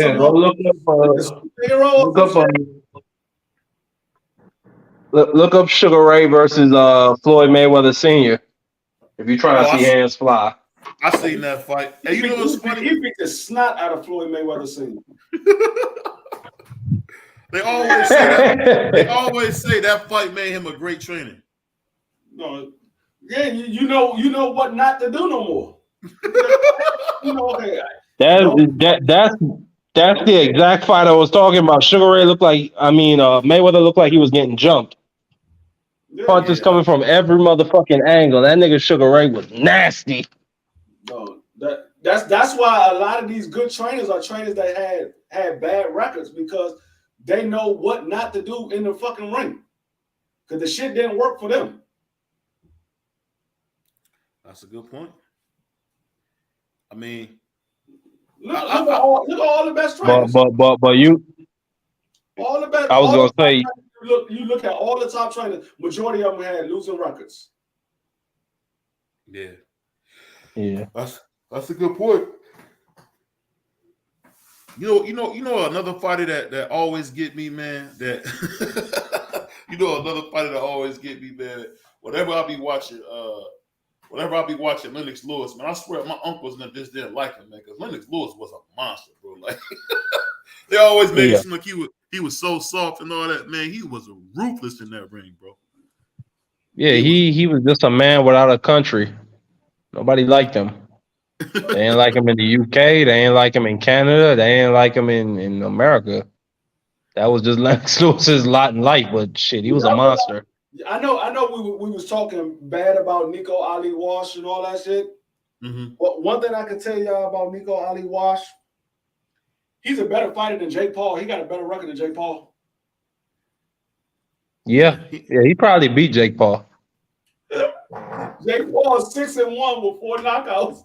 Nico Ali Walsh is like 5-0 with a draw.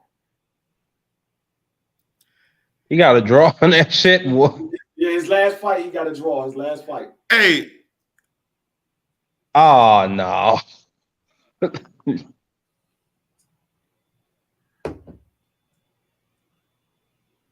You know what? Man, I guess yeah, go ahead, BBO. No, go ahead. Go ahead. I was just gonna say, I guess the end is coming there. Yeah, but I said that because he got fucking Sugar Hill as his fucking trainer. Sugar Hill's not a good trainer, though. I was just about to say that. I don't think he's that good of a fucking trainer. He's not. That nigga Tyson Fury is just big and he's dirty on the inside. I don't believe he really taught Tyson Fury nothing new. Tyson Fury fired his ass. Yeah, he did. Shit. Right after that Deontay Wilder fight, he got fired. Yeah, because he really wasn't. I didn't know that. Shit. Yeah, he wasn't. His last few fights, he didn't have him in there. Yeah. Yeah, that last fight with Deontay Wilder, he had that last fight with Deontay Wilder. He got fired right after that. Well, fuck that nigga Fury. That's still part of that boy Sugar Hill's legacy. So fuck him. You know what's funny, And man? I think Riddick Bowe would beat Tyson Fury easy. Hell yeah. I'm not gonna say easy, but I do like Bowe against Tyson Fury. No, that nigga Bowe on the inside was nasty. He would beat Tyson Fury easy because one thing Tyson Fury couldn't do to Riddick Bowe is lay on him. He wouldn't be able to lay on Riddick Bowe. Riddick Bowe will be beating his fucking body up. He wouldn't be able to lay on Riddick Bowe. Riddick Bowe was too big. Riddick Bowe wasn't. He didn't have small legs like Deontay Wilder. He wasn't a small frame guy. Riddick Bowe was like 240, 250. Like 6'2". He was like But do you think Tyson Fury would fight Bowe like how he fought Wilder? At this point in time in his career, that's the only way he know how to fight now. He got too much weight on him. But we saw him fight a real. I know what y'all gonna say. Oh, it's Dillian White, but we saw him fight a real defensive fight at long range with Dillian White. I still think Tyson Fury has the footwork. I still think he has the jab. No, he still got that. I mean, he still has that. He just don't fight like that no more because when you put on that much fucking weight, you're not moving around the ring like that. That's the dirt. Hey, D-Free. Yeah, what I was reading something, bro. What I'm gonna do is I'm gonna set up another live. We're gonna come out of this one and go back into it. All right. Hold on 1 second. Got the link for that one. Hold on 1 second. Don't go nowhere. I'm about to set it up right now as we talk. I'm gonna set it up right now as we talking. Hold on 1 second. No, I had just been. Somebody had told me about that. Hold on 1 second. Don't go nowhere yet. Let me get the thing going real quick. Hey, but you know what's so funny, man, about Tyson Fury, man? He just ain't got nobody to fight him right now. I don't think people realize that he ain't got nobody to fight him right now. Man, that's some fucking cap, BBO. He got plenty of niggas to fight. Oh, he just don't want to fight. That nigga coming out with E40. That nigga Nate Diaz coming out with E40. Oh yeah? Yeah, he coming out with E40. Oh wow. All right. Wow. Now that's tough. That's some gangster shit right there. You know what's funny? I be forgetting that Nate Diaz is speaking. I be forgetting that Nate Diaz is doggone Spanish, bro. I don't know why I always forget that, man. Yeah, I be thinking he's white. Yeah. Tyson Fury got people to fight him. Shit, he got. But he ain't from no Latino community out there. I don't know how they get down in Stockton, but that nigga got Usyk to fight him, and he don't want to fight Usyk. That nigga, he found every way to get out of that fight. BVO, he told Usyk, here's what he did. He bluffed. He said 70-30, take it or leave it. Usyk took that shit. And that nigga Tyson Fury is a bitch. That nigga said he never wanted that fight. He never wanted that fight, BVO. Hey, I ain't gonna lie. I don't remember what else he threw in there to make Usyk say, man, fuck this shit. But he never wanted that shit. That nigga is a bitch. I ain't gonna lie. I ain't gonna lie, man. You my brother, man. You went crazy on that. He said he's a bug, man. But you know what it is? He don't want to fight. He don't want to fight no complete fighter. He don't want a guy who can fight. He don't want a guy who really can fight. He like them limited guys like Dillian White, Deontay Wilder. That's who he like to fight. Limited cats, man. He want to fight. Man, he said it after the third Wilder fight, bro. I was ready to retire. He want them easy paydays. He's making $15 million to fight Francis Ngannou. That nigga, he want to fight somebody that's big and don't move around the ring a lot. Usyk is going to move around the ring. He's not going to stand right there and let you lay on him and throw shots. Usyk's he's going to jab and move. He's going to hit you with a combination and move. Usyk's not going to stand right there. And Tyson Fury fighting somebody small like Usyk, he's going to use a lot of energy trying to catch up to him. And he's going to be tired of shit in the later round. And Usyk just going to land shots. Usyk ain't going to knock him out, but he's going to be landing a lot of shots and winning rounds because Tyson Fury ain't going to be able to move. He's going to be too fucking tired. Hey, we about to hop out of this one, man. Everybody come to the second live. We're gonna be all at the second live. We're about to pull up right back now. You get that text, D-Free? Yeah, I think I just got it just now. Yeah, okay. I just got it. All right, perfect. All right. Peace.